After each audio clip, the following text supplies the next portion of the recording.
I've only recently recovered this memory upon returning to my woodsy hometown in Maine after studying abroad for college. Whether you want to believe it was a figment of an overactive child's imagination or a supernatural phenomenon is up to you. I just hope you'll read this with an open mind. Believing in things like that, in this day and age, is a social suicide. I don't want to lose people's respect over a belief like this, so I'm choosing to remain anonymous. Call me Nina. I am the eldest to two siblings, a biological one named Zoe, and one which was adopted into our family at a later date after the events of this story. All of this happened because of Zoe, basically. Right now I'm 19, and I'm spending winter break at Grandma's house, which has been in the family for generations and is located on a rural plot of land. She has some nearby neighbors, and it's still pretty close to town, so I wouldn't say it's secluded or anything. Our parents died in a really bad car accident while we were at school one day, and it hit our family pretty hard. My mum's parents were jerks. She was estranged from them for a long time when she was alive and made it clear she wanted nothing to do with them. They refused to take me and my sister, but my dad's parents, who we had bonded with since birth and were pretty active in our lives, took us in and gave us love and lots of therapy. I was 9 and Zoe was 3 when this happened, and despite being elderly, they had no problems keeping up with us. I'm eternally grateful to them for not giving us to the system. Unfortunately, our grandpa passed a few years after, leaving Grandma pretty much alone to raise us. Anyways, here I am, in my sister's old room, with everyone downstairs watching TV while Grandma cooks, having looked through her old toy chest and found a drawing she had made when she was 7. The paper is wrinkled and dirty from the dust of the toy chest, but the depiction on it was clear as day and a testament to my sister's budding artistic skills. With a coloring pencil, she had drawn herself in the woods, smiling and standing next to another girl I didn't quite recognize initially. She colored her hair and skin a light metallic gray and gave her bright blue eyes with a sketchy gray dress. The most notable characteristic was what looked like gray and blue dragonfly wings sprouting from her back. She even put the details of the web-like membrane in them. Then it all came back, bit by bit, piece by piece. My sister had been lured by this creature she drew, a fae or fairy, and while I'm happy to tell you she survived, obviously, I'm not so happy about what it took for that to happen. As soon as the memories came flooding back, so did the trauma of what happened, and my fear of the forest. I was 13, and Zoe was 7. Despite still reeling from our parents' death, we were pretty normal kids. Zoe was a girly girl, the kind that loved pink and unicorns. I grew out of that phase and thought I was practically an adult. I wanted to be like the cool girls at my school. But it was hard fitting in when your no-nonsense grandma forbade you from doing more than half the things kids your age were doing. I wasn't allowed to have the newest smartphones or anything. Grandma thought a kid's phone should only be for important communication with their guardian in case of an emergency, not for fun things like social media or watching YouTube. She gave me an old flip phone from the early 2000s, which had limited minutes, and I could only text, take crappy pictures, and play Pac-Man on it. If it weren't for her letting me use her old computer to play virtual online chat room games, the only fun things I was allowed to do on there, I don't even think I would have an in with the cool girls in my class. Sure, I was no one's best friend, often being a third wheel, and that sucked, but I had friends nonetheless, which was more than what some people could say. Me saying all this is to explain that I was past the time of playing dolls and hide and seek with my little sister. We were regrettably too far apart in age. I was originally going to be an only child, but Zoe was an unplanned pregnancy pretty much, and thus, me distancing myself from her as soon as I categorized myself as a teen was more or less the indirect cause of why she went missing one day. Usually my time at home was spent on those online chat rooms socializing with my friends as we dressed up and customized our avatars, or texting them in a big group chat over the phone. When I wasn't doing that, I was surfing the limited amount of channels Grandma had on the living room TV, and if I was especially bored, I would read a book or play cards against myself. None of that included playing with Zoe anymore, and every day she would pester me to entertain her, even though she seemed to be having enough fun on her own. She always seemed to need another guest for her tea party that wasn't a stuffed animal, someone to play the bad guy in a game of dolls, or someone to seek for her as she hid. She was extremely needy, to say the least, and it grinded on my nerves a lot. I would often yell at her to get out of my room and leave me alone, frustrated with my time with my friends being interrupted by some nagging baby asking me to put on a tutu and play ballerina. This upset her, as you probably already figured. She played with people at school but had no one to play with outside of school. And summer break was the absolute worst, because her pleading for me to get involved with her playtime increased tenfold. Grandma would occasionally take her to the playground in town, or supervise her fun outside by sitting on the porch and watching her catch butterflies. But she was an old woman, and each year she had less and less energy, which means she gave me more and more responsibility, not just chores but babysitting Zoe also. It started with another one of those days. Grandma wanted to take a nap, but Zoe wanted to play outside in the woods. We were allowed to go in there as long as we made sure we could see the house at all times and didn't stay after dark. So, Grandma told me to watch her as she went to her bedroom, and begrudgingly I took the excited 7-year-old outside and into the trees. Zoe wore a princess costume and brought with her one of those plush hobby stick horses, except it was a unicorn version, pretending to be a princess riding through a mystical forest on a magical steed. She tried to get me to play along. "Nina, can you be the evil witch?" "No," I grumpily replied, leaning against a tree and texting on my phone. I didn't like being outside as much as I did when I was younger. I hated the heat and the bugs. Her complaints became white noise as I played a funny video one of my friends sent to the group chat. My phone loaded it very slowly and it buffered all the way through, but I had a good laugh once I finished it and texted my reaction. Then suddenly, I looked up and she was gone. "Zoe," I called. I heard nothing. At some point, her giggling had receded into the distance and I didn't even notice. "Zoe, where are you?" I could feel panic starting to set in, but I walked around, further out into the woods and farther from home, desperate to find her so we wouldn't get in trouble with Grandma. The treetops blotted out the scorching sun, and I could hear nothing but insects buzzing and squirrels rustling the brush and harp music. One of my favorite movies involved the melody of a harp, so I could recognize the sound anywhere. It seemed to ebb and flow, and I couldn't for the life of me determine its origin. Everything felt wrong. Suddenly the shadows were much darker than before, and I couldn't see the house behind me anymore. I felt like eyes were on me. "Zoe, scream if you're in trouble." Tears threatened to fall from my eyes, but before they could, a giggle sounded out from behind me and a small finger poked my back. "Boo!" Zoe squealed with laughter as I jumped and spun around to look at her joyful face. "You're so dead." I lunged for her, and she dodged me, her smile disappearing. "What?" she whined. "Don't scare me like that," I admonished. "You know Grandma's rule. Do you want to get lost out here?" Zoe shook her head, then muttered, "I wasn't lost. I made a new friend. She's my age, I think. I can't tell you about her, though. She's a secret." Her playful gaze seemed to beg me to ask about it, but I really didn't care. I rolled my eyes. "Whatever. If you don't want to get in trouble, don't mention this to her. Let's go get a popsicle." I took her hand and led her back, not believing what she said about making a new friend because I didn't see or hear anyone out there. The harp music was weird, yes, but it must have been further out around a neighbor's house, and none of our neighbors had kids. I assumed her imagination had conjured up someone, or she was simply lying to get out of trouble. After that day, Zoe had a new interest. Fairies. Before, she was practically obsessed with princesses and unicorns. Now, she begged Grandma for fairy toys and a pair of fake wings and a fairy wand. Grandma was stern, but she still liked spoiling her. So she got her these things, and even found a dusty old VHS tape with the complete series of a forgotten 80s cartoon show named Fairyland. Think My Little Pony, but with stiffly animated fairies. This was all great to me, because Fairyland kept her occupied during times when she would typically bug me to play with her. But soon she started begging and pleading to be taken back to the woods, but I refused, because I was still annoyed at that little stunt she pulled the last time. She got mad enough to tell me she hated me and shunned me for a few days. "Aren't you wondering about my new friend?" was the first thing Zoe said to me after she stopped being angry with me. "Your imaginary friend, you mean?"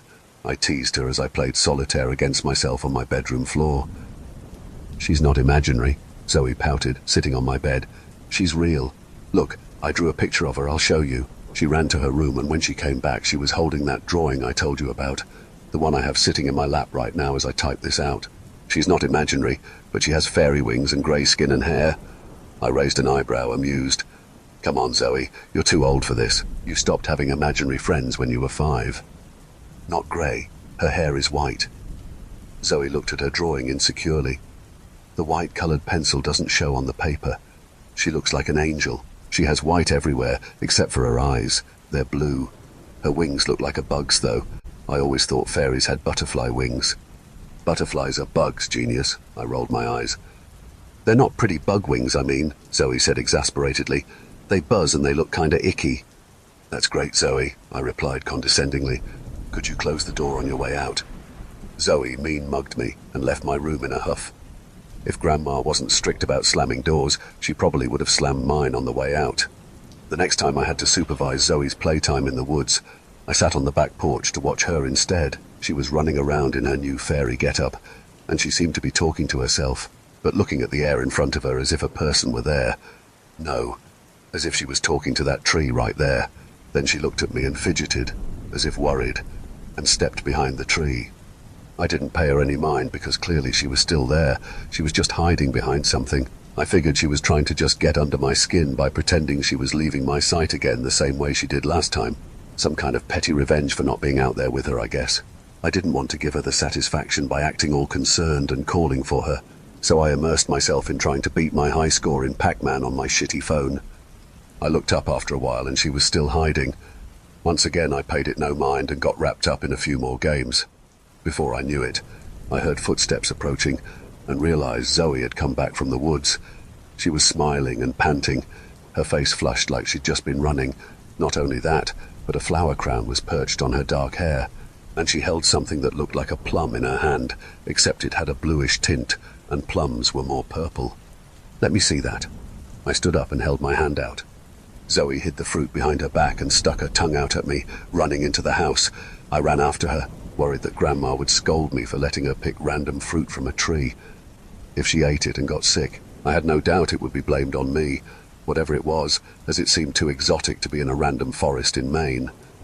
Grandma was inside watching TV in her recliner, with her feet soaking and her grey hair up in curlers. Zoe ran up to her and showed her the fruit. Grandma, look what I have. Grandma furrowed her brow and paused the TV, taking what looked like a round blue fruit with green leaves poking from the top out of her hand. Now that I looked at it more closely, there were greenish flecks all over it. Where on earth did you get this? In the woods, from a tree. Zoe smiled. Grandma looked at me and I shrugged. The old woman got up and went to the kitchen. We followed behind her and watched as she took a knife and sliced into the fruit to further examine it. The flesh inside was a gradient. The outer edges were blue like the soft skin and grew white more towards the center, resembling the flesh of a pear. It looks good. Zoe licked her lips. You're not eating random things you got from outside. Grandma snapped, and much to Zoe's dismay, threw it in the trash. I don't even see anything like that on Google, I said, checking the browser on my phone. My friend Bozo gave it to me. Zoe huffed, crossing her arms. Bozo? I asked. Bozer, Zoe corrected me sassily, then pointed to her head. She also made me this flower crown. There's no other little girls around here, child? Grandma shook her head and leaned against the counter, frowning at my little sister as she tried to make sense of this. What are you talking about? It's her imaginary friend. I glared at Zoe for frustrating Grandma. Zoe seemed to get flustered and upset, fidgeting her hands. Shh, she's not imaginary. She's real. You said she was a fairy, I scoffed, then addressed our grandmother.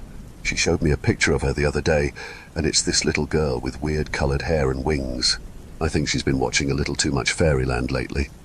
Shut up, Nina, Zoe yelled. You shut up. Why don't you tell her how you disappeared from me the other day? I snapped, letting loose our secret. Zoe's mouth opened to retort, but then it shut as she nervously looked at our grandmother.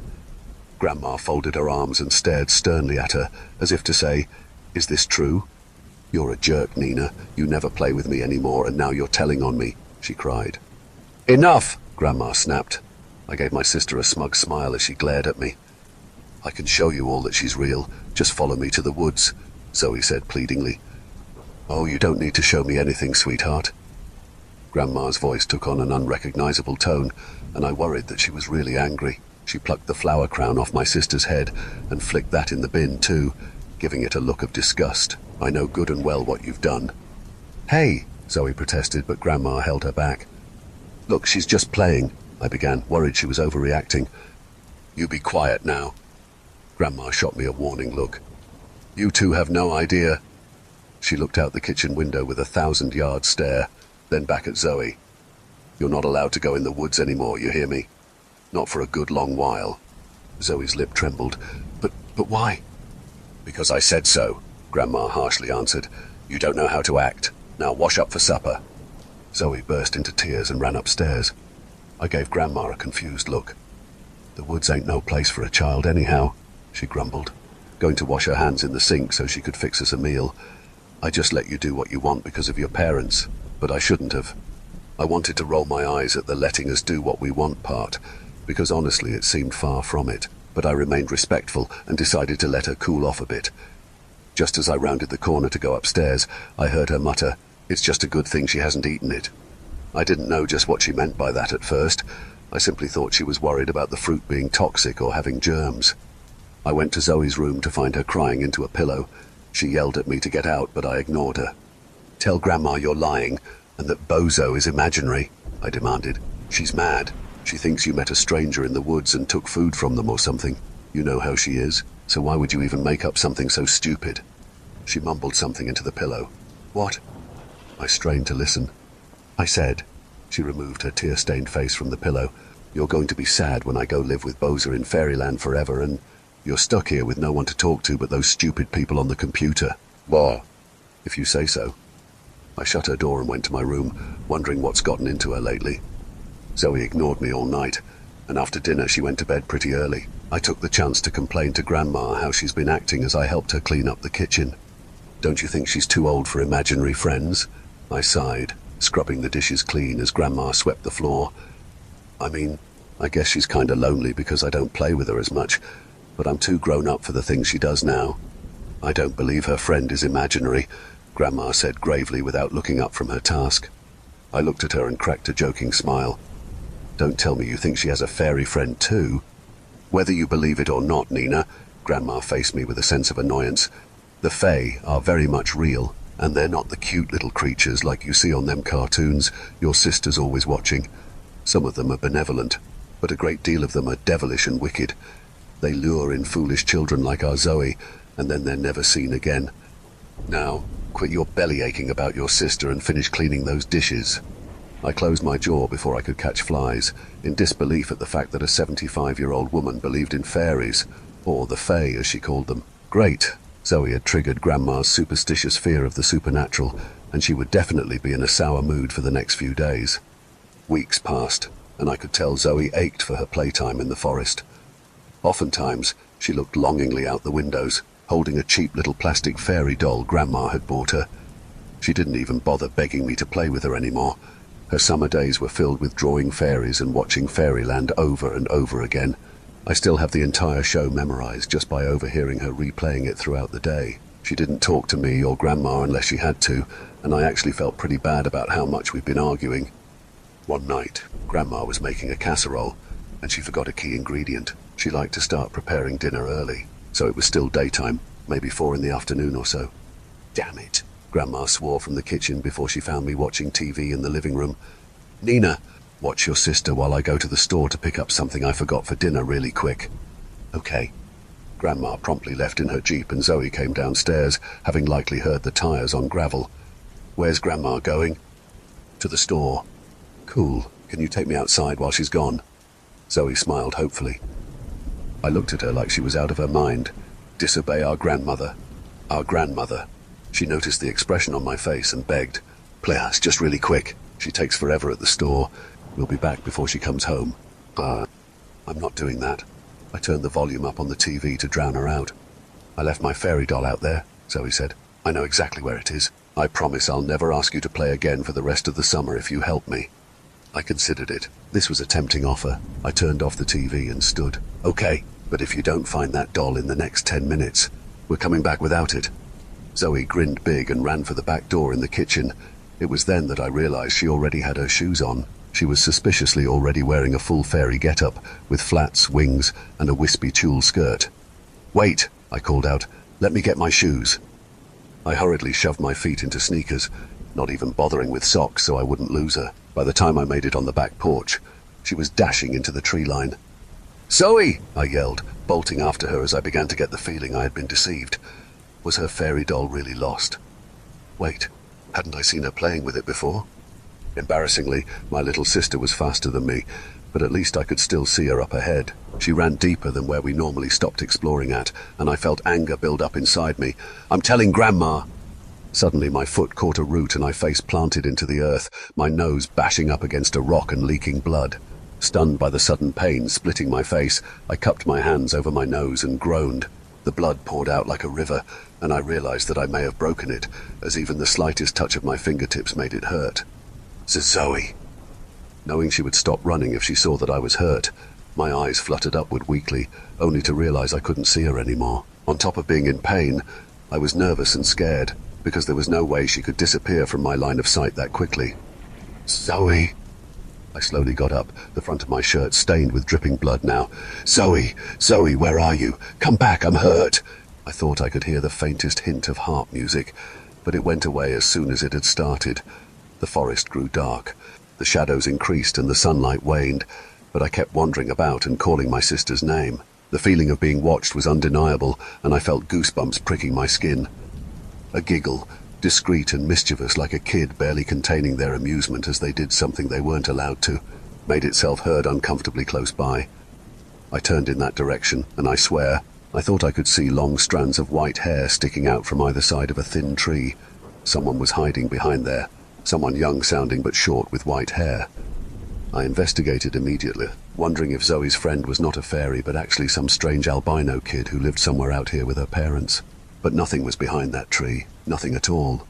Then another giggle, from a completely different place, louder and full of more glee than before. I turned and saw a pale hand snake back behind a tree trunk where this odd person was hiding, but there was no human explanation for how they ended up all the way over there when they were just a few feet in front of me. I closed my eyes and massaged my temples, telling myself my stressed mind was merely playing tricks on me. While my eyes were closed, someone whispered into my ear. Their breath spread goosebumps over my skin, and the quiet, mysterious little girl's voice made every hair on my neck stand on end. "She's not coming back." I screamed, and my wild eyes opened and landed on nothing but empty space next to me. "Stop freaking out and find your sister," I scolded myself inside my head, envisioning that that was what my grandma would tell me if she could see me now. "Your mind is playing tricks. Find Zoe before she gets lost."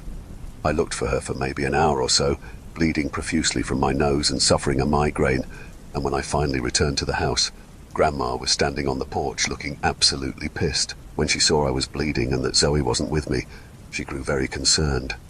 "What happened?" She gingerly removed my hands from my face to see the damage. "Where is your sister?" "She's lost." I hiccuped through my sobs. "She ran away from me. I told her to stop, but she kept going and going until I couldn't see her anymore." First, Grandma led me into the kitchen and helped me with my nose. Then she went and looked for Zoe herself while I sat pinching my nostrils shut, with my head tilted back and wet wipes at the ready to clean blood off myself if need be. When Grandma came back, she was sweating and went straight for the landline to call 911. The police scoured the forest and only found scraps of multicolored tulle from her skirt and footprints that vanished mysteriously. They filed a missing persons report and the world carried on. Time slowed to a crawl for us. I was agonizingly aware of every single second that passed while my sister was missing. The minutes turned into hours, the hours turned into days, and the days turned into weeks. There were search parties. Her face was on the back of milk cartons and posted on the front windows of shops in town, but all that was ever left of her was those colorful, translucent pieces of skirt. During one of these search parties when my grandma and I participated, I wandered off a little further from everyone and heard harp music playing. It felt like it was playing just for me, like it was calling out to me. It tugged at my mind, breaking past my defenses, tearing away the rationality that told me I shouldn't follow strange sounds. Before I could give in completely, I heard Grandma's stern voice yelling at me to come back and stay with the grown-ups. Then the music was gone, just like that. We didn't find her as you would expect. My nose was indeed broken, and I went to the doctor, but the physical pain was nothing compared to the gaping wound in my chest forming the shape of Zoe. She had been ripped from us, just like our parents and Grandpa. And then there were two. The most consistent noise in the house was the sound of the TV droning on in the background. Chipper game show hosts and stoic newsmen filled the bleak silence that encompassed our day-to-day. I didn't speak much, and neither did Grandma. She cooked and cleaned constantly as if to distract herself every waking moment, and sometimes had the TV and radio playing at the same time. I stayed in my room most of the day, but sometimes I would go into Zoe's room to look at her things. I was looking at her most recent drawings she never showed me, which featured that weird grey fairy girl and a strange-looking forest that seemed more whimsical than the one outside. "Oh." Grandma startled me as she appeared in the open doorway with cleaning supplies in hand. "You're in here. I'll come back later." "No, it's okay." I stopped her. "I was just looking at Zoe's fairy drawings." I felt my eyes water. I just wonder where she is, why she disappeared like that. Grandma dropped what she was holding and hugged me, and sniffling and weeping, we stood there in each other's embrace for a long time. Finally, Grandma pulled back and held my shoulders, looking me deep in my eyes. "I have to tell you something." "What is it?" I wiped my wet face, noting how serious she looked. She squeezed her eyes shut for a moment to gather herself, and I couldn't help but think she looked remorseful. "I know what happened to your sister," Grandma said, leading me over to Zoe's bed and sitting down next to me. "She was playing with fire, and the good neighbors took her." "Our neighbors kidnapped her," I shouted, wondering why she had been keeping this a secret. No, Grandma shook her head. "That's what we called them when I was growing up in this house. My grandma told me stories, how they would lure children into the forest and they'd never be heard from again, or how they'd switch human babies with their own deformed offspring. The Fae are not good neighbors at all, but my grandma always told me not to speak too ill of them, or they'll get back at you. They're very vindictive, mischievous spirits." "Grandma," I sighed, looking away. I wanted to be respectful to her, but I wasn't in the mood for hearing about evil fairies taking my sister. It was clear to me back then that either she got lost or she, as much as I didn't want to even think about it, met with foul play out there. "You listen to me now, Nina." Grandma held my face and forced me to look at her. She started to shake as tears filled her eyes. "They took my brother." "Ah!" I sat and listened as Grandma explained the story of her brother, a little 10-year-old boy named Dustin, who she got along pretty well with. He liked exploring the outdoors more than her, and spent time in those very same woods alone a lot. He would often come back whispering his little secrets to her, about how he found a friend who can do the most wonderful magic tricks, and then eventually how he found another world out there. She didn't believe him one bit, but she never called his bluff. She simply listened to his stories with great intrigue. One day he came back with a strange fruit he'd been given by his magic friend, weird-looking berries they'd never seen before, and he offered some to her, but she declined simply because she was not very brave or open to new experiences like he was. He ate it in front of her and described the taste as weird, and that night she saw him looking out the window, listening to faint music coming from the woods. He left their bedroom in a trance, not answering her when she asked what was wrong. She thought he was simply going downstairs for a glass of water, so she went back to sleep. The next morning she was woken up by their mother, who was frantically asking where Dustin was. I never saw him again. Grandma looked ahead, looking as if she was trapped in a terrible memory. "I considered selling this house and moving somewhere else when you two came to live with us. I kept thinking about what happened to him and didn't want it to happen to you. But your grandpa never believed in that stuff and wanted to keep the property in the family, so I honored his wishes. Still, I shouldn't have let you go out there. It's just been so long since he disappeared. I allowed myself to believe it would be all right. I thought you would protect each other. I myself was not there to protect Dustin." I felt a stab of guilt. "I'm sorry I didn't protect Zoe." Grandma hastily wrapped me in another hug. "No, dear, that's not what I meant. I should have never left you alone." "What do the Fae do with kids?" I asked, afraid of the answer. I couldn't even believe I was entertaining the thought, but I couldn't deny that I believed every word my grandmother said about my late great-uncle. "I was always told they raised them in their world," Grandma said. "That's the only thing that keeps me going. I like to think that Dustin, and now maybe your sister, are being taken care of. Maybe they were turned into Fae themselves, and your sister finally got her wish to become a fairy. It's a nice thought, isn't it?" For some morbid reason, I had honestly preferred that Zoe had died and become an angel. As odd as that must sound to you, at least then her pain would be over and she would be with Grandpa and our parents. The thought of her being trapped hopelessly in a world separate from our own was horrifying, at the complete mercy of some malevolent beings that were capable of making children vanish into thin air. I couldn't see how Grandma could be comforted by that, but I smiled empathetically at her anyways, and nodded as if I agreed. That night, I devised a plan. I was going to find my sister, no matter what it took. A couple months had passed since she disappeared, and summer break would be over soon. I wanted to do this before most of my free time would be occupied by the soul-sucking daily hell that was middle school. My grandma liked going to the library occasionally on Sundays after church, so I accompanied her this time and found a private little corner to go through the horde of Fey folklore books I'd gathered from the shelves. The old computer at home was slow to the point I preferred reading. I didn't want her to know what I was up to, and thankfully she was too busy in a completely different section of the library. I had brought a notebook and pen with me and researched for a few hours, writing things of worth down. I learned that Fey was an umbrella term for a broad category of creatures, like banshees and changelings, and fairy was specifically for the humanoid winged beings.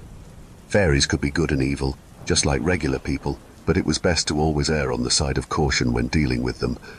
Even a small mistake, like purely, for example, stepping on something that happens to be theirs or their home, could be punished greatly by them. You shouldn't openly insult them, and you have to be careful when accepting their gifts. If it's not a fair trade, they can take something from you without your consent. If you give them a gift, they could grant you something, or you could subside their wrath. Particularly, they were believed to enjoy sweet things. Don't we all? But fairies especially, it seemed. They craved it above all else, and apparently it could diminish even the worst of fairy tempers. Honey, candy, cake, etc. Other non-food related gifts were anything pretty looking or expensive, like jewelry or really nice clothes. My research also told me their weaknesses, like pure iron, protective wards and charms, and even a salt circle. I thought back to the horseshoe that always hung above the front door of Grandma's house and couldn't believe all this time that that's what it was for. Most importantly, I needed a way to get to the other world, which is apparently what the Fey realm was called. I learned that Fey use music to lure children similar to a siren song. I figured maybe if I followed it I could be taken into that world and I could find Zoe. If not, the books told me another way was to step into a fairy ring, a circle of mushrooms, or perform a witchy ritual with offerings and ask them to grant me passage into the realm. I didn't place much stock in either of these methods, because it said the rituals took experienced witches who knew what they were doing, and I wasn't sure of the likelihood of me finding a fairy ring, so I was pretty much dependent on the possibility of the creatures who took my sister deciding to take me too. Based on my notes, I made a list of the arsenal I wanted to take with me into the forest. Over time, I collected the things on the list during trips with Grandma into town, where we would go yard sailing or shopping, and I'd pay for them with my allowance. At the downtown shopping center, Grandma went into a thrift store and I quickly visited the metaphysical shop next door, where I bought a good luck charm in the shape of a moon and a necklace with a pendant forged of iron dangling from the cord. I came out and re-entered the thrift store before she could notice. Then at a yard sale, I bought someone's old jewelry for cheap. How could fairies know the difference between cheap and expensive in human stuff? After that, when we visited a grocery store, I bought some sweets to go along with my plan. I was going to do this on a Sunday, where Grandma would cook a big Sunday dinner and surely fall into a food coma. I ate, but not to the point of being too full, and excused myself to bed early. Once I was sure Grandma was in bed asleep, I snuck downstairs with a backpack full of supplies and retrieved the rest of what I needed from the kitchen. Basically, I had made homemade chocolate bars by melting chocolate chips and filling a mold with the fondue. Grandpa had an old hardware pantry in the garage with toolboxes which contained items made of iron, and with my scarce money, I had enough chocolate for at least 2 king-size molds, each with little iron pieces in them. I figured, if I was really in a bind, I could give one to one of those monsters. Appeasing them with foods felt like a thanks, and thanks for what? Stealing my little sister and breaking up my already broken family. But I had some normal candies too, in case I came across one of these friendly fey folk, just a precaution. Altogether, I had the food, including a sandwich for myself if I got hungry, water bottles, the good luck charm, the iron pendant, salt, and the jewelry along with a multi-tool and flashlight.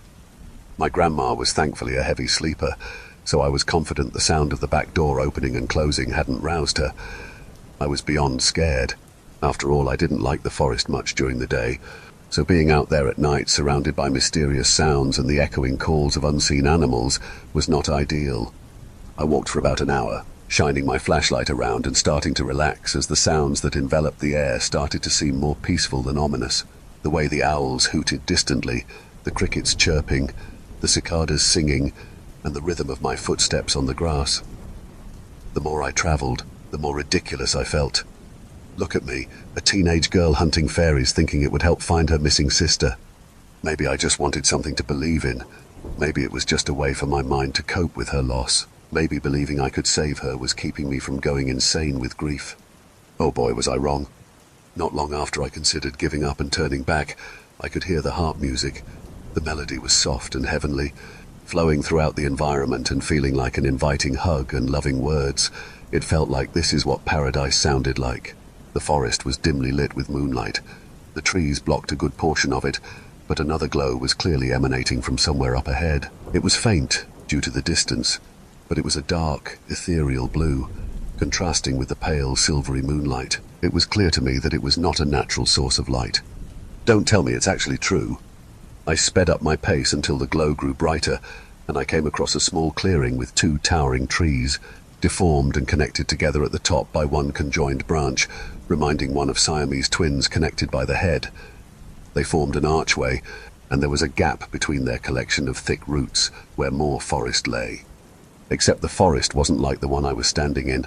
The woods around my grandma's house were full of earthy browns and dark greens, and by all means there should have been such a sight visible through that gap. But no, the forest through that gap was cooler in tint, a mix of green and blue to be specific. It was also overly saturated. It almost looked like someone put a Technicolor filter over the world. This strange portal to another realm was the origin of the harp music, and I felt a giddy rush of excitement at the sight. Not because I was eager to find my sister, it didn't feel organic at all. If you could fill a scarily huge syringe and forcibly inject someone with over-the-top positive emotions, this is what it would feel like. My mind went blank as the glow wrapped around me like a sweet embrace, and I shuffled through the archway in a daze, unaware of the horrors that awaited me. As soon as I stepped into the other world, everything felt utterly wrong. First of all, the colors were sickeningly vibrant and oversaturated. It hurt my eyes as they slowly adjusted to the brightness of my environment. It was like I was thrown into a cartoon, but it was extremely unpleasant. The wilderness there was untamed, the grass overgrown and splattered with patches of luminescent flowers. The foliage was thick as anything, and the trees were intimidatingly tall, making me feel like an ant under their giant shadows. The terrain wasn't flat like the woods at home. It was hilly and generally uneven. Vines and ivy adorned everything in sight. This forest was unrestrained in every way, and the most beautiful display of nature I'd ever seen.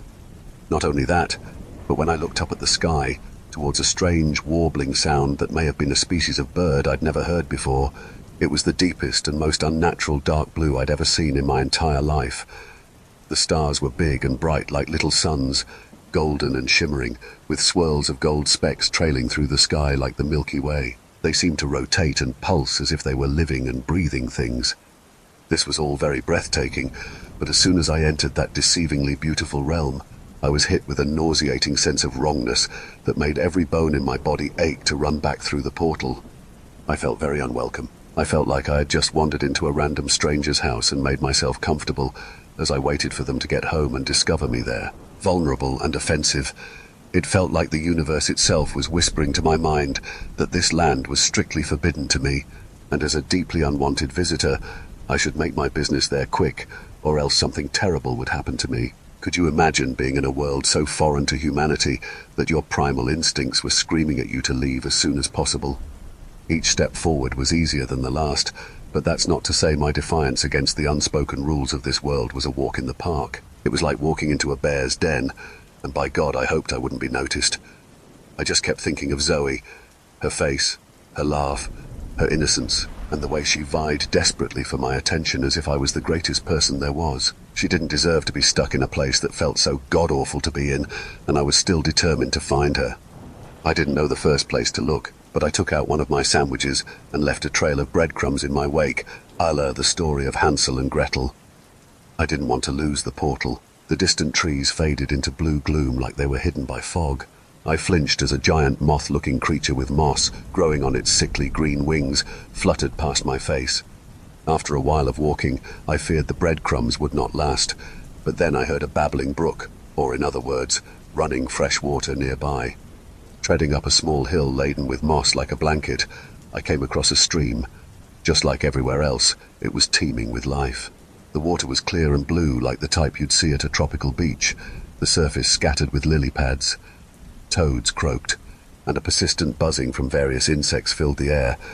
That's when I started to notice just how dreamlike everything felt. I felt like none of this was real the longer I stayed there, like I was perusing through some great wonderland my imagination had cooked up, and I was invincible, because after all I would simply wake up just fine the next morning no matter what happened. I travelled along the bank, feeling light and airy like I had just breathed in that happy gas at the dentist's, until I heard that same harp music. It lilted through the thick air like a lullaby, contributing to my growing delusion that I was stuck in a dream. I followed the music.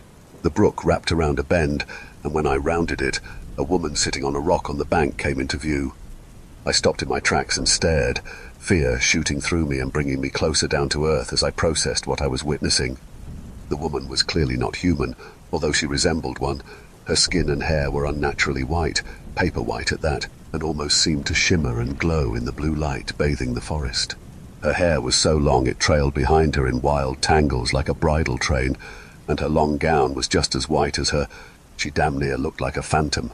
She glowed softly like a star, and her gaze was trained on the water as she beautifully played the silver harp she held in her hands. I stepped back behind a tree, my instincts screaming at me that this woman meant danger, the same way they screamed at me to leave this strange realm earlier. Once again, something seemed to whisper to my mind that I was not welcome, especially not by this pale female humanoid who seemed too ethereal and pure-looking to truly be good. Her almost angelic appearance felt like a trap, much like the heavenly music. I watched her play the harp, and as she did, the water in front of her started to stir with movement. What looked like fish rose to the surface and started flipping and popping out the water like popcorn in a kettle, as if in reaction to the music. A basin I didn't notice before was at the woman's feet, and the fish toppled inside. It seemed to me that she had charmed them with this strange melody, and now they would become her dinner. I watched in disgust as she picked one out of the wooden basin and dangled it over her mouth, which gaped open unnaturally wide. She dropped the wriggling creature inside and seemed to swallow it whole, because I couldn't see her chew. If I was ever uncertain about her lack of humanity before, I definitely wasn't now.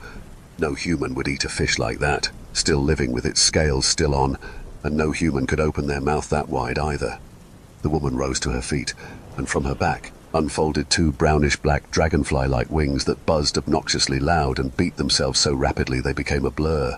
They seemed to withdraw from the back of her dress, which was open, revealing her colorless flesh, as if materializing out of thin air, because I hadn't noticed them before.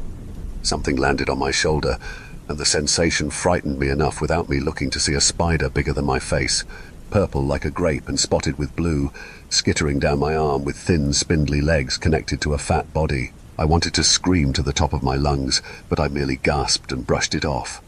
Still, that gasp was too loud. I heard a high-pitched chirp, and it definitely wasn't a bird. Rather, it came from the woman, and it sounded like nothing a human could replicate with their mouth.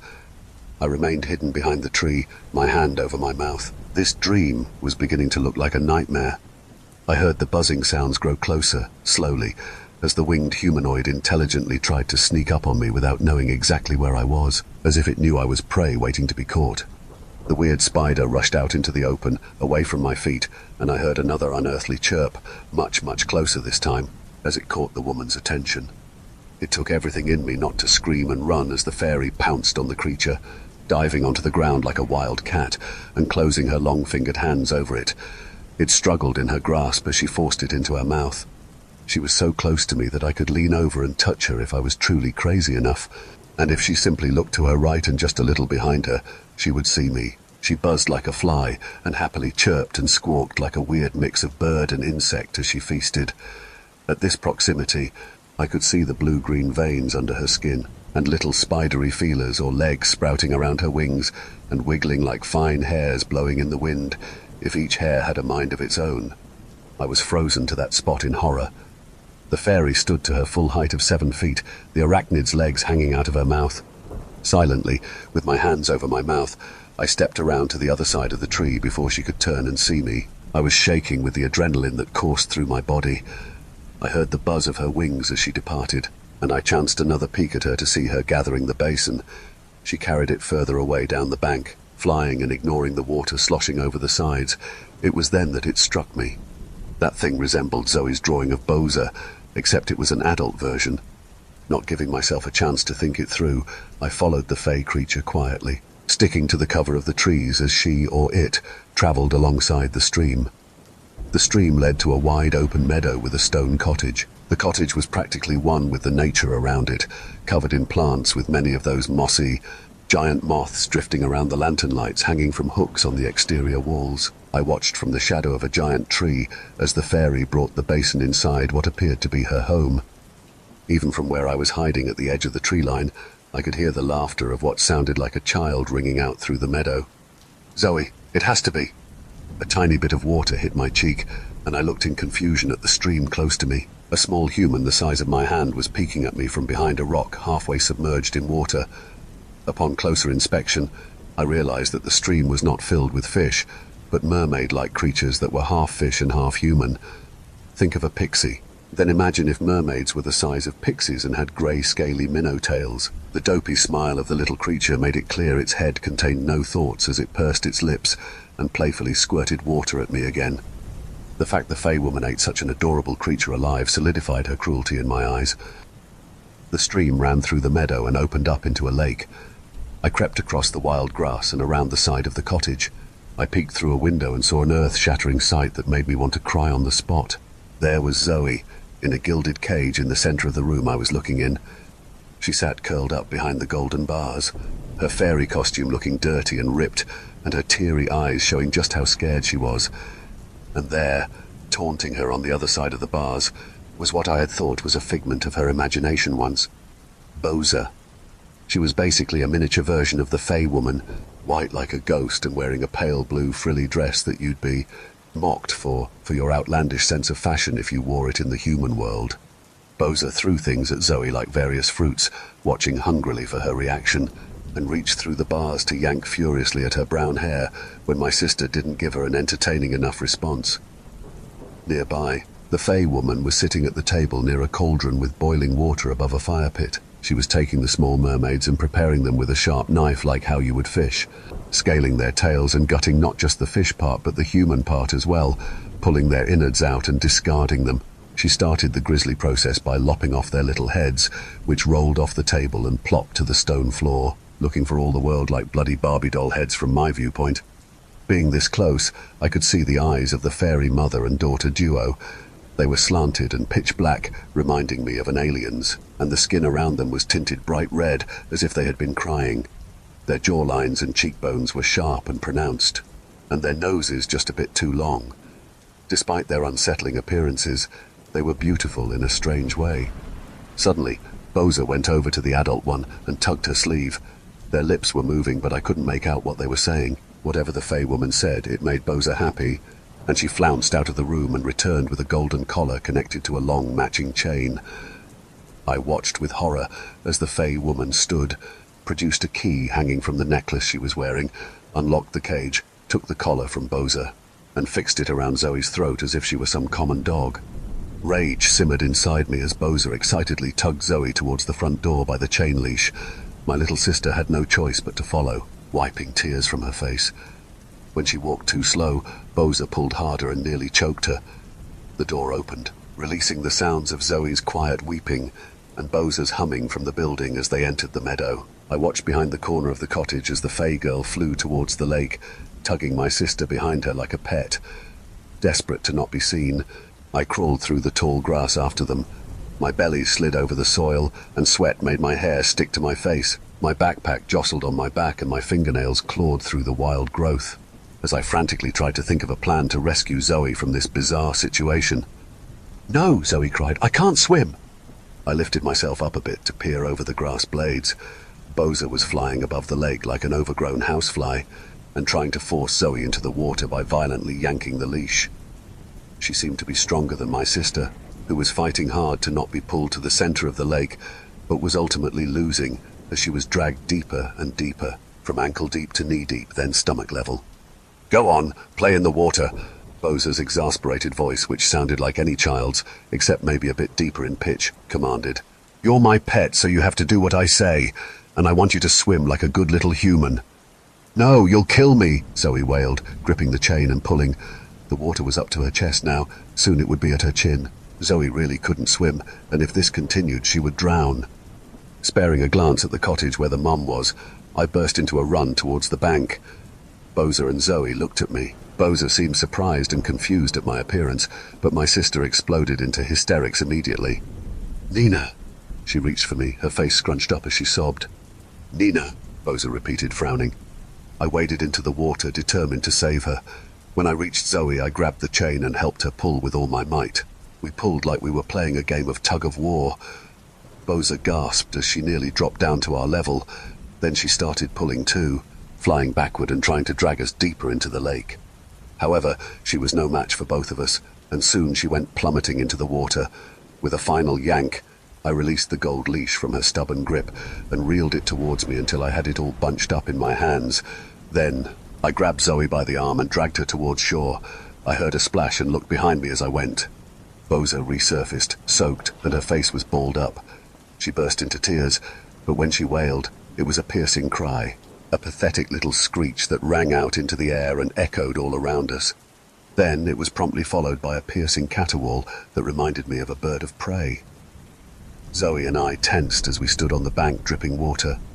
The cottage door banged open, and the Fey Mother crawled over the wall and onto the roof before erupting in flight like an angered wasp emerging from its net. Before I knew it, she shot towards us like a bullet and landed heavily inches away from our shivering forms.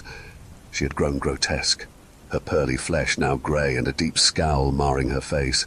Her grey skin faded into black towards her hands and feet, as if she had dipped the limbs into ink, and a network of now black veins were visible under her skin. Zoe screamed and hugged my side.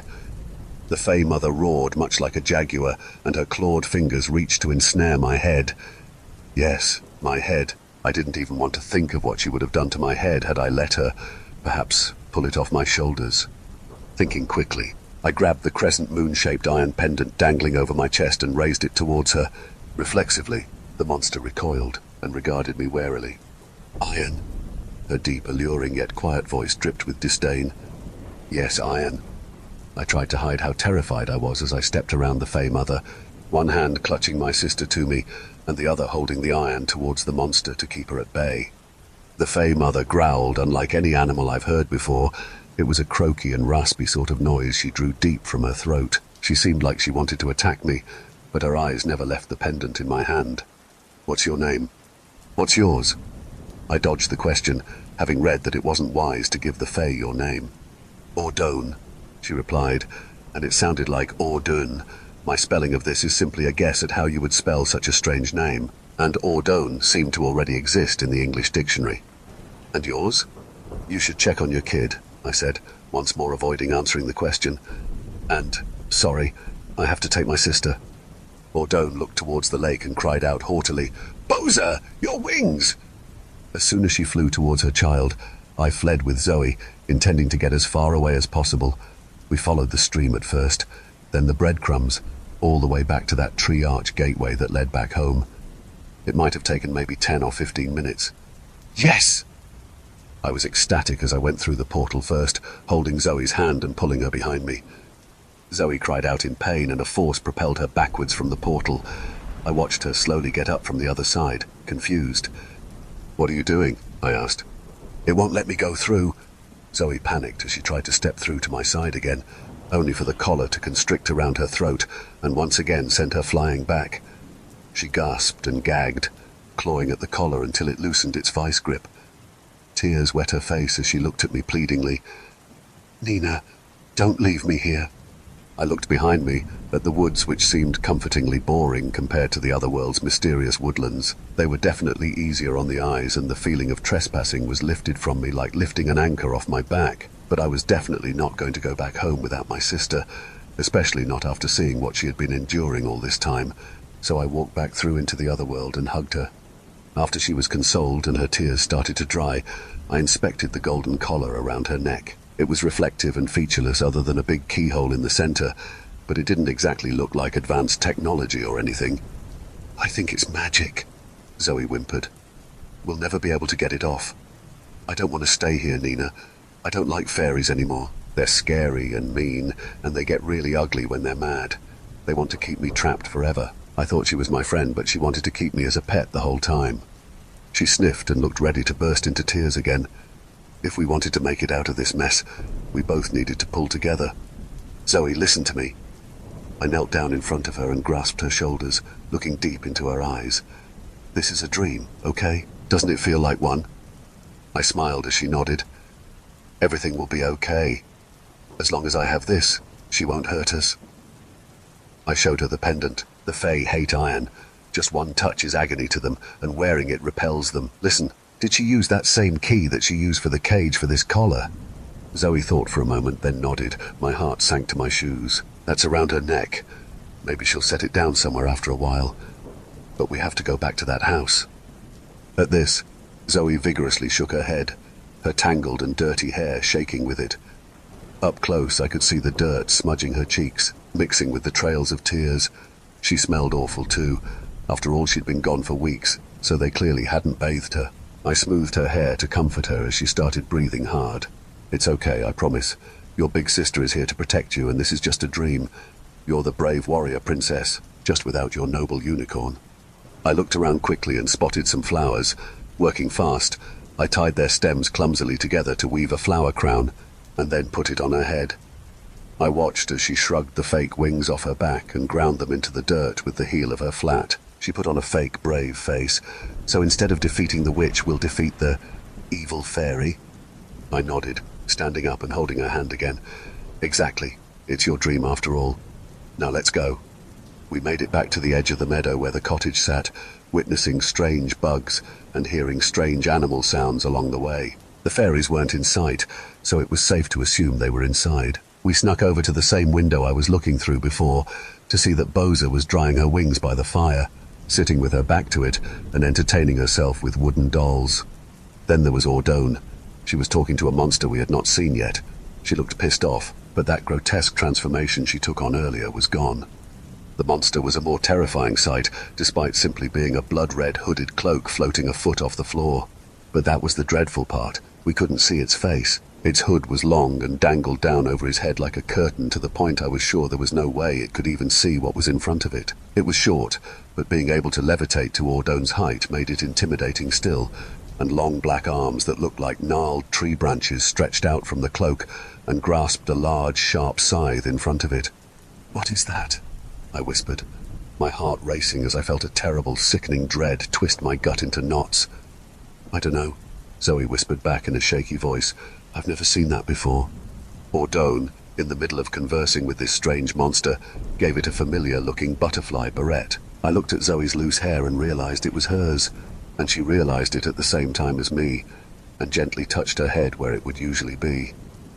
The hooded monster took the barrette with black, clawed fingers and brought it under its hood. I couldn't be sure, but I swear I could see its shoulders lift and lower ever so slightly. It was taking a whiff of my sister's hair clip. The monster nodded, and Ordone grinned sinisterly. The hooded thing started to levitate past her, but then stopped. The hood raised towards the ceiling, and its body heaved with each heavy sniff it took of the air. Then it looked right at us in the window. "Run!" I cried, grabbing Zoe's hand and hurtling towards the woods in terror, in the opposite direction of where we came. I dared not look behind me, but I heard the cottage door open, and the sound of what I could only describe as a tree being split, as if a lumberjack had severed the trunk of an enormous tree, and it was releasing a deafening creak and groan as it fell over. That was the sound of the hooded monster calling out animalistically, almost like a war cry, as it followed us. When we broke the tree line, I glanced behind us and saw it flying towards us, its cloak flapping in a non-existent strong wind. Its scythe was raised threateningly, and I had no doubt it intended to kill us. Zoe and I ran, and the uneven and rough terrain of the otherworld's forest felt like going through an obstacle course. We leaped over logs and narrowly avoided falling into ditches and small ponds. The air felt thick, like I was traveling through gel, and it all truly and very literally felt like a bad dream. Nonetheless, I ran like my life depended on it, because deep down I knew this was all really happening. The thick tree trunks helped obscure us from our unearthly pursuer, and the cacophony of otherworldly wildlife sounds drowned out our panting and footsteps.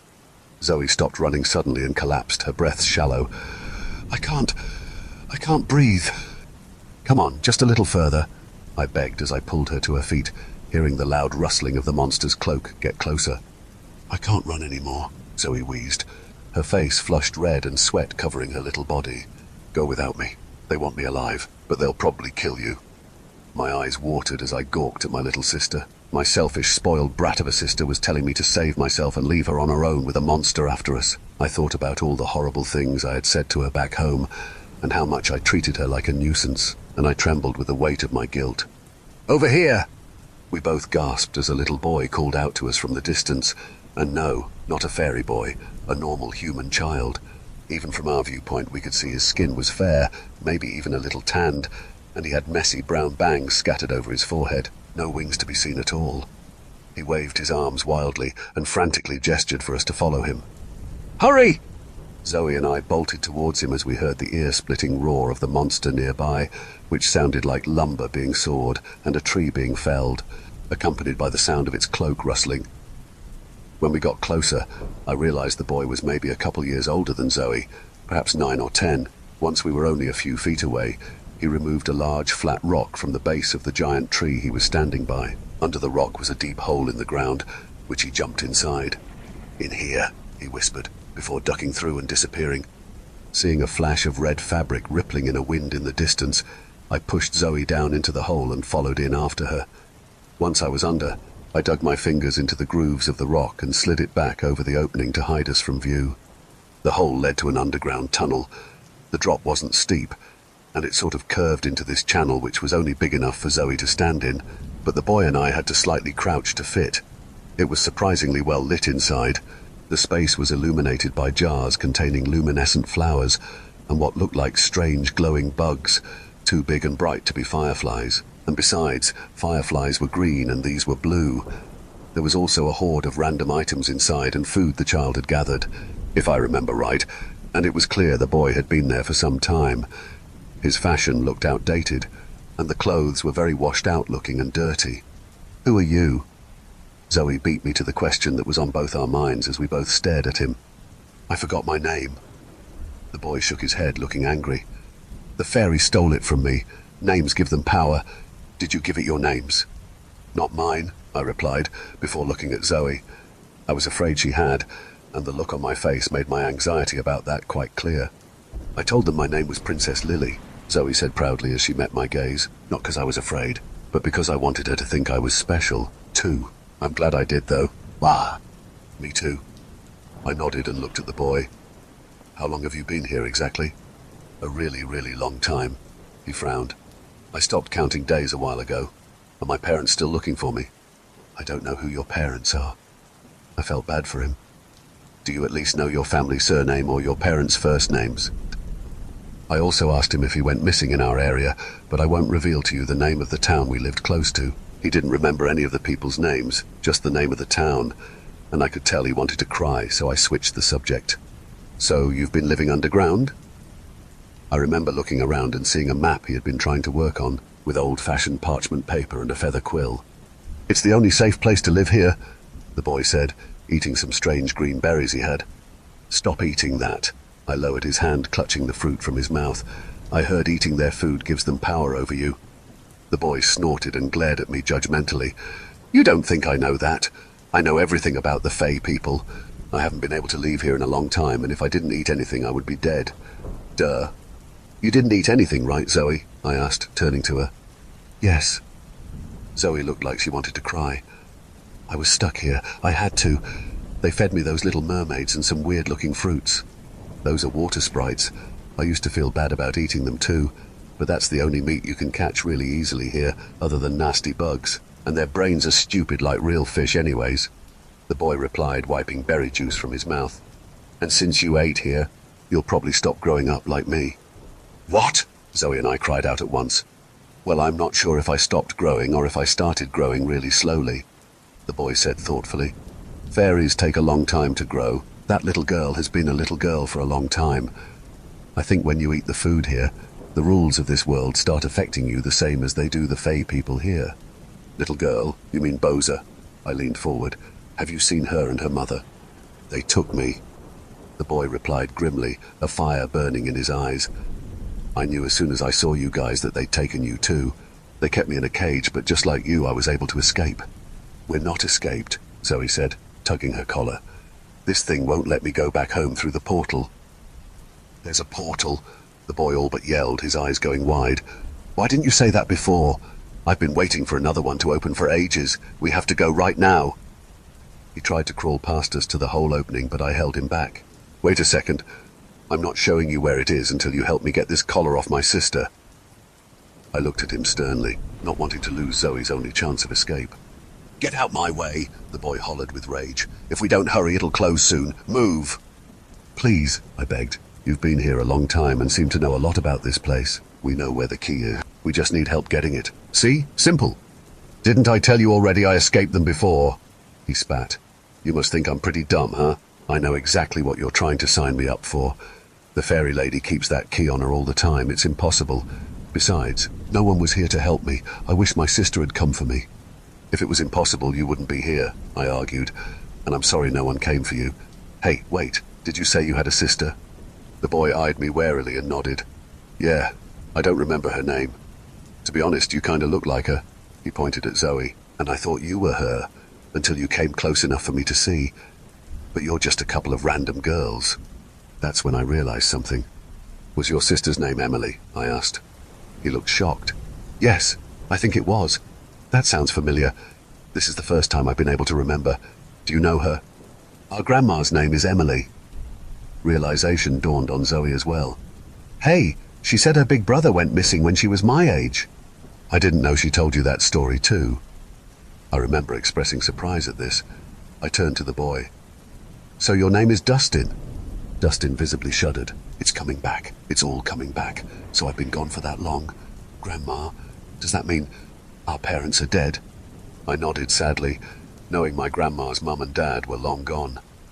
Zoe looked like she wanted to cry for him, but instead she gave him a hug. He was too shocked to hug her back.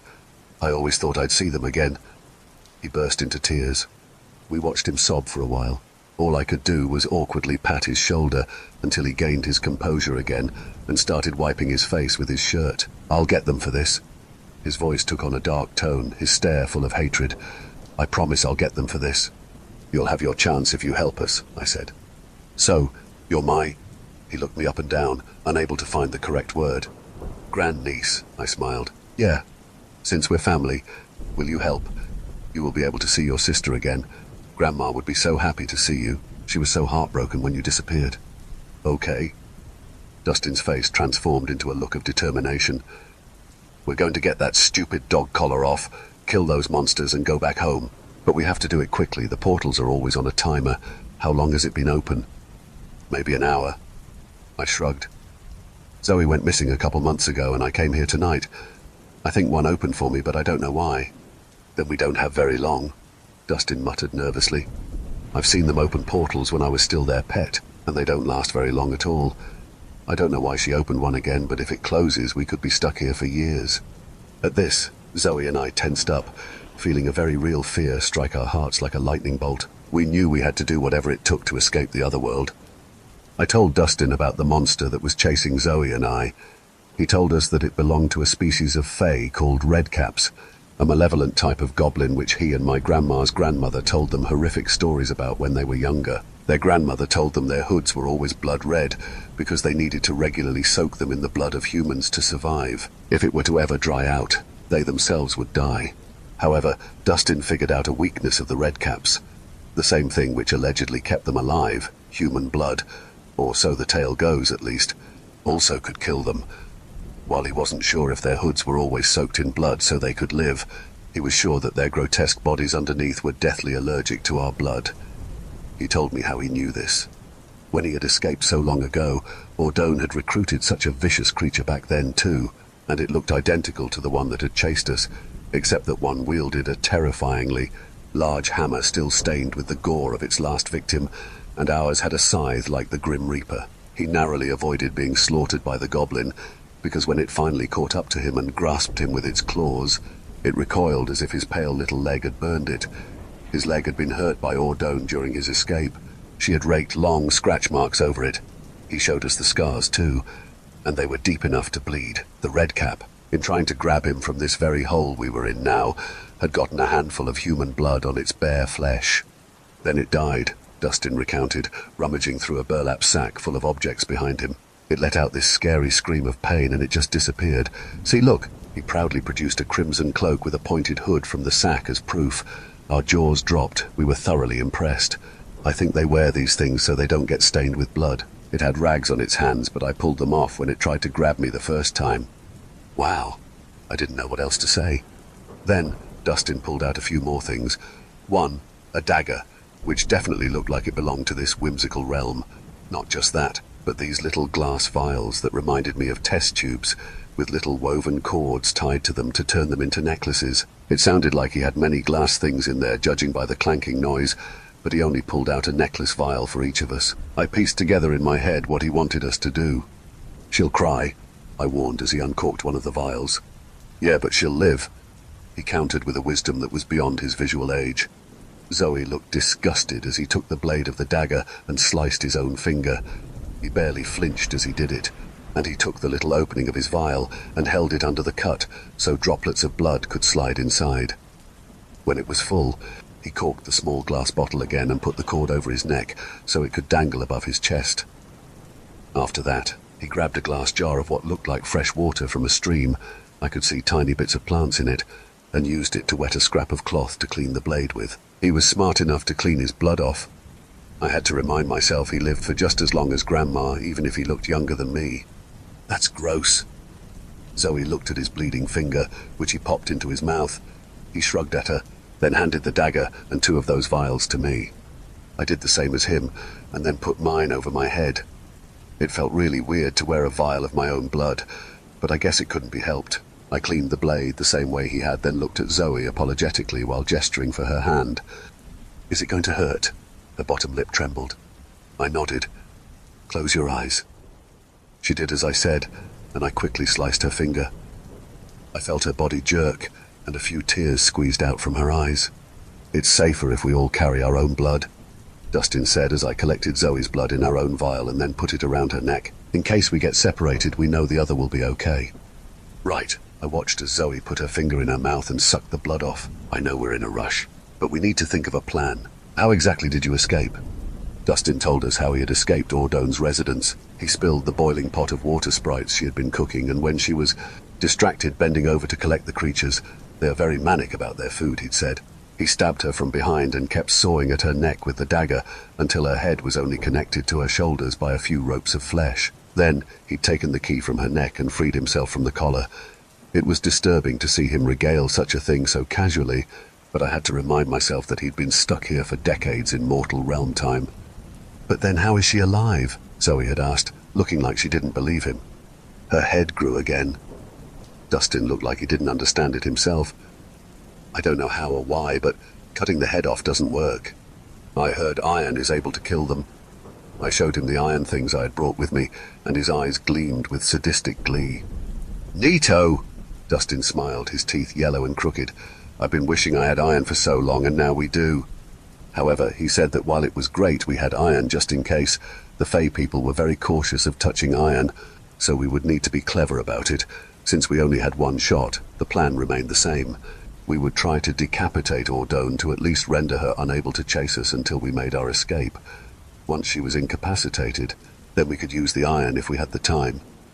Zoe would keep Boza busy, with me being the distraction for Ordone, and then Dustin would ambush her and hack at her neck with his dagger until her head was severed once more. This would be his revenge for her stealing his life away from him.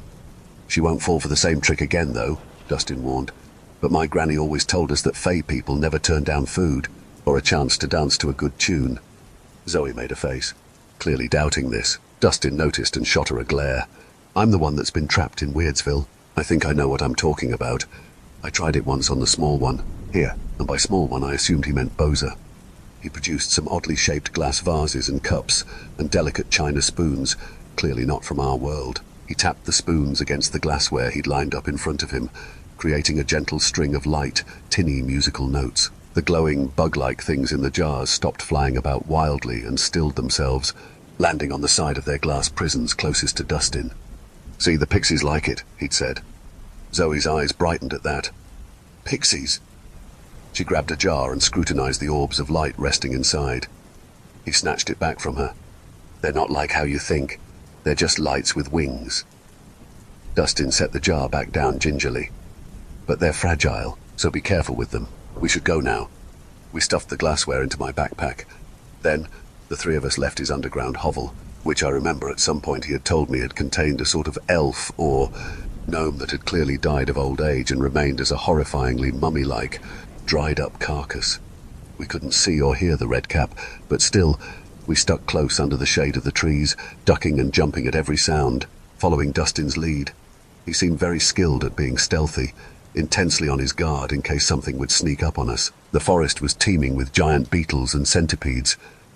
Then Zoe screamed out of nowhere, scaring the crap out of us. She'd been traveling behind us so we could protect her. Me and Dustin turned to see that she was sitting on the ground as if she'd fallen in shock, staring in wide-eyed horror up at a tree. No, not a tree, a woman. It looked like someone had carved the figure of a woman into a tree, but clearly it was some nature spirit or hybrid of some sort. She was posed as if she were trying to blend in with the surrounding trees, much like a chameleon would, her arms upturned and ending in branches, and her golden yellow eyes with no irises or pupils blinked at us before shutting. She became still again, statue-like. She looked utterly creepy, but she seemed docile. "That's just a dryad, blockhead," Dustin snapped. "Are you trying to get us?" We heard the sound of fabric whooshing above us, and we all three turned our heads upward just as the red cap descended upon us with its scythe raised. In one swift motion it swung its blade and decapitated Dustin right in front of us, cutting off his horrified scream and eliciting one from me and Zoe as our great-uncle's head rolled across the ground. His blood stained the blue-colored grass red, and his eyes and mouth remained open in an O shape. Just as swift as the red cap had appeared, it had also disappeared in a flash of crimson in order to dodge out of the way of the spray of blood. I grabbed Zoe and ran through the forest, sparing only one glance behind me to see the red cap removing the hood part of his cloak and dragging it along the ground where Dustin's blood was spilled. Its head looked ghastly and made me want to faint from terror. I remember that much, but for the life of me, I can't recall the details. Not because of how long it's been, though. Even right then and there, after I turned my head back around to keep my gaze focused on where I was going, I immediately had forgotten the sight of his flesh, as if it were some sort of spell. The horrible cry of the red cap, reminiscent of a saw splintering thick wood, echoed out, causing all the small critters in the area to immediately withdraw out of instinct. Pixie lights faded away, and strange-looking insects scampered out of sight. I didn't know how long we could outrun that monster, and after seeing what it did to that poor boy, I didn't want to take any chances. Nearby, there was a large log lying on its side, and so I guided Zoe to hide inside of it. However, I wouldn't fit, and I could hear the red cap flying closer, weaving through the trees in search of us from a bird's-eye view. I promised her I would be back soon, and rushed to find my own hiding spot, ducking under shadows whenever I heard the rustling of fabric draw too close. I quickly came across a waterhole, something of a small pond, and on one elevated side of it the ground jutted out like a ledge with little roots hanging down. I hid my backpack under a bush so the monster couldn't spot the bright purple color and find me. I dove into the water as quickly and quietly as I could, slipping to hide under that dirt overhang. When the red cap stopped circling, then I would go and find my sister and continue the plan. I listened to the red cap cry out nearby with bated breath, tears running down my face as my mind kept replaying the murder of Dustin. Would we ever make it out of here alive? For a second time that night, a tiny stream of water was squirted against my cheek. I winced and looked to see a cluster of water sprites looking at me. Their eyes were wide set and looked exactly like a fish's. The humanoid torsos weren't flesh-colored, but rather colored like a minnow, sleek with little scales, and their hair was essentially one long fin, ranging from orange to green to grey. They are kind of ugly, with their little webbed fingers and wide fish lips, but also kind of cute. One of them puckered their lips and spouted water from their mouth at me again. Then they all splashed around playfully, as if in amusement. A school of them surrounded me curiously. That's when I got an idea. It seemed that these Fae people commonly used these little fish creatures as a source of nutrition, and Dustin had said the Fae were very serious and even downright crazy about their food. They would never pass up a chance to eat or be swayed by beautiful music. I also thought about how I had placed iron in the chocolates which were still in my backpack, basically poisoned Fae food. But I didn't want to waste the chocolate on the red cap. I had only two, one for Ordone and one for her demonic little offspring. So, what if I offered a poisoned water sprite to the red cap? Would it stop and eat it first, proving Dustin right, or would it just kill me, like I feared? But how would I poison it? I didn't have any tiny pieces of iron on me that I could make it swallow. Then I remembered what he'd said about our blood being lethal to a redcap, and my eyes lit up. I snatched up one of the water sprites, and its slimy body squirmed frantically in my grip. I uncorked the vial hanging around my neck and forced its mouth open. It was gross, but I poured every drop down its throat, making it ingest my blood. Then I climbed out of the pond and went out in the open, sparing one glance at the log where Zoe hid before summoning up enough nerve to call out for the redcap. "Mr. Redcap, sir, I have some food, a peace offering." I was terrified. My knees were shaking. I regretted the words as soon as they left my mouth, but it was too late to go back on my plan. I heard another monstrous cry and the flapping of a cloak as the redcap immediately zeroed in on my position. Did this thing even understand English like the fairies did? I held out the water sprite as it came into view and swooped towards me. I couldn't help it. I cried out in fear at seeing it raise its scythe and fell back on the ground, releasing the water sprite and letting it flip over the grass like a fish out of water. I closed my eyes and waited for my death, but it didn't come. I peeked through one eye and saw the redcap leaning over, grunting and chasing after the water sprite as it desperately tried to crawl its way back to the pond where I took it from. It stabbed the mini mermaid's abdomen with a single black claw and brought it up inside its long hood. I couldn't see it eating, but I could hear it chewing through scales and meat and crunching tiny bones. I couldn't believe it. My plan was working. It was actually eating it. I stood up and watched as the redcap suddenly let out a choking sound and seemed to grasp its throat with both hands, dropping the scythe. Its head cracked towards me and I flinched. It wanted at me, realizing I had deceived it, and reaching for me with claws that could absolutely gore me.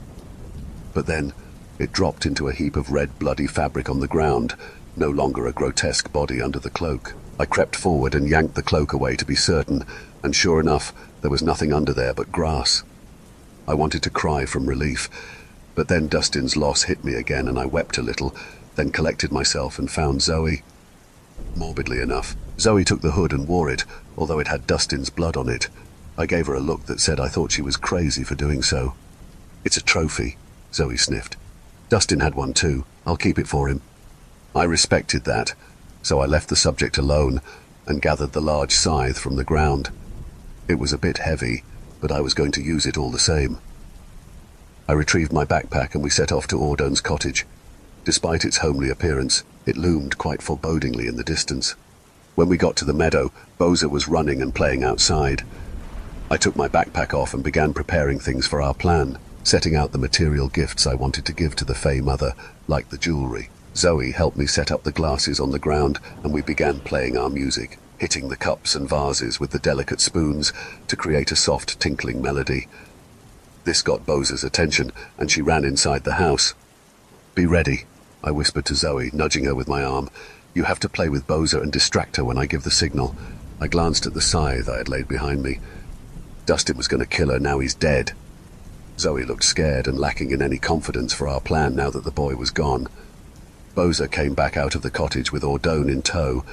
They stood still as statues staring at us, before they both walked calmly towards where we sat, not even using their wings to fly.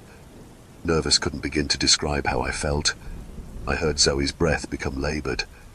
"You returned," Ordone said stoically, looking at the glassware arranged as makeshift instruments in front of us. "Sorry for coming uninvited. I tried to keep up the fake politeness all my sources instructed me to show even the most evil of Fae. We wanted to play some music for you, and I have gems to offer you." I gave her the necklace, which was a chain beaded with little fake crystals that could have very well been plastic for all I knew. I just hoped she wouldn't notice. Ordone held out her hand, her fingers spindly like spiders' legs, and her nails manicured and sharp. I draped the jewelry over her palm and swallowed the lump in my throat. She looked at it before squeezing it in her grip, then opening her hand to let the dust she'd ground it into fall into the grass. "You give me a gift not worth a grain of sand," Ordone stated, with an unsettling level of serenity that felt like the calm before the storm. The air suddenly became electrified as I felt an intense aura of wrath emanate off her. "Can Zoe play with Boza?" I quickly asked. Boza's face brightened and she looked hopefully at her inhuman mother. Ordone nodded once, and Boza immediately grabbed up the chain linked to my sister's collar and dragged her towards the house. Zoe gave me one last helpless look before following. When they disappeared into the cottage, it took everything in me not to back away as Ordone knelt across from where I was sitting cross-legged and laid her hands in her lap. Her black, empty stare drilled holes into me, and I couldn't tell what she was thinking since her face was completely void of emotion. Do you like my music?" I stammered, my musical notes faltering as my hands which held the spoons trembled. "It's my gift to you for taking care of my sister while she's been here." I meant none of this, of course. "You have slain the Red Cap." Ordone pointed a claw at the scythe behind me. "You intend to slay me next. You feign ignorance and respect." She said this all matter-of-factly, as if she could read my mind or see inside my soul. No slaying." I rushed these words out in a panic. "I want to trade these gifts for my sister's freedom." I put down the spoons and laid out more cheap stuff from the thrift store and the candy, which had not been poisoned. "Your sister's freedom has a high price, and by the look of what you've offered me, you cannot afford that price," Ordone said, and I hated her with all my being in that moment. She sounded prideful, as if she thought herself above me. Her next words shocked me, though. "An equal trade would be another pet, or in your case a labor slave. You have physically matured beyond the privilege of being Boza's pet, but you can dedicate your life to the servitude of my bloodline." I assumed she meant I was too old and thus too strong, as I would overpower the demonic little brat, to be Boza's plaything, so I would instead work for her for the rest of my natural-born life. I thought carefully. My research said you had to be clever when dealing with the Fae, and even Dustin said she couldn't be fooled so easily twice. This was not some mindless monster. This was another intelligent being, and that scares me deeply. Of course she would see the scythe I took from the Red Cap and realize I intended to kill her next. She was just as smart as me, although probably even smarter. 13-year-old me felt stupid for not acknowledging that sooner. "That's an offer I would consider," I said after some thought, knowing I shouldn't outright agree, even though I intended to lie, because words held a certain power for the Fae. For all I knew, outright saying yes would instantly make shackles and chains appear on my body out of thin air. It felt like walking on eggshells, or losing a mind game like chess. I resumed playing the music and started to whistle, trying to distract her so I could continue thinking of how to outsmart her. I poured my heart into it, remembering how Dustin had played it in his burrow, and Ordone became entranced by the sound. Before, she had stilled to the point where she looked like a lifeless doll, but now she swayed gently like a flower in a breeze. Her black eyes fixated on the glasses as I tapped at them with the spoon. I waved one hand in front of her face and she didn't move a muscle, not registering the movement at all. Pixies came and danced around us, also charmed by the music. I slowed down the tempo before ceasing the music altogether, and she still didn't snap out of it. I continued to whistle as I slowly got up, grabbed the scythe and moved behind her. She was still swaying. I reared back the scythe, ready to slice at her long neck. "You lack subtlety like a giant in a hedge maze," her voice whispered into my ear. My heart lurched in my chest. Faster than I could blink, the now fake Ordone that was in front of me dissipated into a cloud of glitter, and the real Fae Mother loomed behind me. Her fingers snaked around my neck one by one, and she grabbed the cheap cord holding up my iron pendant, and it withered away to nothing. My only protection, the iron charm, dropped to the ground, and I instinctively tried to reach for it, but she warningly squeezed my throat just a bit and pressed her claws against my skin almost hard enough to draw blood. "But please," was all I could muster as I dropped the scythe and shook like a leaf. I was too terrified to even turn around to face her. I could feel her long hair brush the sides of my face. Vines snaked along the ground and swept away the iron pendant from my feet, far from my reach. Just how many abilities did this monster possess? "I have been fooled this way before," Ordone said, and suddenly images of Dustin's escape flashed through my mind, as if she was projecting the memory of him cutting her head off into my brain. All attempts to slay me after this one should have been original if conducted with intelligence. If you become my servant, you will tirelessly try to end my life, if you have nothing more to offer. I will try to kill you quickly before the little ones return and make things difficult. "Wait!" I shrieked desperately as I felt her fingers tighten over my throat, throwing myself forward onto the ground. I scrambled over to my backpack, crying the whole way there, and fished out one of the large iron-infused chocolate bars I had made, wrapped in plastic. It's the best I have. It cost me a fortune," I lied through my fearful sobs. "I cannot be fooled by the quality of offerings." Ordone gingerly took the chocolate. "If it doesn't taste exquisite, it will be spat out, and I'll have your life instead. You'll like it, I promise." I watched hungrily as she daintily brought the chocolate to her mouth. Then her hand froze, the candy inches from her lips. She took a deep whiff. My blood ran cold. I thought quickly to save myself. This, she began. Actually, I blurted, launching forward to snatch the chocolate away. She seemed affronted by my rude actions. I forgot. This chocolate is special. It's for Zoe. I want her to have it. I'll trade my life instead. You're not worth this gift. Ordone was deeply offended by that, just as I had expected, and her slender frame grew rigid as her black eyes widened. What did you say? I said it's not yours, so you can't have it. I was unable to keep the spite out of my voice as I kicked things up a notch. I changed my mind. You're an ugly creature and you don't deserve a gift like this anyways. I would rather have someone I like to have it instead. What a wretched little whelp you are. Ordone smiled. It was loaded with malice and just a tinge of amusement. After I eat this, I think I'll keep you and your sister here until you grow old and your bones turn to dust. I'll leave your grandmother good fortune in trade for your slavery. I watched as the Fey Mother gaped her mouth open wide as anything and dropped the chocolate inside. It disappeared down her gullet, and she grinned tauntingly at me, the corners of her lips stretching her face beyond what was anatomically possible. There goes your special gift I'm not worthy of. I picked up the scythe and stepped back, waiting. Ordone frowned, not expecting this reaction. Just as she opened her mouth to speak, she keeled over and vomited a stream of a tar-like substance onto the ground. Her white skin became grey and speckled like a gargoyle again. Her veins bulged against her skin, and her gown rotted right off her body. Her wings shriveled up and fell from her back like rotten flower petals as she continuously dry-heaved, retched and vomited. It was so violent and disgusting I still get nauseous just thinking about it. She clutched her stomach, which was drawing in on itself as her ribcage became more pronounced. Her once beautiful form became emaciated-looking. She was naked and looking more like a corpse with each second. Her gaunt face snapped towards me, rage registering on her ghoulish features. She couldn't even talk anymore. She simply howled and groaned, stumbling towards me. Her claws were as long as machetes now, itching to dig deep into my flesh. Give me the key. My hands shook around the scythe. I couldn't muster the courage to swing it at her. She only screeched and lurched towards me like the undead. I ducked out of the way and kicked the back of her knee, sending her sprawling over the ground. Then, adrenaline coursing through my veins and fueled by primal fear, I bashed her head with the handle of the scythe. Greatly weakened, it seemed she could hardly get up, so I placed my foot on her head to keep her down and swung at her neck like an executioner. It took a few awkward hits, since I had a scythe and not something like an axe. But eventually her head was severed, thus silencing her agonized groans, and I hastily seized the key which was around her neck. I watched as her body turned to dust, leaving the piece of iron lying among the pile. I could hardly believe what just unfolded, and the feeling of it all being a dream hit me 10 times harder as I fell onto the grass and stared at her remains for a while.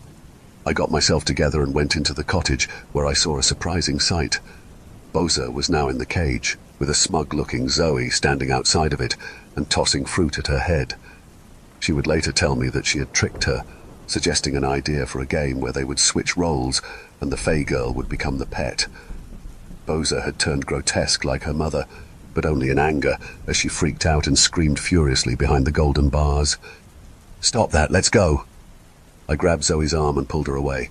We trekked all the way back to the tree archway, only to see that the portal was gone.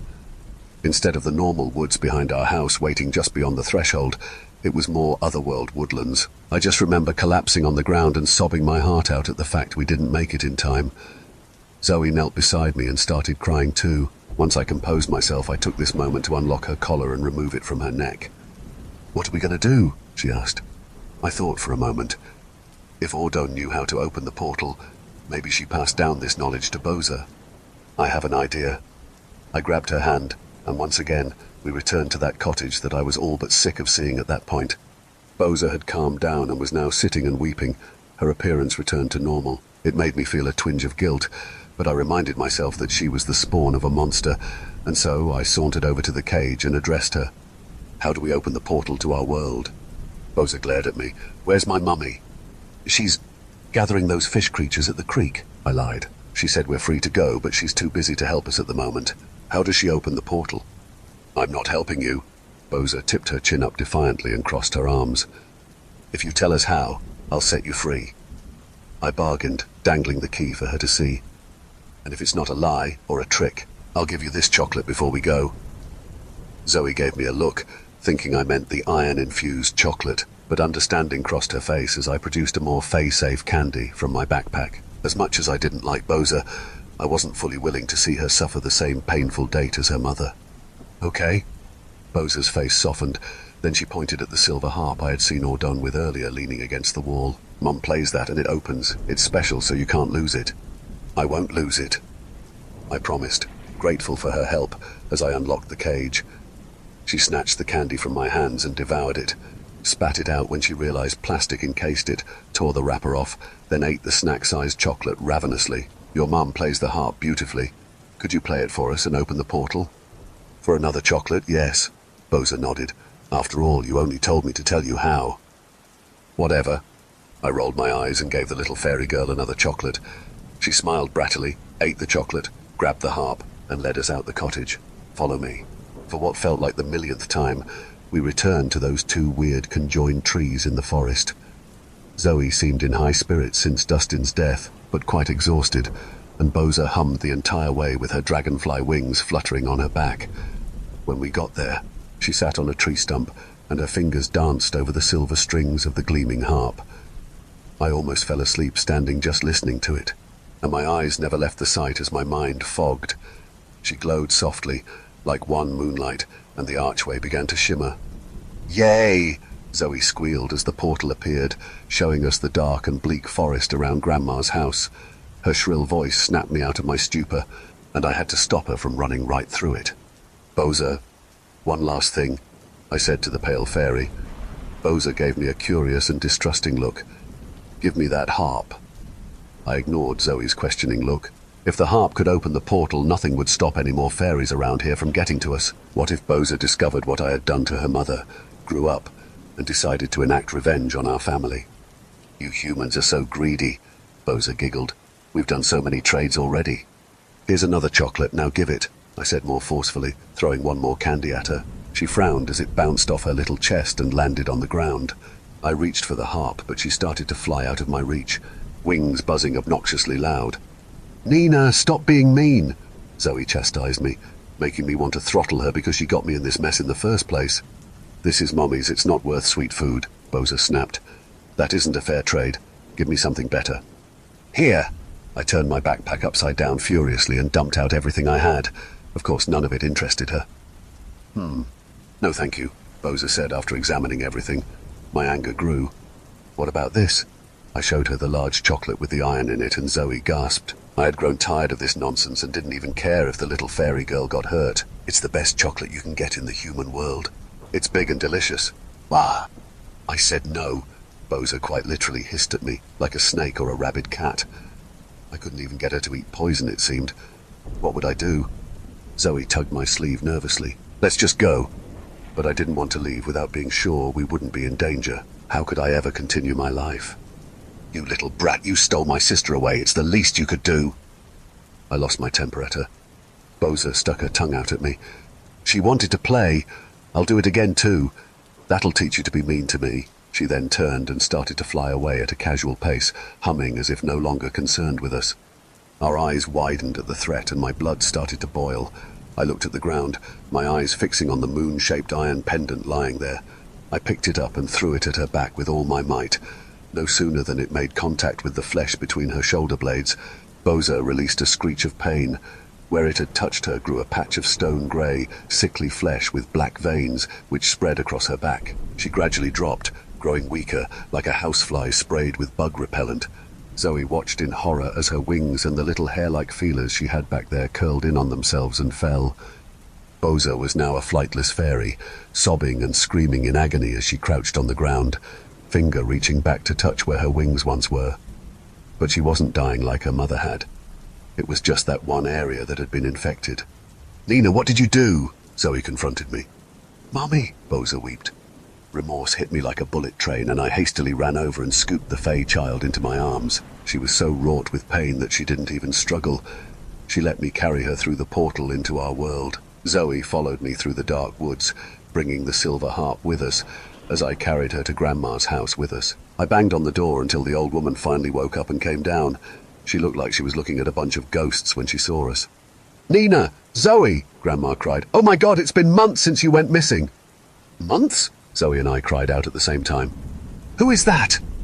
Grandma pointed at Boza, who had at some point fainted, presumably from the shock of her injury, during our walk through the forest. She then spotted the weird grey tone of her back. And what on God's green earth happened to her? We came inside and I laid Boza on our couch. I told Grandma everything as me and Zoe feasted on leftovers and drank warm milk until our stomachs were about to burst, absolutely starving to an unnatural extent after leaving the other world. The dreamlike feeling had gradually faded with each passing minute, and a splitting headache persisted in both of us. We had vertigo every time we tried to stand and our bodies ached. To name a couple more symptoms I remember. We didn't tell her about Dustin because it seemed too heartbreaking of news to share. We wished we could have brought him back to her and felt bad. Grandma had no trouble believing every word we said, since she already knew the Fae existed. However, although she was happy to the point of tears that we were back, she seemed absolutely terrified that Boza was there. She was sure that me killing Ordone would bring a horrible curse upon our family, possibly by a relative or friend of the fairies that we hadn't met, or maybe even by Boza herself if she realized what had been done. I told her that I'd lied and said Ordone was alive, but still, this didn't ease the old woman's worries one bit. Once I told her we saw no other relatives of the two, or even any neighbors, she seemed to relax just a little bit. Grandma decided to bury the harp under her rose bushes right then and there, with me helping to ensure the task was done quickly. She did not want Boza using it to open the portal back to the other world. Then, she sat Zoe and I down and explained that she was going to adopt Boza into our family legally and change her name, in hopes that treating Boza more kindly than those fairies had ever treated, Zoe would make any potential Fae entity mercifully rethink any revenge plots. Boza didn't wake until the next day, and when she did, she was oddly silent and dejected. Her eyes were not black like pools of ink, but human-like with blue irises like in Zoe's drawings. I guess being in our world changes their appearance. She seemed less alien-like as well, looking for all the world like a regular albino kid. As soon as her eyes cracked open, Grandma was there with food and drink, and a kind smile, telling her that her name would be Lana, and she would be staying with us in the meantime. Boza surprisingly was obedient and accompanied us as we went with Grandma to the police station and hospital. Zoe and I were taken off the missing children's list, and a report was made for Lana, and as expected, no one came forward to claim her. So our grandmother was given custody. We were all checked up in the hospital, and thankfully Lana's allergic reaction to the iron has faded away by then, although she acted up when the nurses and doctors tried touching her during the physical. After getting over her silent meek phase, Lana became comfortable and was quite feral. In class, she was the most ill-tempered and badly behaved student. She often ran on all fours whenever she played, ate bugs out of the ground and crawfish right from the creek, and she didn't understand at first that tables and counters were not to be climbed on. When she was hungry, she would raid the fridge and eat raw steaks from the freezer, making the kitchen look like a tornado had hit it. She dearly missed having her wings and sometimes cried about it, since they never grew back. Of course, she absolutely despised me, and at first she hated Zoe and Grandma too, but she eventually warmed up to them. Zoe hardly asked me to play anymore, as Lana became her best friend in school and at home. Lana wore normal human clothes, but she had to slowly realize what was socially acceptable fashion and what wasn't, as her outfits were all wildly mismatched at first. I tried to make amends with Lana as the years went by, but she never let up the constant insults and pranks. She always threatened to curse me but never did, although she still seemed to have strange abilities. My things from my room would always go missing and end up in weird places, if they were ever found to begin with, even after I got a lock and kept my room inaccessible whenever I wasn't in there. She even invaded my dreams, and initially I thought they were normal dreams, but she would slyly reference something that happened in them to me the next day, letting me know she was actually there. Grandma could never get her to stop, but just seemed glad she wasn't doing any real harm to me. Over time, Zoe forgot all about what happened, her abduction and our time in the other world. We stopped talking about it after that first night back, and then when I tried to bring it up again months later, she looked shocked and said she thought it had been a weird dream.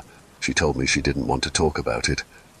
Then a year later, I brought it up once more, and that time she didn't believe that it had happened at all. She believed the story that Grandma told the police. We found a strange lost girl in the woods who didn't remember how she got there, where her home was, or who her family were. She genuinely believed Lana was never Boza, and always had been human. Eventually the memory faded from my mind as well. Every time I tried to recall it, I remembered less and less until it all became very fuzzy. So here I am, a college student on winter break, with Zoe and Lana watching Christmas specials downstairs as Grandma cooked up a storm, looking at this old drawing of Zoe and Lana with wings. Everything has come flooding back to me and it's overwhelming. The teenage girl downstairs was a fae whose mother I'd killed. I just hope that she can one day forgive me, for my sake, not hers.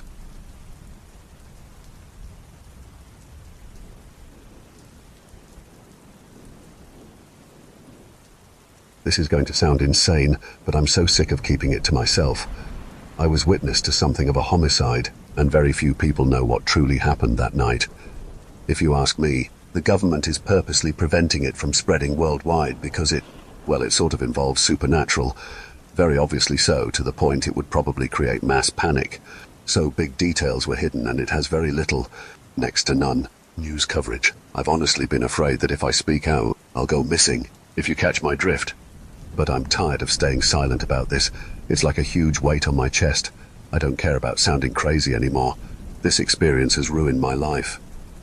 I startle at my own shadow, every creak of an old building, and I've developed a severe panic disorder and a case of PTSD. Maybe if I speak about it, it'll offer me a form of closure. Well, make yourself comfortable, and I don't know, maybe grab a snack and a drink because this is going to be a bit of a doozy. My name is Grace. I'm currently 30 years old, and this happened when I was 16. My friends and I had been planning to explore this abandoned, supposedly haunted house for about a week. It was October, and we were feeling pretty festive. Halloween Eve fell on a Saturday, and we already had plans to go to a Halloween party the following Sunday. So we decided that would be the day we would go ghost hunting in the infamous Eye Ripper house. I know it certainly sounds like a fun time, doesn't it? I would have never gone if my best friend Yasmin hadn't peer pressured me into it. You see, I was a dorky chick with brown hair and big glasses, a late bloomer who kept her nose stuck in books and was always regarded as the teacher's pet. I wasn't exactly the daring type. When I moved to town, I had virtually no friends, until Yasmin came and sat next to me at lunch out of the blue one day. She had light brown skin and long, curly, dark brown hair. I remember she called me pretty, said I looked like one of those girls in movies who would take off their glasses and suddenly become the hottest girl in school. Even though they were just as pretty when the glasses were still on, I blushed and said thank you, not used to being complimented. And then she just kept talking up a storm. No matter how short and bland my responses were, she carried the conversation non-stop. That's how we became friends.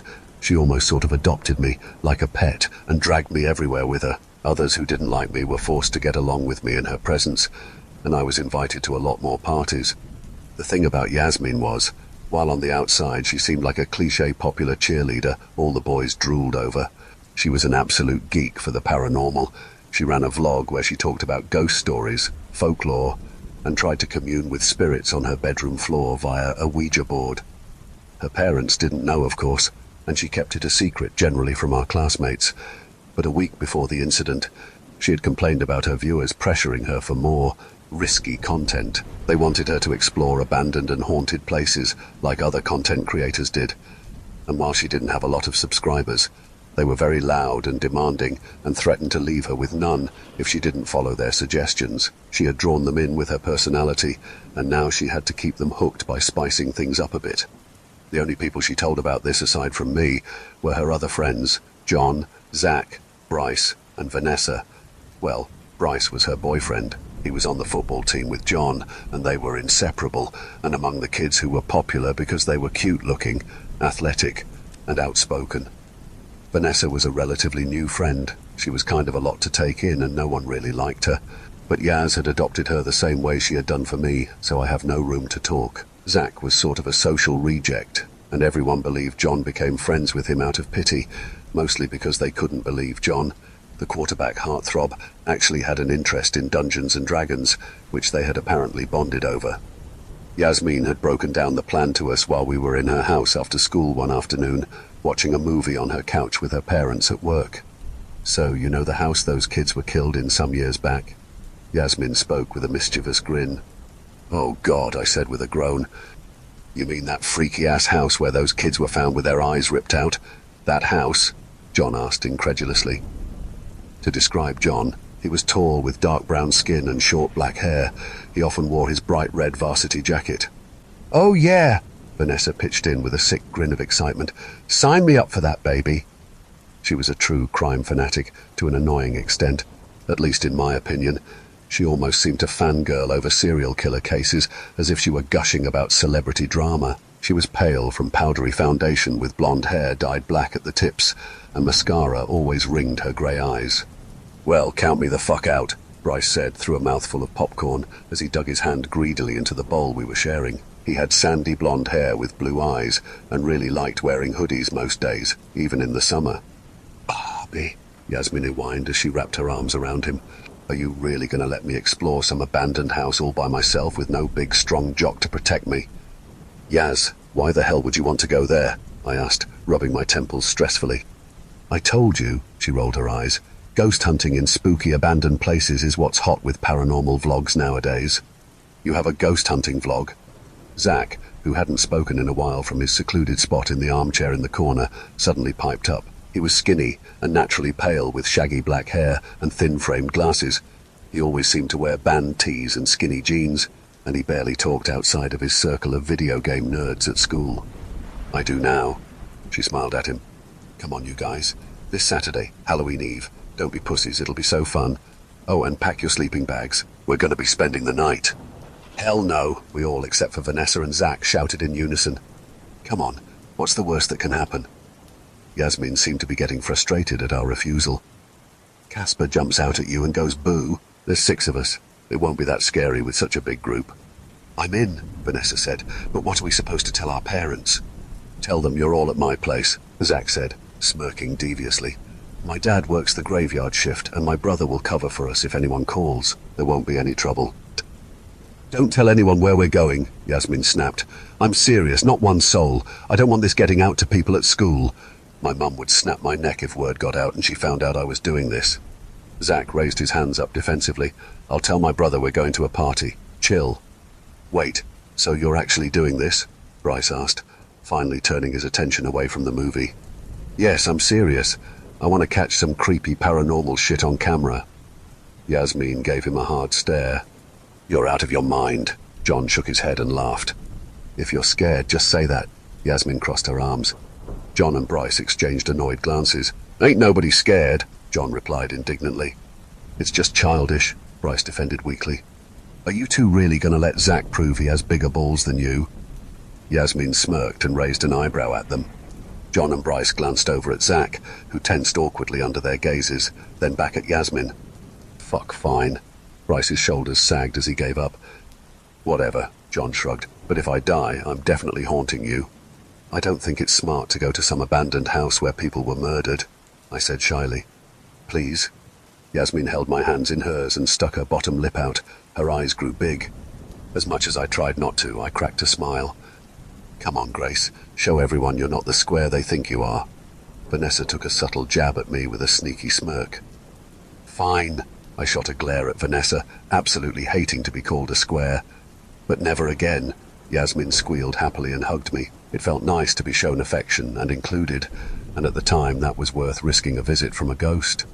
And so, fast forward to the night of Halloween Eve, we were parked in John's car on an abandoned street on the outskirts of town. It was located on an unfinished suburb, where the house was at the end of what was meant to be a cul-de-sac, with at least 2 other finished houses, and the rest half-built. The exact address of the Eye Ripper house, as it was dubbed, was 52 Magnolia Way. Nature was quickly reclaiming the semi-rural land. The yellowed grass on different sectional plots of land where houses were originally going to be built were high and swaying in the autumnal breeze, and the shivering trees crowding in too close for comfort. We were the only sign of life out there. 6 teenagers stepping out of the car and looking up at the 2-story single family home looming over us, with dark windows that may as well have been empty eyes staring out. The night sky was a dark blue, dotted with twinkling stars and a full moon. Civilization was miles away. "So, this is it," I said, feeling a chill run down my spine as I imagined the horrors that went on there decades ago.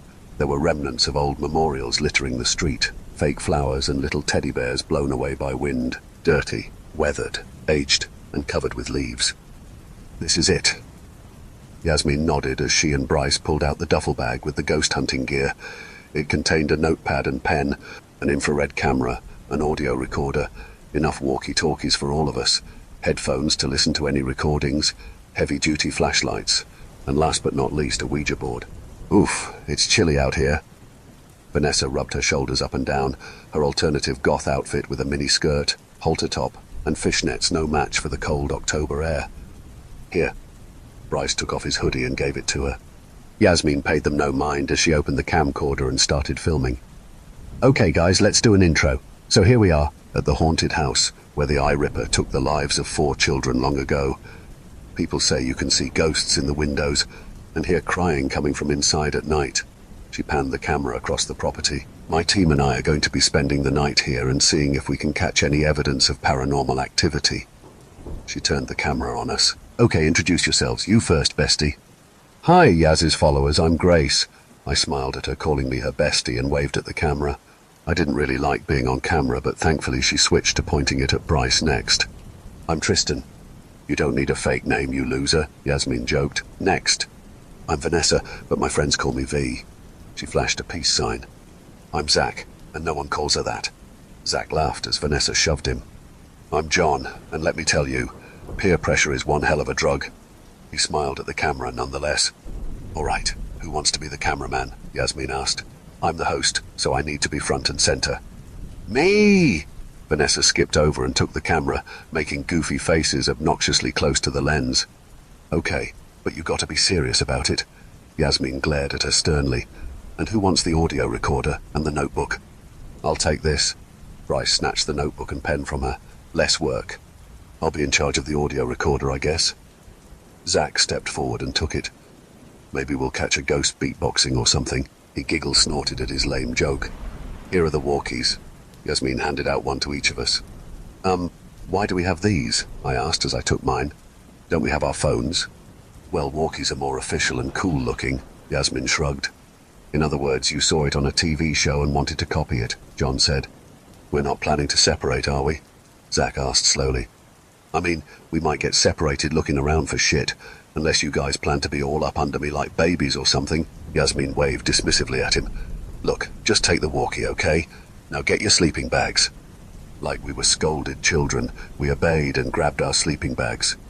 Yasmin led the way into the house, Vanessa trailing close behind her with the camera. Oh, it's unlocked, Yasmin said as she opened the front door. Lucky for us. Those ghost kids must be looking for some company, Vanessa added in amusedly. We all walked into the house, slowly and carefully, as if it might collapse over our heads. It was still fully furnished. The killer's things were left just as they were. The front door opened to a hallway, on the left side a living room area, and on the right side the kitchen. The stairs were at the end of the hall, next to a small room with the laundry machines and a back door leading to the backyard. We followed Yasmin into the living room and slowly fanned out, Vanessa spinning in a circle to capture our surroundings on video. We could hear mice scuttling and saw cockroaches hide from the beam of our flashlights. Wow, it looks almost like no one left, right? Yasmin said to the camera. Well, aside from all the nasty dust everywhere, let's see what else is down here. We took footage of the kitchen and other areas of the downstairs before moving upstairs. The stairs lead to a landing, connected to a hallway where a second bathroom, a closet, and at least 3 rooms were located. Yasmin opened each door and allowed Vanessa to record what lay within. Just regular rooms, the air inside stagnant and choked with dust. We temporarily stopped our exploration inside the master bedroom at the end of the hall. We didn't even need our sleeping bags, Zach said as he threw himself onto the king-sized bed. A cloud of dust puffed into the air and he coughed. Shit! Dude, that bed is gross, Yasmin said with disgust. Those covers haven't been washed in years. And the killer was the last to sleep in it, I reminded him anxiously. Ooh! Vanessa jumped on the bed like a trampoline before lying down next to Zach, who blushed at being close to her. I can't believe I'm lying where the Eye Ripper slept. You guys are freaks. Bryce shook his head. So what now? I'm bored. Now? A slow grin tugged the corners of Yasmin's lips. Now, we try to make contact, and I know just the place to do it. We ended up in the basement. The stairs leading down were past a door in the kitchen. The steps creaked and groaned loudly under our weight. I pointed my flashlight around the dark room. There was empty space encircling a furnace in the center. But other than that, it was mostly cluttered with boxes and piles of old junk and seemed like a regular basement. There was an adjacent, smaller room to the bigger one where most of the junk was hoarded. Yasmin babbled about the Eye Ripper murders to the camera as we explored. This is the basement where Millie Jenkins, Peter Bushard, Sarah Miller and William Crawford were tortured and then killed by Hank Stone, aka the Eye Ripper. Yasmin babbled like a reporter. They were abducted from their neighborhoods in different areas around town, and he used chloroform to render them unconscious. When they woke up, they were bound and gagged. He would then force them to perform various brutal acts on one another, like...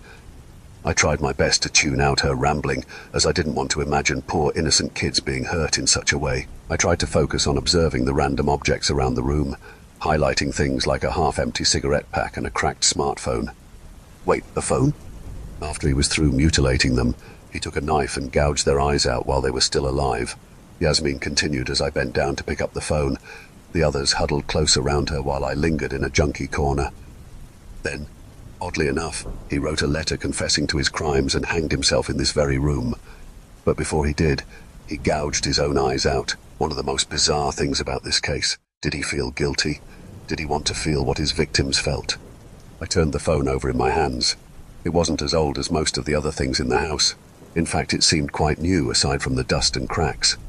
I tried to turn it on, but of course an image of an empty battery flashed on screen. He probably would have never been caught if it weren't for him snitching on himself, Vanessa said with an air of annoyance, as if she was actually upset he'd gotten caught. Bastard deserved to rot in jail for what he did, John growled, his fists balled in the pockets of his varsity jacket. I have a little sister, and I can't imagine someone snatching her up like that and doing all these terrible things to her. He took the easy way out. I believe that's the hook where the noose hung. Yasmin pointed to a hook instilled in the ceiling, and the kids' bodies were found in the wall and under the floor, which is why those floorboards are loose there. She pointed to a section of the floor that seemed to jut up slightly. I hated to imagine a kid's lifeless body lying under there, so I quickly looked away. You must have researched this case too, Vanessa replied, catching footage of everything the other girl pointed at. Well, duh, Yasmin rolled her eyes. Gotta do your research before you ghost hunt. I've known this case for longer than any of you, so any questions anyone has, I can answer them. Yaz isn't the only one who does her homework around here. Vanessa almost sounded jealous that Yasmin was also knowledgeable on the case, but I had no idea why that could be. Hey guys, look at this. Everyone's attention turned to me, and I held the phone up. Didn't this case happen in the 90s, before touchscreen? Why's someone's phone here? Vanessa came closer to me with the camera, filming the phone. Ooh, what do we have here? Clearly someone was in here before, John said. We should have known we wouldn't be the first to try this. The screen still works. It's just dead, so I wonder why they didn't take it with them. I bent down and picked up the half-empty pack of cigarettes. And look, who smokes half a pack and just leaves it? Admittedly, I was a teen smoker. Yasmin had gotten me into it, so I knew all about savoring every last sweet stick of tobacco until they were gone, especially as a broke high schooler. Give those here. Bryce snatched the cigarettes from me and immediately lit one up with a lighter from his jeans pocket. I resisted the urge to roll my eyes at him. Yasmin had gotten the habit from him. Guys, who cares about all that? Yasmin sighed. Let's set up the Ouija. We sat with our legs crossed around the Ouija board, watching as Yasmin lit 4 red candles and placed them at each corner. We placed our hands on top of one another, touching the planchette simultaneously. Vanessa had set up the camera on a nearby box to film us. Okay. Yasmin took a deep breath. Can the ghosts of Sarah Miller, Peter Bushard, William Crawford and Millie Jenkins hear us? We waited in tense silence. John and Bryce seemed bored, with John staring into space and Bryce chewing gum. Vanessa was very immersed and waited with bated breath, same as Zach. I felt that nothing was going to happen. After all, I didn't believe in ghosts. All those videos on the internet were staged. Today's technology was advanced enough to fake such things, and I had never had an experience myself. Is anyone there? Yasmin asked again impatiently. Anyone at all? Give us a sign. The candle flames went out in perfect unison.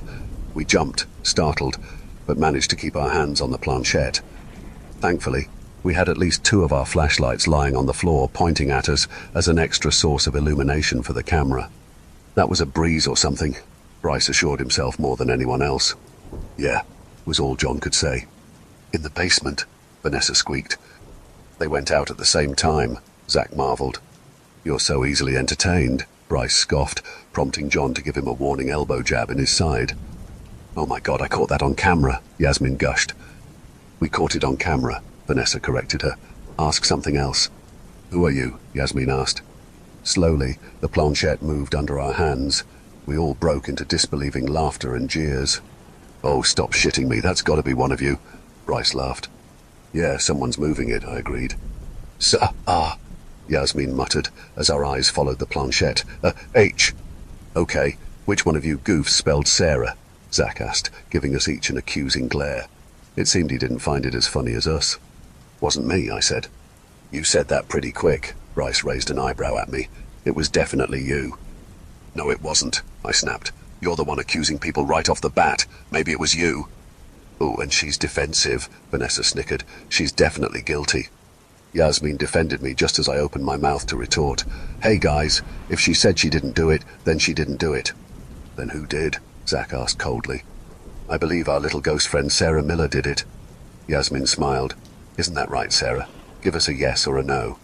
The planchette slid over to the word yes at the corner of the board, and this time, rather than laughing, we all scoffed and snorted, our amusement waning into irritation.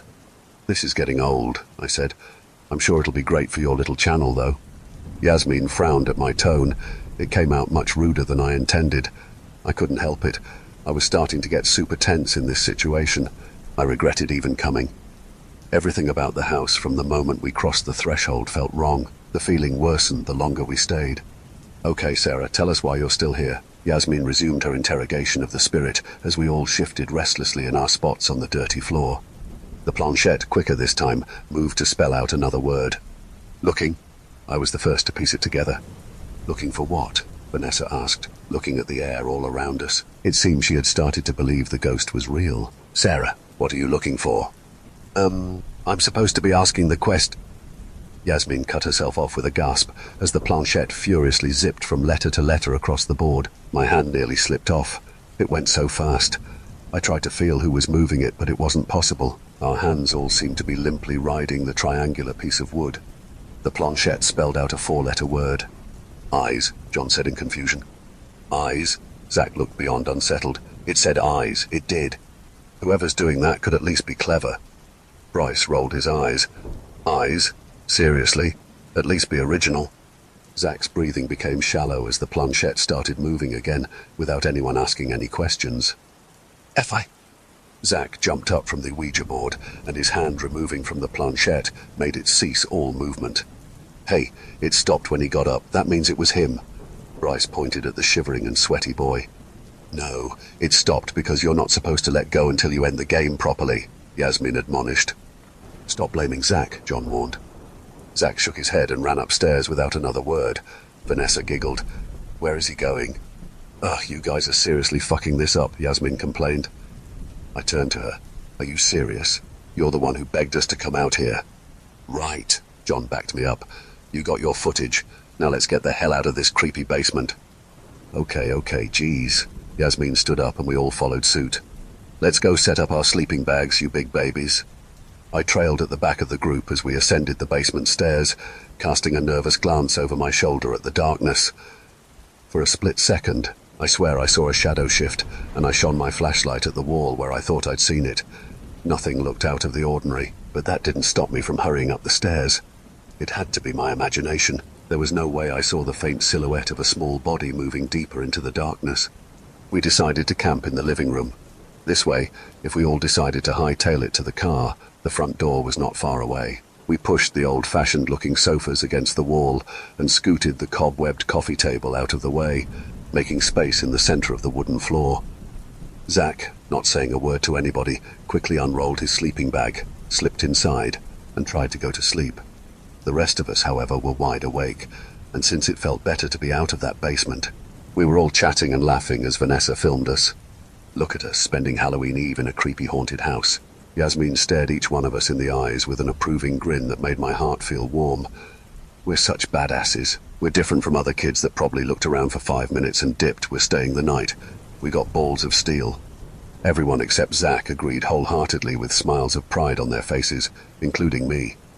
I had to confess, it felt good to be praised by Yasmin, and I did indeed feel cool for daring to do such a thing.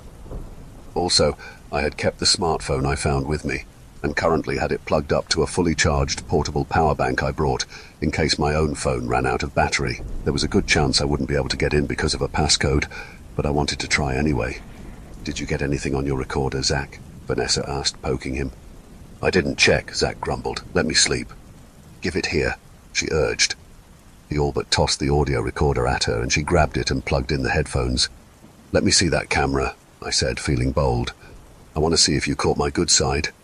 She tossed the camera to me. I ended the current recording and started to review the footage. I shot her a glare as she snickered and muttered a sarcastic response about my good side, or lack thereof to be specific. I'd never done anything to Vanessa, but she always liked antagonizing me. "Babe, did you write any notes down?" Yasmin asked Bryce. "Huh?" He was half listening as he lit up another cigarette. "Give the notepad here." Yasmin sighed as she realized he'd simply scribbled a game of tic-tac-toe on the paper. Whatever. Several minutes of quiet discussion passed, then Vanessa gasped, attracting everyone's attention. "Hold up. I think Zach actually caught something." Zach raised himself up, alarmed. We gathered around as she replayed the part of interest. It was when we had just figured out the planchette spelled the word eyes. Everyone's voice echoed to us. "Eyes?" John's voice uttered from the recorder. A rushed-out, slightly garbled whisper sounded out right after, and then Zach's voice. "Eyes, it said eyes, it did." "Wait, can you rewind it and slow it down?" I asked. Vanessa nodded and pressed a couple of buttons. "Eyes? Can I have them?" "Eyes, it said eyes, it did." "It said, can I have them?" John leaped backwards and pointed at the recorder. "Have what?" Yasmin wondered, frowning. "Our eyes." Zach's voice, even-toned like the calm before the storm, had everyone's gaze on his clammy face. "It's asking for our eyes." "It sounded like something else," Bryce shouted. "It didn't say that." "It sounded clear to me," Vanessa muttered, staring down at the recorder. There was a beat of silence as we all processed this. "Grace, anything on the footage?" Yasmin asked finally, and everyone's eyes fell on me. I scrambled to replay the most recent video of our time in the basement, and everyone crowded around me to watch over my shoulder. Everything seemed normal until the candle flames went out, and something in the far right corner of the frame moved in the darkness. "The fuck is that?" Zach cried. "Rewind it," Vanessa commanded, "then pause." I did, and when I paused at just the right moment, we all squinted and made out a thin, pale arm, in the process of slipping back into the shadows away from the reach of the flashlight beam.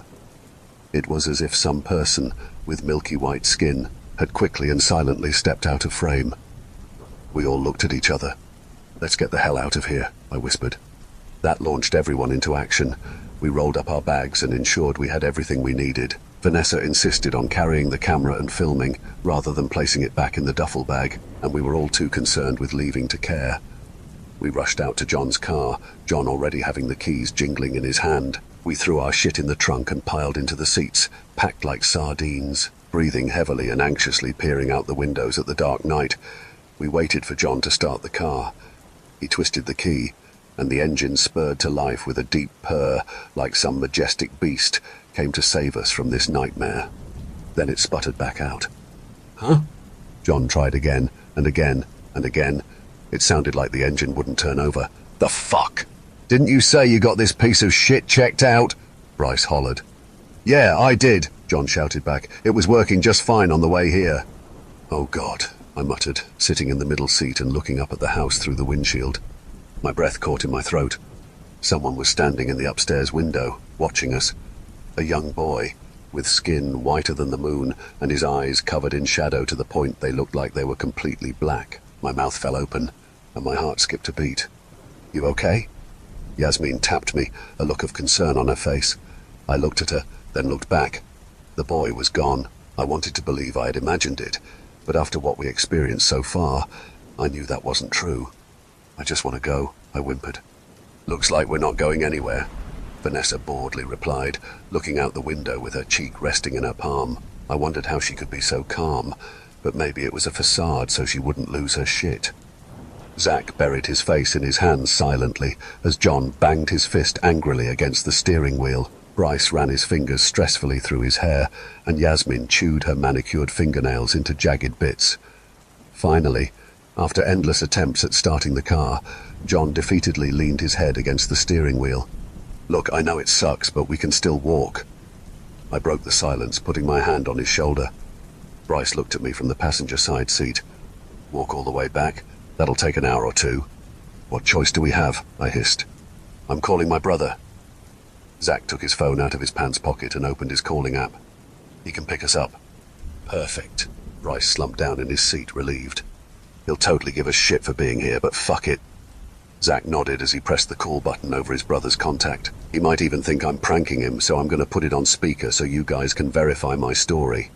The phone rang as we allowed the tension to ooze out of our bodies, anticipating our rescue. It stopped ringing, and subtle breathing could be heard from the speakers. Hey man, we need some help, Zach began. The bad man stole our eyes. The eerie voice of a child whispered, and we all froze like deer in headlights as we heard it. The bad man stole our eyes and now we can't leave. Please help us. Zach started to hyperventilate as he dropped the phone at his feet. Vanessa looked panicked as she desperately told him, Your brother's just playing a prank. Tell him to come get us. Zach shook his head vigorously, his breathing getting more and more out of control. What the fuck was that? Bryce muttered, frozen in his seat. Zach, calm down, Jesus. Yasmin rubbed his arm. I'm calling my mom, I quickly said, taking out my own phone and dialing her number, making sure to put it on speaker. She'll be pissed, but it's better than waiting out here another moment. The phone rang and rang until finally the soothing voice of the woman who gave birth to me answered. Hello? My mum said, making everyone in the car let out a breath they likely didn't know they were holding.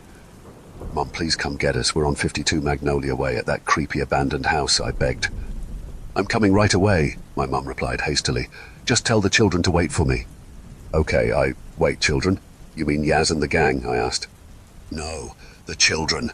I want to be there when they rip your eyes from your sockets, you filthy diseased bitch. My mum's voice screeched, crescendoing into an unrecognizable unearthly howl before the call suddenly dropped. What the hell type of drug is your mum on? John stared at me with wide eyes. That wasn't my mum! I gaped at the screen as I held my phone with trembling hands. Then I noticed something. In the top right corner of the screen, a symbol caught my eye. 3 empty bars. No signal. There's no fucking bars, I cried, tears spilling down my cheeks. We don't even have a signal. They all scrambled to check their own phones, and the blue glow of their screens illuminated their horrified expressions. So, who did you call? Yasmin said slowly. The spirits are toying with us, Vanessa replied gravely, turning the camera towards Yasmin. Isn't it obvious they want us to help them move on?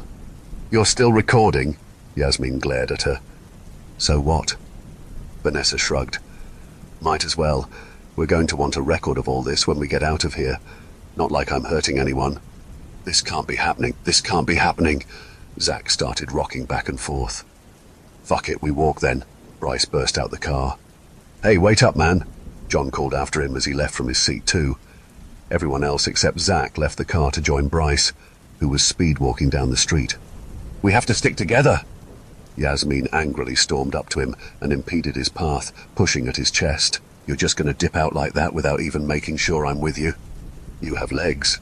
Bryce walked around her. Wait, we can't leave Zach. John stopped in his tracks as he remembered his new friend. Why isn't that loser following us anyways? Bryce shot back. Don't call him that. John shoved Bryce and went back to the car. When Bryce saw that Vanessa, Yasmin and I were going to wait for them, he groaned loudly and let his hands fall limp at his sides. He didn't want to go on his own, but he didn't want to wait up either, it seemed. I watched, biting my thumbnail, as John opened the back seat door and leaned in.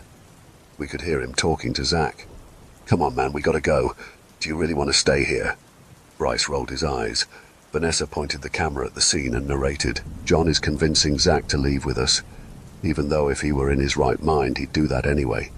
Cut it out, Yasmin pushed at the camera. This isn't a movie. Hey, be easy with her, Bryce scolded. Yasmin looked shocked at him. Hey, it's her camera. If she wants to break it by knocking it out my hand, it's no skin off my ass, Vanessa spat, turning the lens to Yasmin, who appeared to be fuming. Finally, Zach clambered out of the car and briskly and wordlessly walked past us, John following after him.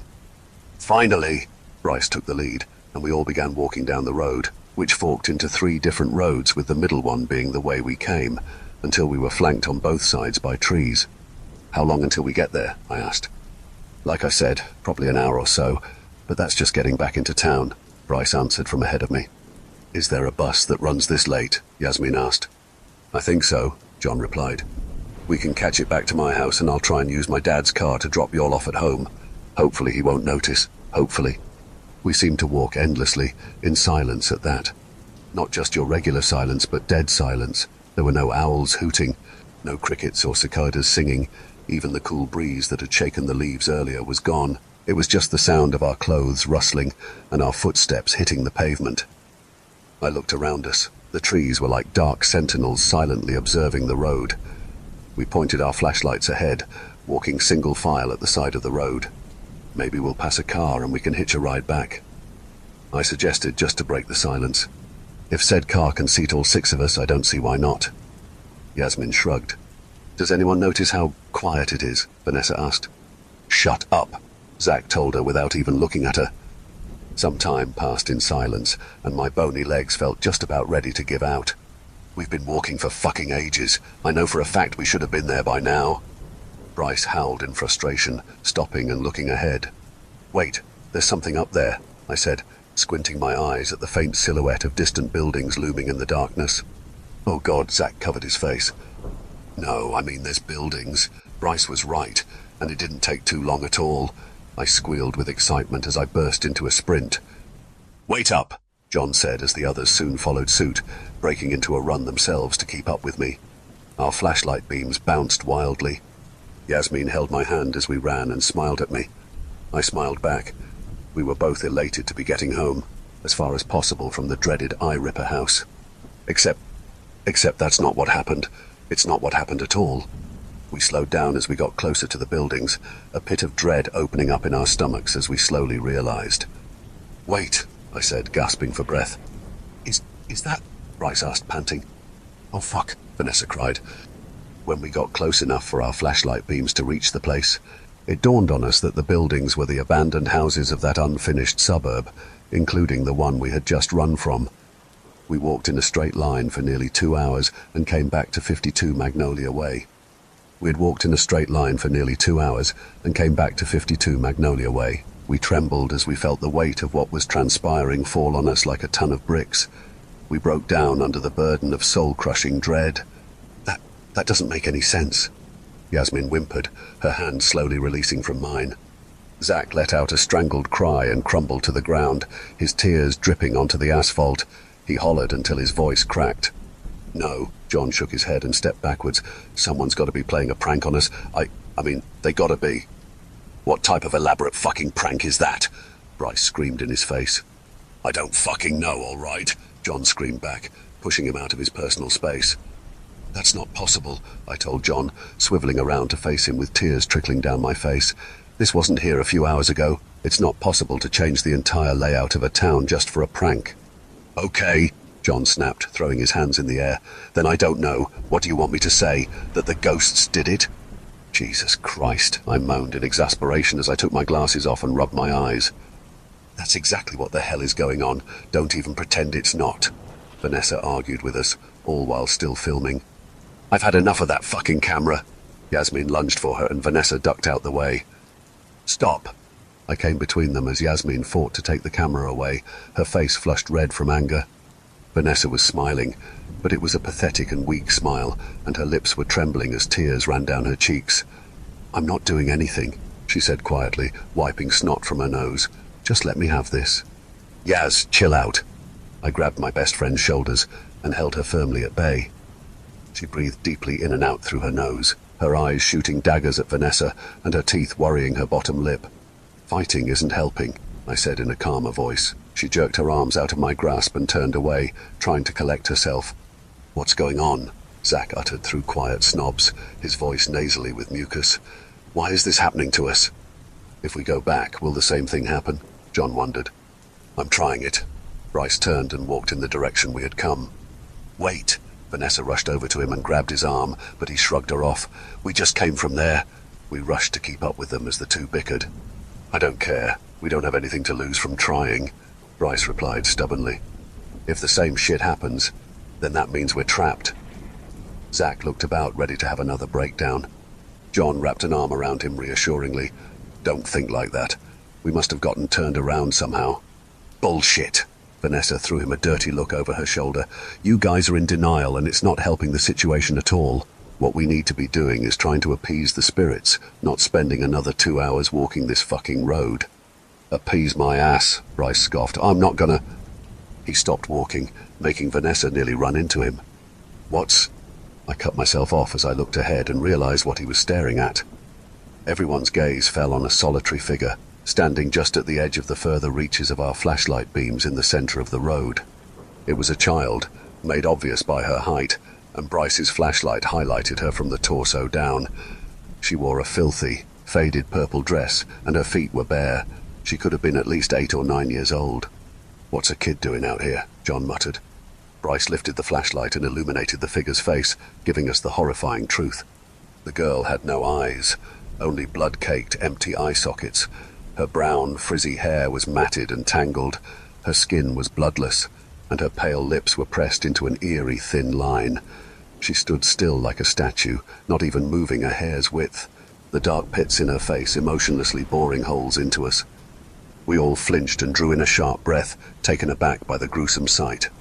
Oh my God. Yasmin's mouth fell open as she staggered backward. I saw her obituary. That's the Jenkins girl. She's fucking dead. She's dead. I couldn't help it. I screamed and ran back towards that dreaded eye-ripper house, away from that horrifying spectre. I could hear the pounding footfalls of the others right behind me, cursing and panting from fear. I scrambled into John's car, still parked outside, in the passenger side seat. Go, go, go, I screamed, slapping the dashboard as John threw himself into the driver's seat and took out his car keys. We have to get out of here. Try it again, Yasmin shouted as she and the others slid into the back seat, their shoulders flush against each other. I'm trying. John tried to ignite the engine over and over again, but it only spat and spluttered like a wounded animal. This is hopeless. Vanessa shook her head, camera raised towards the window as she looked for any more unwelcome spectres. They don't want us to leave, so we're not going to be able to. That's why we can't call anyone. That's why we can't walk back. And that's why the car won't start. Then what do you suppose we do? I faced her with an annoyed look. Clearly we disturbed the spirits. Vanessa began her explanation. I think it happened when Zach left the game. You're supposed to say a proper goodbye when you're finished communicating with a spirit over the Ouija, or else the window between our world and theirs won't close. Oh, come on, Zach groaned. Don't put this shit on me. I think this place was already fucked to begin with, Yasmin theorized. We just should have never came here. That was our mistake. And I know I begged you guys to come, so I'm sorry. To think I almost stayed at home. Bryce groaned, head in his hands. We can't sit here pointing fingers. We have to figure out a solution, I said, looking at the house in front of us warily. Vanessa, Yasmin, since you guys seem to know so much about ghosts, do you have any idea how we can get out of this? Like I said, Vanessa replied, appease them. Appease them fucking how? I pressed. Vanessa seemed surprised at my aggression. We go in there, we get out the board, we apologize, and end the game correctly this time. She shot a glare at Zach, and he threw his middle finger up at her. In there? Bryce looked at her like she was crazy. In where? The house where we caught that thing in the basement on camera. In there? Yes, in there. Vanessa glared at him. Unless you have any better ideas. Let's do it, John said. He was the last person I expected to follow along. I didn't believe in ghosts before, but I guess I can't argue with whatever the fuck we saw back there. Let's do this, and quick, Yasmin agreed. I'm not going back in there. Zach shrunk in on himself. Bro, there's 6 of us against one creepy little girl, John tried to reason with him.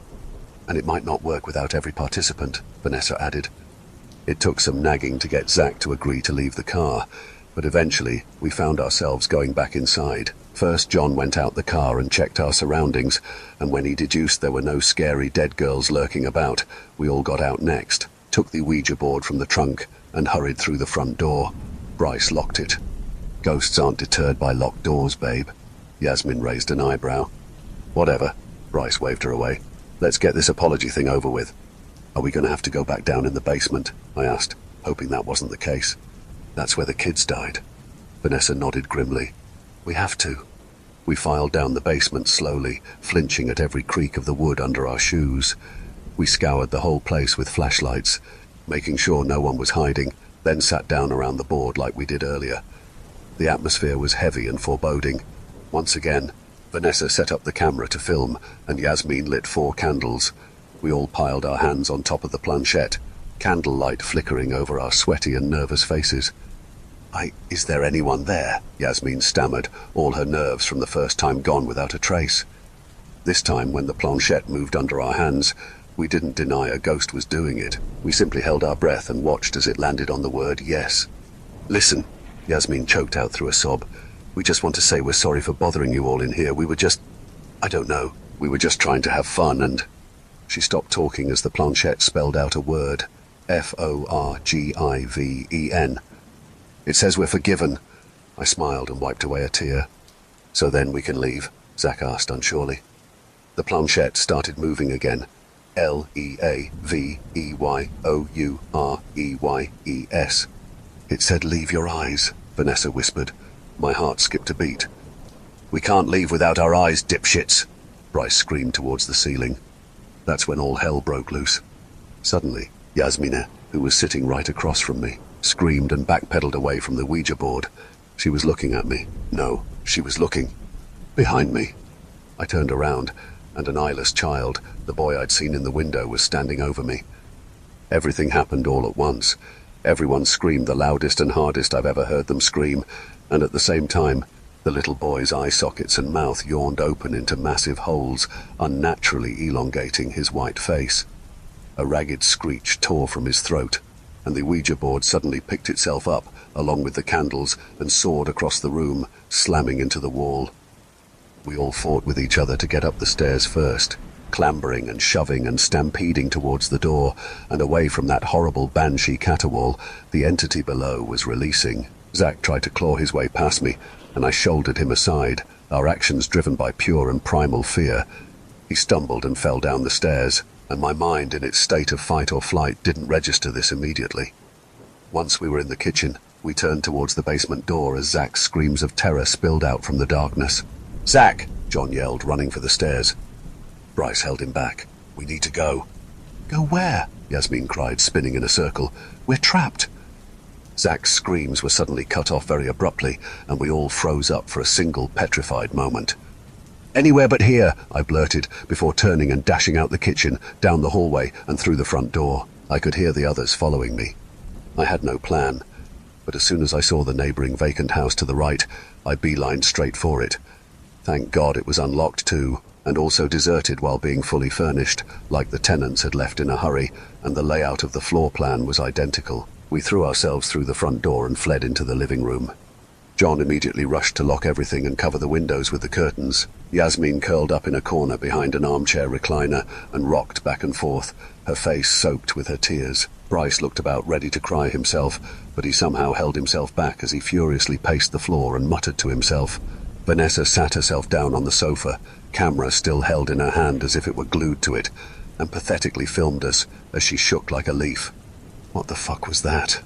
I murmured, as I slowly slid my back down the wall until I was sitting on the floor. I had managed to grab my flashlight on the way out the basement, and it seemed John and I were the only ones that remembered to.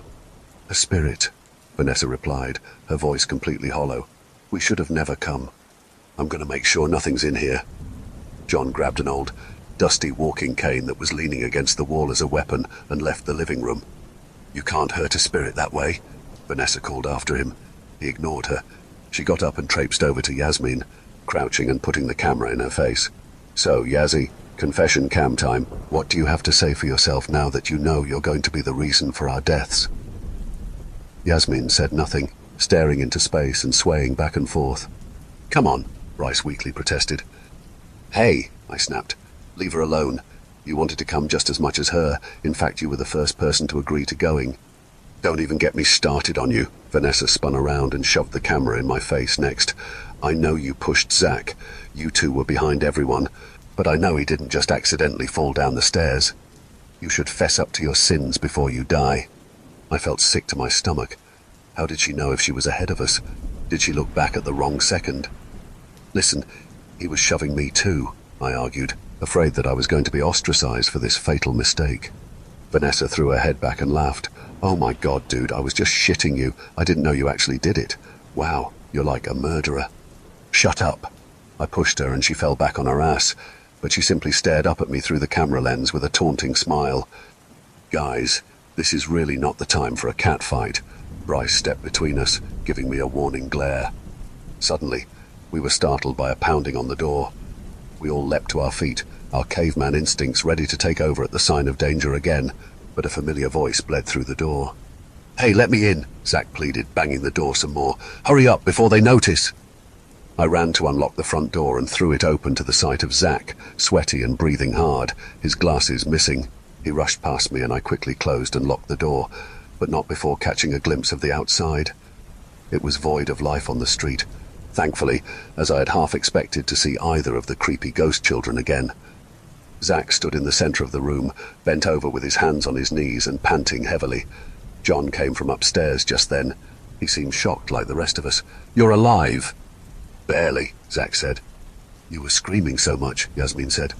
"We thought for sure that thing back there had gotten you." Bryce nodded. We all looked at Zach as if we were beholding a miracle. "It chased me, but I got away." Zach walked over to the corner and turned his head towards the ceiling. "Thank Christ I got away. That was the most terrifying moment of my entire life." "We need to figure out where to go from here," I said, pushing my glasses up my nose. "Well, apologizing clearly didn't fucking work," Yasmin grumbled. "Let's think about what we know about them," I mused. "They were brutally murdered by a psycho, and they want their eyes back." "Oh yes, let's magically conjure up a set of working eyes for each of them," Vanessa retorted. "You know, another crazy thing about this case is that their eyes were never found," Yasmin said slowly. "Some people say that maybe he ate them, or just disposed of them, but no one knows. Not even his own eyes were found." "Yeah, because more creepy stories is exactly what we need right now," Bryce quipped. "What if—" Yasmin seemed to brainstorm, slowly pacing the room.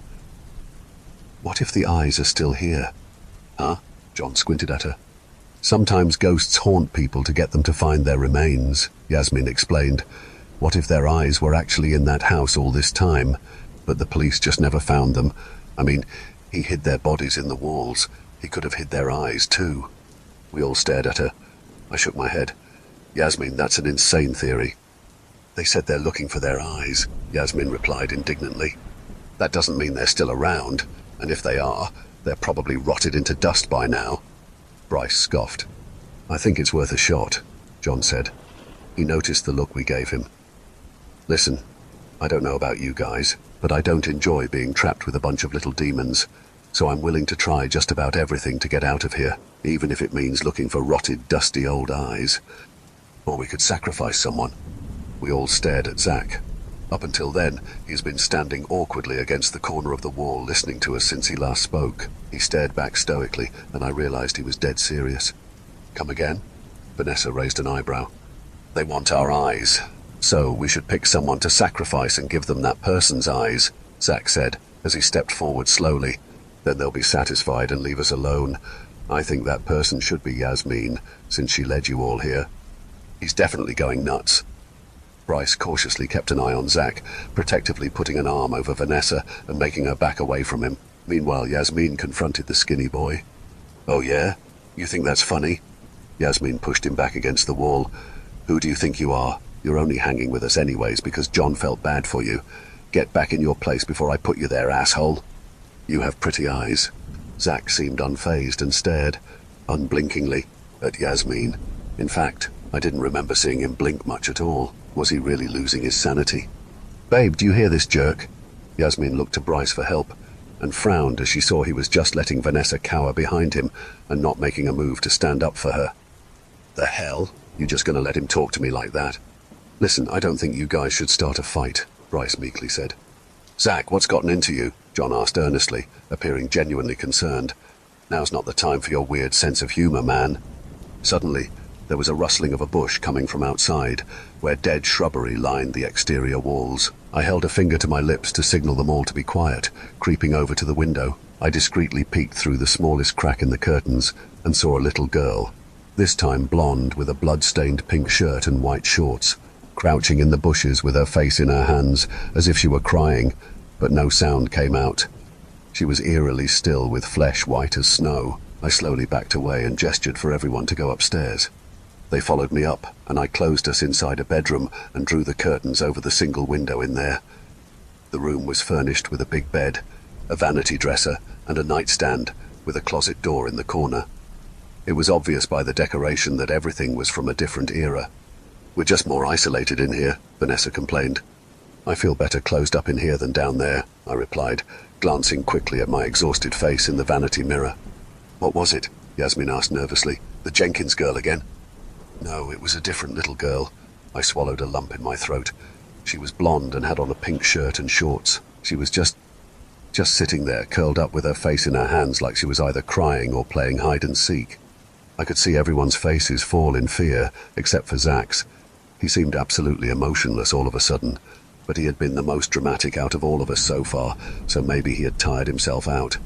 "That sounds like Sarah," Vanessa whispered, turning the camera to me. "That was the outfit she went missing in." Leave it to a die-hard true crime fan like Vanessa to remember even the smallest details about a homicide case she was obsessed with. "Soullessness hurts," Zach quietly spoke, his voice void of emotion or any inflection. We all turned to him, and there was a beat of silence. He was facing towards the wall, away from us, just blankly staring at the flowery wallpaper that was peeling and faded with age. I frowned and took a step back. Something didn't feel right about him. His presence felt off compared to before. He didn't feel like the same person anymore. "What's his deal?" Bryce asked John, gesturing to him. "He's just traumatized," John defended him, walking towards him. "You all right, Zach? I know what happened in the basement was—" He grabbed Zach's arm and suddenly let go with a jolt of surprise going through his body, as if he had touched a hot stovetop. "What?" Vanessa asked. "He's ice cold, man." John shook his head, bewildered as he looked at his own fingertips. "Like he's been in a freezer. I think you should lie down." Zach let John ease him onto the queen-sized canopy bed, like those princess beds with the curtains I dreamed of having when I was 10. Zach lay down on his back with his blank gaze fixed upward, not saying a word more and not making eye contact with any of us. "Look, I think we need to go through with my plan." Yasmin brought all our attention back to her. "Zach's clearly in shock. We have to get him out of here." "For once I agree," Vanessa sighed. "We have to do something." "This is crazy." Bryce shook his head. "I'm not going back to that house." "Then stay," John replied harshly. "Look after Zach. Does everyone still have their walkies?" I patted the walkie still attached to my belt loop, hovering over my jeans. Yasmin nodded, after checking to see that her walkie was still clipped to the breast pocket of her pink sweat jacket. Bryce took his walkie out his jeans pocket, and Vanessa took hers out the pouch of Bryce's hoodie, which she was still wearing. John had his in his belt loop as well.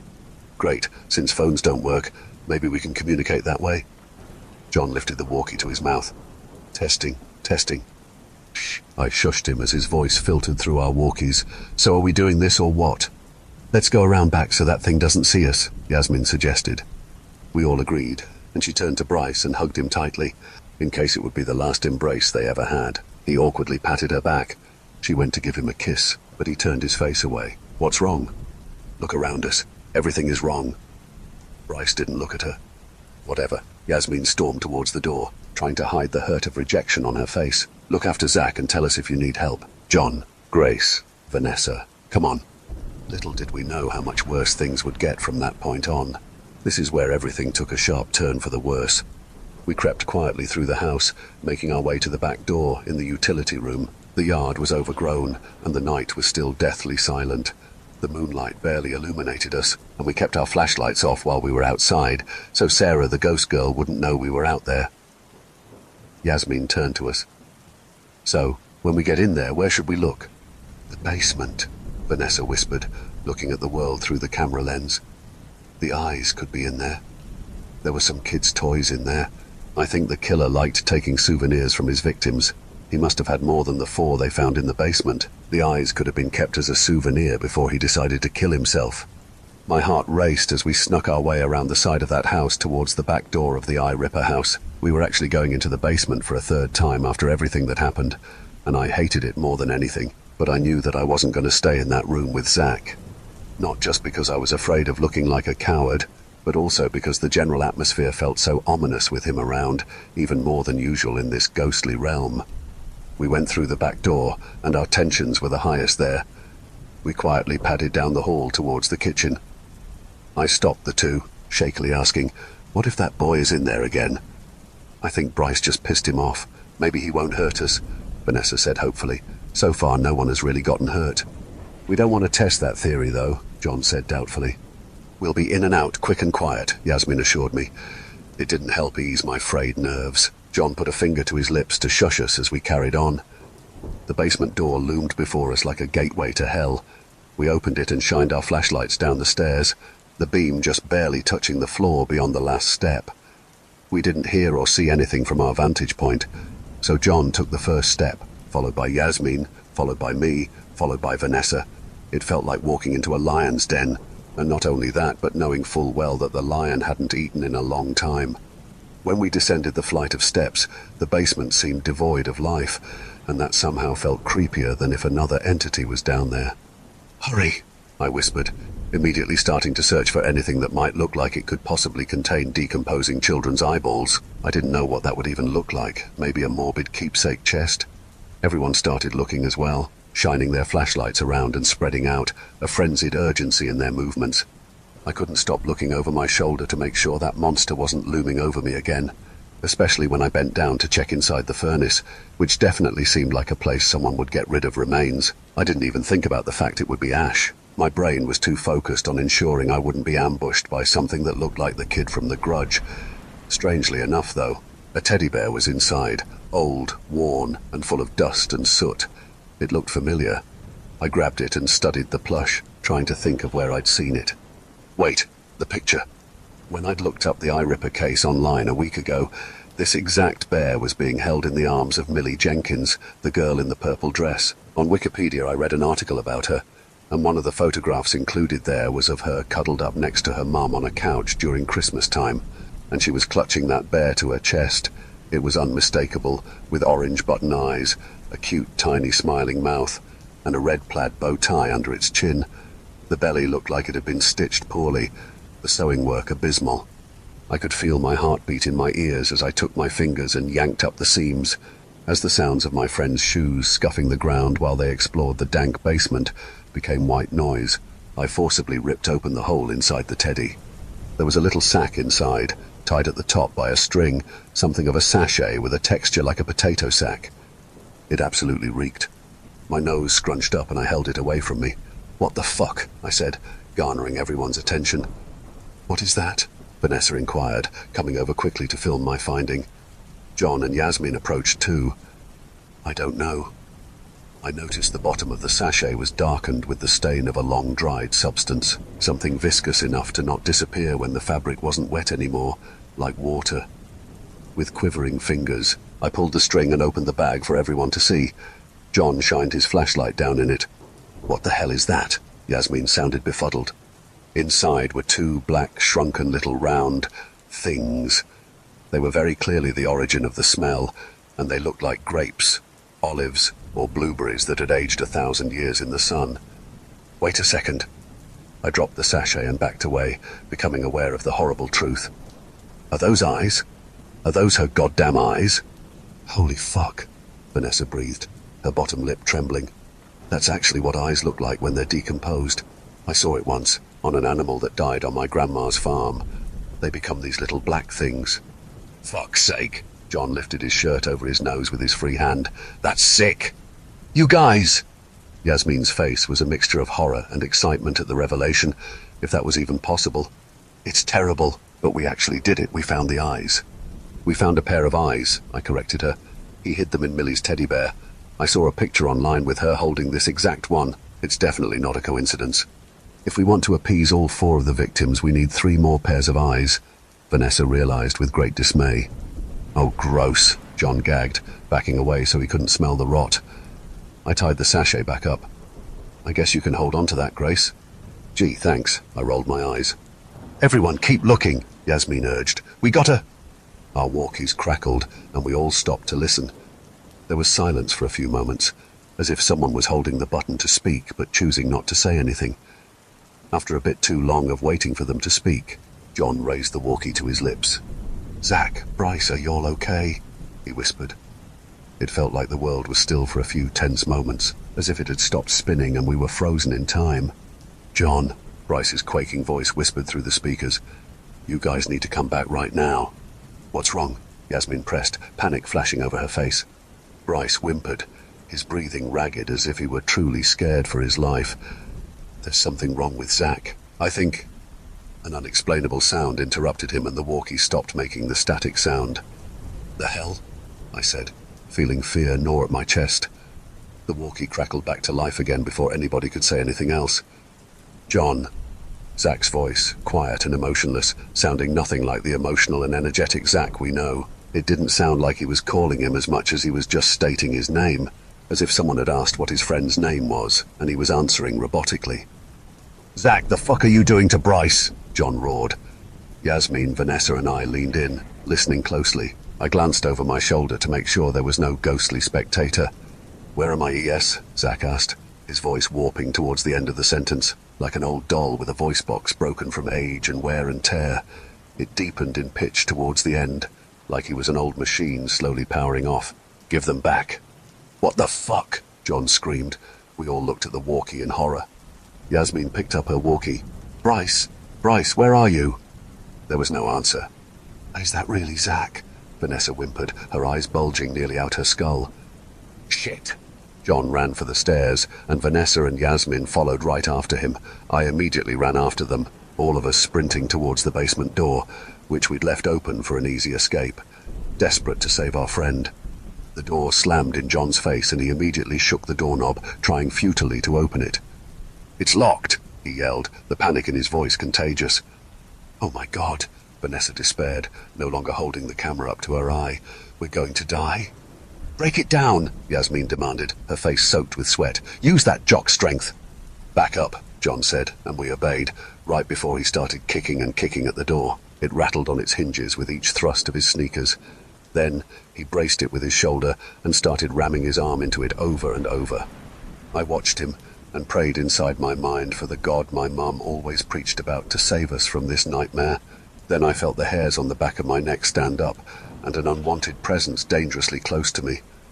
I turned around in a flash, a gasp ripping out my throat as I shined my flashlight on the pale, eyeless and dead face of Millie Jenkins, every horrifying detail inches away from me on the step under the one I was standing on.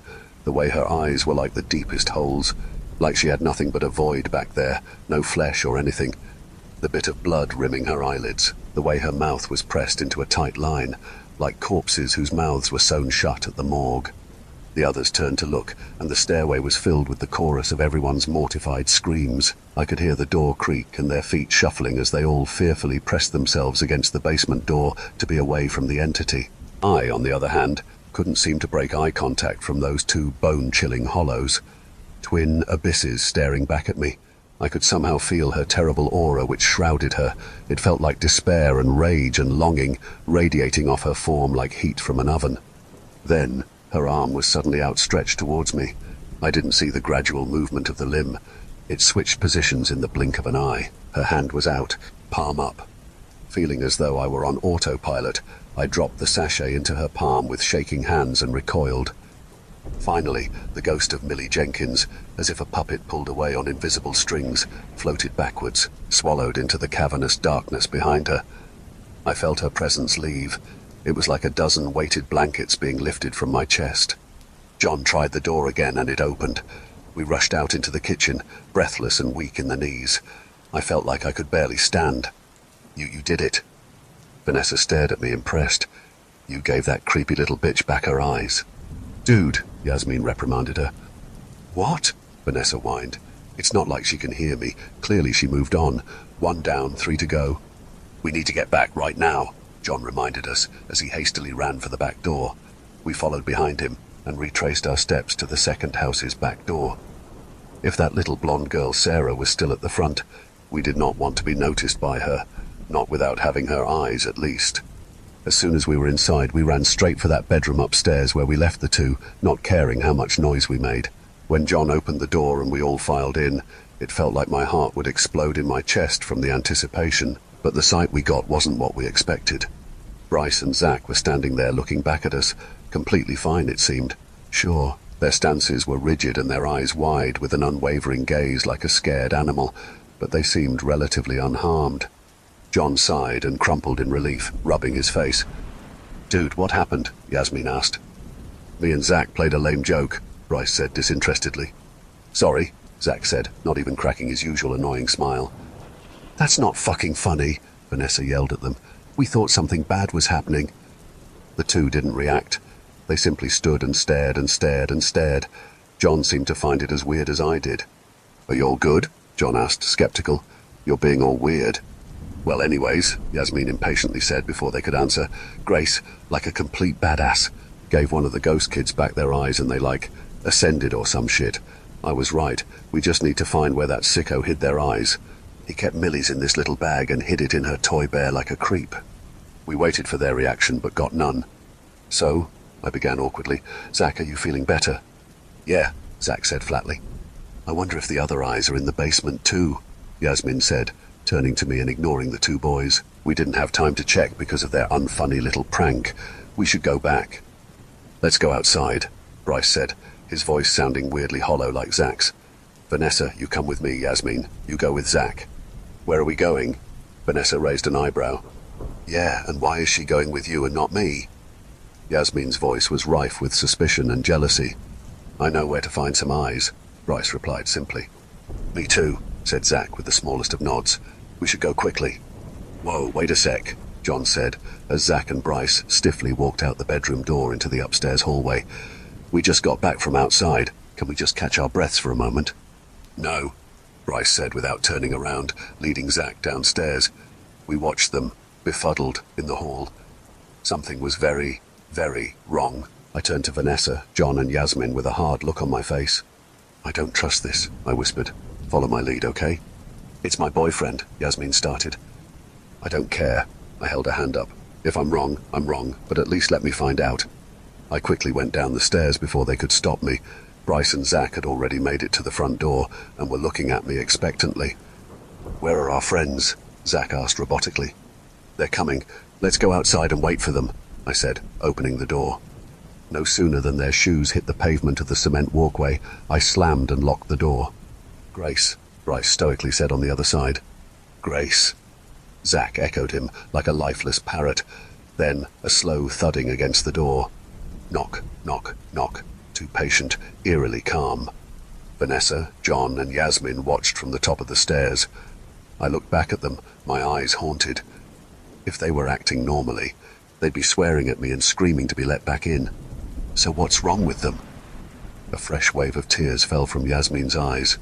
I don't know, I admitted. Please, let's just go back upstairs and think for a while. I ascended the steps, not wanting to dwell on the hopelessness of our situation for at least one blissfully ignorant moment. But what if those things hurt them? John argued as I brushed past him. I stopped. I don't think that's them anymore. I replied without looking back, and then entered the room again. Yasmin instantly started to weep bitterly, darting down the hall and slamming herself into a separate bedroom. Vanessa made no sound as she recorded John and I, standing there with our expressions crestfallen. John shoved the camera lens away from his direction as he moved past Vanessa and went into the other bedroom by himself in the opposite direction. His door slammed too, making me flinch. I looked at Vanessa. She looked back at me through the camera, not saying a word. I went deeper into the room and asked, "Are you coming in or not?" Vanessa wordlessly followed me inside and gently shut the door, still holding the camcorder up to her eyes. I sat on the bed and gave her the dirtiest stare I could muster. Why are you not talking to me or looking me in my eyes? She ignored me, opting to lean against the dresser with the mirror as she recorded. Answer me, I said. She crossed her ankles and gently kicked her feet back and forth, as if this were just a regular day. Answer me.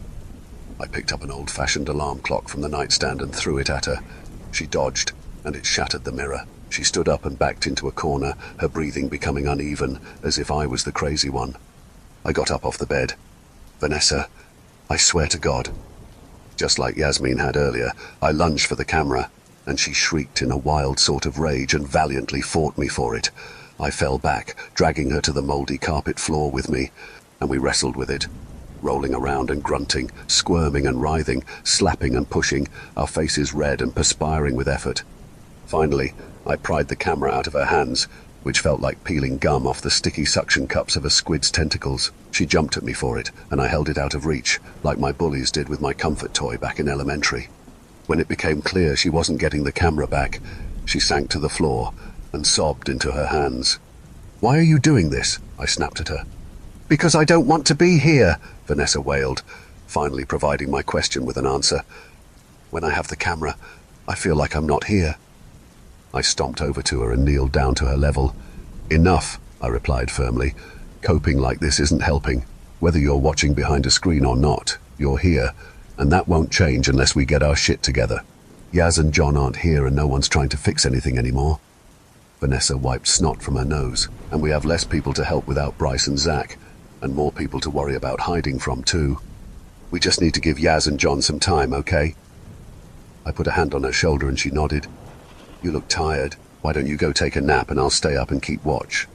Vanessa wiped dust off the old flowery comforter and lied on her side in the bed, pulling the drawstrings of Bryce's hoodie so that the hood closed tight over her face and only left her nose poking out. She was cold, but she didn't want to get under the covers, it seemed, and I didn't blame her. These houses were full of all kinds of bacteria. I decided I would give everyone maybe an hour and made sure to check my watch.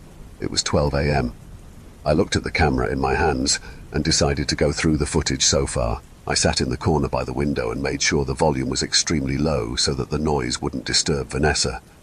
I had to hold my hand over my mouth to muffle my gasps and squeaks of fright as, at several different intervals during the recording, I saw glimpses of the ghost children hiding just within frame.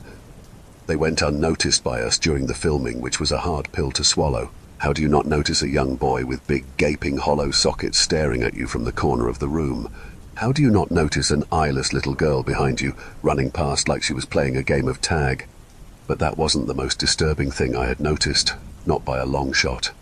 The footage reached the time where we frantically entered the room to find Bryce and Zach acting weird. As soon as they came into frame, the footage distorted for a split second with static appearing on screen, then went back to recording like normal. That wasn't the worst part, though. The worst part was that in the vanity mirror, I noticed something that made all the blood drain from my face. How we hadn't noticed before, I had no clue. I rewinded and paused the recording at the right time frame. Zach and Bryce's reflections in the mirror were different from how they looked to us. Their reflections had no eyes. Their reflections had no eyes. Just empty, black sockets. It wasn't a split-second frame either. Every moment where the camera catches their reflections, they appeared to have no eyes. The reality began to set in. I had been suspicious, but I hadn't known it was truly that bad. If anything, I thought the real Bryce and Zach were somewhere hurt, and these were just copies. The truth was, they were eyeless wraiths, just like the 4 victims of the Eye Ripper, their spirits corrupted by the evil here. Soullessness hurts. That's what Zach had said. Zach fell victim to that boy in the basement. Then Bryce fell victim to Zach when we left them alone together. They wanted to lure us outside so they could jump us and take our eyes like their eyes had been taken. It was like a zombie infection type of thing. If your eyes were ripped out in this ghastly place, you ended up a monster as well, forced to haunt a limbo, looking for something you may never find, driven to mutilating living people, despite it not doing anything but spreading the torment like a virus. I was determined not to end up like that. I wondered if any of us had looked at the mirror at any point, would we have seen the lack of eyes in the reflection, or was it only visible on camera? We were so distracted. Of course we didn't look at the vanity. I shuddered as I imagined what it would have felt like to discover such a horrifying thing with Zach and Bryce still in the room with us. But where were their bodies? If Zach was truly dead, why hadn't we found his corpse in the basement? Same with Bryce. Why hadn't we found his corpse in that room? Whatever the case, after seeing this, I wasn't willing to waste another moment sulking or grieving. I was going to gather everyone and look for more eyes. I had a feeling I knew how too. I stood up from the corner with the intention of rousing Vanessa to ask her questions about the Eye Ripper case when something caught my eye. The window. The curtains that covered it had a small sliver of space open between them, where I saw a pale nose almost flush against the glass pane. Fear struck me like a lightning bolt, and I yanked one side of the curtain open to reveal a different ghost boy. The one in the basement had black hair. This one had brown hair, and a little blood smudged under his nose. His head immediately shifted ever so slightly, so his hollow eye sockets were facing me. His little hands were pressed against the window. He looked like he was in a crouching position. It suddenly hit me that we were on the 2nd floor. I'm going to find your eyes. I desperately tried to reason with the thing. So please, leave me and my friends alone until then, okay? The boy stared at me with an emotionless face. Then his lower jaw unhinged, turning his mouth into an O shape, and a puff of vapor ghosted from between his white lips and fogged the glass. Slowly and mechanically, he used a finger to draw a pair of eyes in the window. They were shaped like lemons with big irises and little pupils. I nodded eagerly, thinking I was getting somewhere with this. Yes, your eyes. I'm going to give them back to you. Then, with his finger, he erased the details off the eyes he drew, including the irises and pupils, until it looked like two darkened ovals, mimicking empty eye sockets. I frowned. I knew the implication, but I wasn't sure if this was a threat aimed at me, or if he was showing what had been done to him. I shook my head, not knowing what to say next. The boy simply crawled up and above the window, towards the roof, scaling the wall like a spider. I closed the curtains again, feeling myself tremble. That interaction didn't instill me with any hope at all. I could hear him crawling on the part of the roof above the room we were in, and it freaked me out, but I tried to ignore it as I continued my course of action.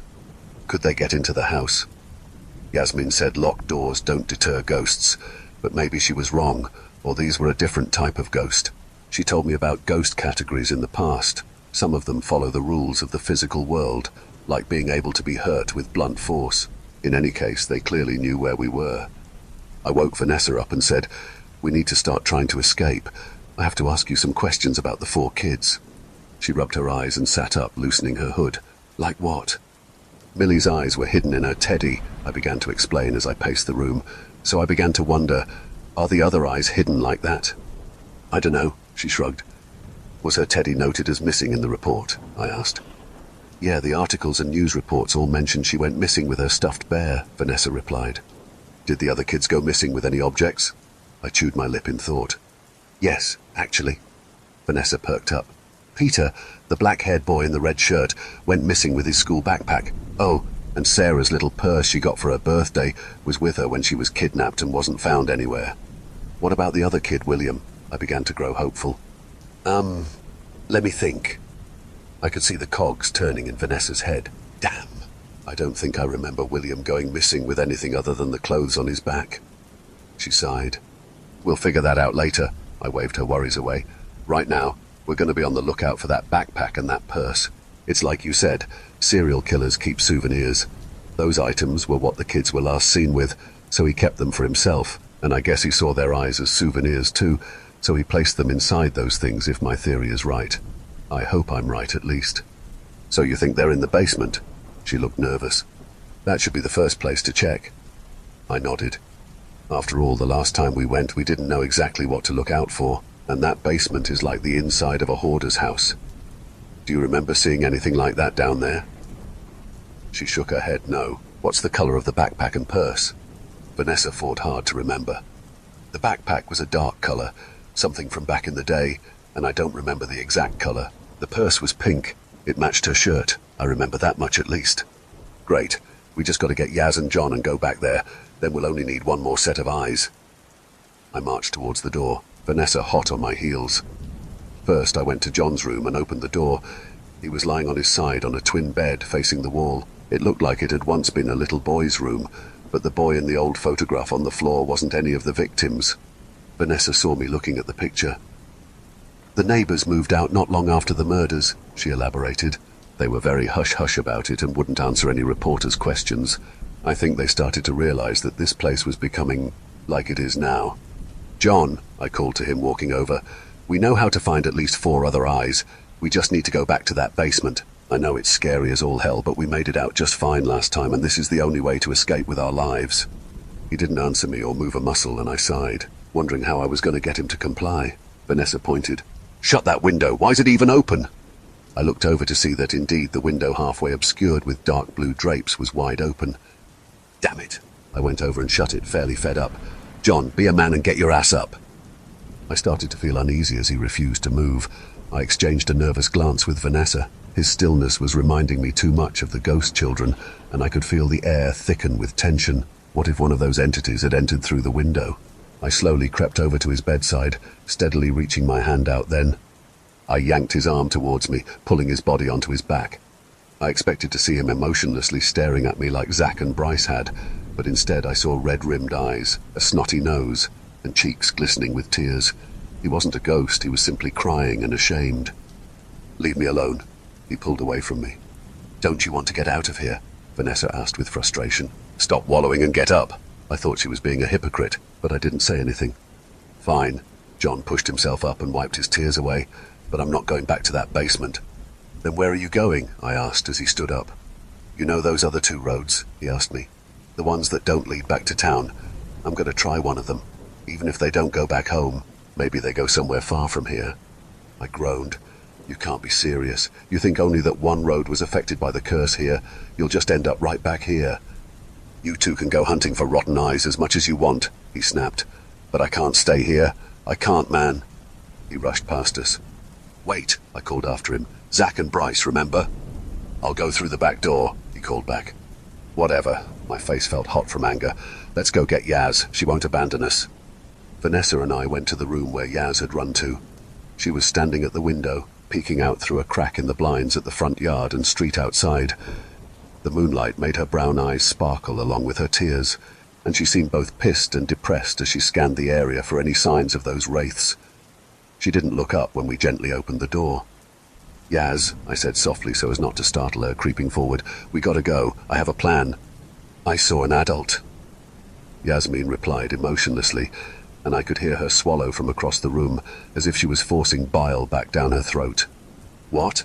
Vanessa and I said at the same time and looked at each other. She was back to holding the camera and recording, but her eyes were looking over the screen and at my best friend with hope glimmering in them. An adult, Yasmin repeated, her gaze not leaving the window. It was a woman, and she was standing beside that house over there. She pointed, just by the woods, so still I almost didn't notice her. So someone else is trapped here. I tried to wrap my mind around this, stuck between thinking it was unfortunate for another person to be stuck in this dreadful place, but also being happy that we weren't alone. Truth be told, I was exhausted at playing the role of leader, and wanted nothing more than a grown-up to make all the hard decisions for me. Yeah, you can say that. She still didn't look at us. But she's not alive, like us. She had no eyes. My heart plummeted to the bottom of my stomach, and the look on Vanessa's face told me hers did the same. So, Vanessa began, the kids aren't the only ghosts here. No, Yasmin shook her head, sounding numb. I thought of something and patted my pockets. I pulled out the phone I had found earlier, which was now fully charged from my power bank, and turned it on. I was met with the faces of 2 smiling women as the home screen. The most recently opened app at the bottom was the camera. I clicked on it and found a video, the date being a year ago. I heard Vanessa approaching my side to see what I was doing as I played the video. Frantic breaths and whimpering sobs immediately blasted from the speakers. If anyone sees this, one of the women from the home screen had her sweaty, terrified face extremely close to the camera. Tell my mum that I love her. Tell my fiancé that I'm so sorry that I couldn't come back to him. My name is Lisa Waller, and I'm a journalist. I heard rumors about this place and... The distant sound of a twig snapping made the woman's head snap away from the camera. We could see that she was in the woods, somewhere around this terrible street. The camera shook as she stood up and started running. They won't let me leave! She desperately screamed as she ran for her life. If you're here and you're listening to this, you need to find what's left of him here. That boy, Will, he was the last and he got free. He ran into the trees, but the killer caught him. His parents are part of the occult. He started this. I just know he did. Please, I don't want to be like them. Jesus, I whispered, Vanessa in silent shock as she looked over my shoulder. Yasmin still hadn't moved from her spot, but she stared at us, unnerved. It's her! It's Rachel! The woman cried. She doesn't have any fucking eyes, and she's been chasing me for hours.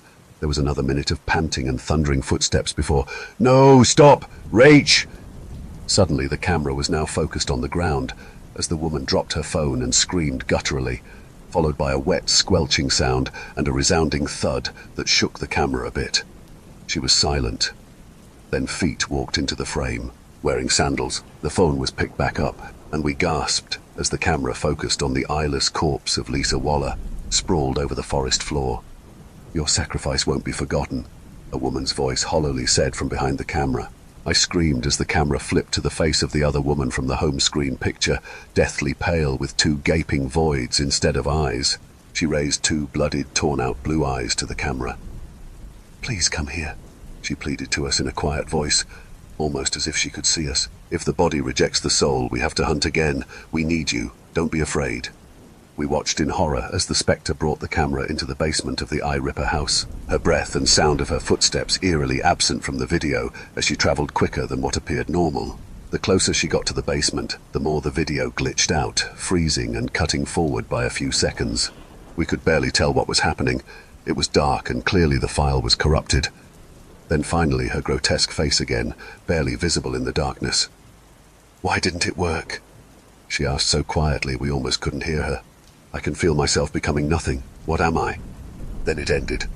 With jittery fingers, I dropped the phone, feeling as if it was still connected to that horrifying spirit and wanting to be rid of it entirely. It wouldn't help us anyway. There was of course no way of contacting the outside world, and I wasn't concerned about evidence at the moment. That phone, and the pack of half-smoked cigarettes, I swallowed. Everyone who's come here ended up like this. That's why those were there. They're things left behind by people who died here. Who knows how many things in that basement weren't even there before it became abandoned? How much of that actually belonged there? I just couldn't seem to process it. It all felt like a bad dream. I knew it was weird, Vanessa started as she licked her lips, that some people who've been going missing the last few years were heard talking about visiting this place. How is that possible? I hounded her without meaning to, my stare intense. Didn't that raise any red flags with anyone? It did. But whenever people came investigating, there was no sign of them being here, none at all. Vanessa's eyes glazed over as she spoke the horrible truth. I've read all about it. The police always ended up saying it was more plausible they went missing on the way here because they never found any evidence the missing people even made it here. It's almost like this place just erases all of it, hides it. I turned to Yasmin. We know how to stop this. We just need to find an old-school backpack and a pink purse. It should have 2 of the kids' eyes in it. It's like a curse. If we get rid of it at the root, the victims of the Eye Ripper, I'm sure it'll set off a chain reaction and then everyone will be free, dead or alive. This isn't a fucking movie, Grace. I was shocked by Yasmin's hardened tone and the way she stared at me. What you're doing is called wishful thinking. What? I looked at her like she was out of her mind. Stop it. You saw how we survived the Jenkins girl. She took her eyes back and left and we haven't seen her since. She's gone from here, she's been appeased. And listen, there's something I need to tell you both. They looked at me curiously. I took a deep breath and broke the bad news about what I had seen on the camera. They didn't believe me until I instructed Vanessa to rewind to that part of the footage, and they saw it for themselves. "Oh my God," Yasmin choked out, clamping her hands over her mouth and closing her eyes as more tears squeezed from them. We were talking to them. We were talking to them, and the entire time they were dead." Vanessa ran her quivering fingers through her hair. "So they're just walking corpses," Yasmin bawled. "Zombies or something. What the fuck is this place?" She looked like she wanted to have a breakdown. Both of them did. But I knew I couldn't afford to let them do that if I wanted to go through with my plan. We couldn't afford to waste any more time grieving. "Listen," I said, shaking Yasmin's shoulders gently to snap her out of it. "We can't stay here and cry. We have to... Those 2 women fucking died here, didn't they?" Yasmin was suddenly invading my bubble, almost nose to nose with me with an angry glare. What if you're wrong and we have to appease them too? What if there's a lot more than just them? How many people do you think tried to tour the house where one of the worst murder cases of the state happened over the last several years? Yaz, this isn't you. I shook my head. You're optimistic, you're strong. You were the one who suggested finding their eyes in the first place. I'm also the one who brought you all here to begin with. Her voice cracked, and the furious expression on her face melted into one of deep sorrow. The idiot that got Zach and Bryce, John's friend and my boyfriend, killed. She turned away, refusing to let us see her wipe away her tears. Don't sell yourself short, Yazzie. Vanessa smiled and stepped forward, putting a hand on my friend's shoulder. You didn't know? In an unexpected turn of events, Yasmin spun around and planted a hard smack on Vanessa's cheek, stunning her. You two-timing bitch. You think that means anything coming from you? Her hoarse voice shrilled. Keep it down, I shushed her, putting myself between the two. Yasmin shoved me out the way, cornering Vanessa. I know you've been messing around with my boyfriend behind my back. Everyone said you were the easiest girl in school, a real skank, but I didn't listen, and I got tired of seeing your pitiful ass being left out all the time, so I made you my friend. Vanessa started crying. Afraid of being the object of Yasmin's wrath, I cowered away and meekly said, Look, this isn't the best time to do this. Let's get out of here and then you can tear her a new one. The last thing he ever did to me was turn his face away when I tried to kiss him. Yasmin grabbed Vanessa's throat and pushed her against the wall. Her fingers didn't tighten to strangle her, but rather they simply pinned her in place. All night, you two were acting like you were the ones dating. He's dead and I can't even remember him as a loyal boyfriend. Watching this unfold and seeing Vanessa pathetically weep without even struggling, a fire started to burn in me. I always let Yasmin get her way and let her drag me into things, and I was sick of being submissive. I wasn't going to stand there and let her devolve everything into chaos after I worked to keep us all in this together. Our lives were in danger, people were dead, and we didn't need this petty high school drama. "Get your hands off her, Yaz!" I shouted as I pried my friend's fingers from my rival's throat. Yasmin looked at me, shocked. "There's no time for this," I added in a quieter voice. "Things are trying to kill us, and this is what you're worried about. Look, I'm sorry to say it, but I had already told you I thought Bryce wasn't good for you. I mean, I don't want to speak ill of the dead, but it needed to be said. And Vanessa has always been a jerk, so I don't know why you ever expected anything from her." Vanessa rubbed her arm up and down awkwardly, clearly disliking my insult, but not having the guts to protest about it. "You're better than this." I pushed Yasmin's dark hair out her face, "and I'm sure if Bryce were here, he'd tell you he was sorry, however genuine it may be." I rolled my eyes. "And after this is over, you can dump Vanessa as a friend and never have to speak to her again. But until then, you have to keep it together so we can get the hell out of here." Yasmin didn't break my stare for a few moments. Finally, she sighed and murmured, "Okay, so what are we doing?"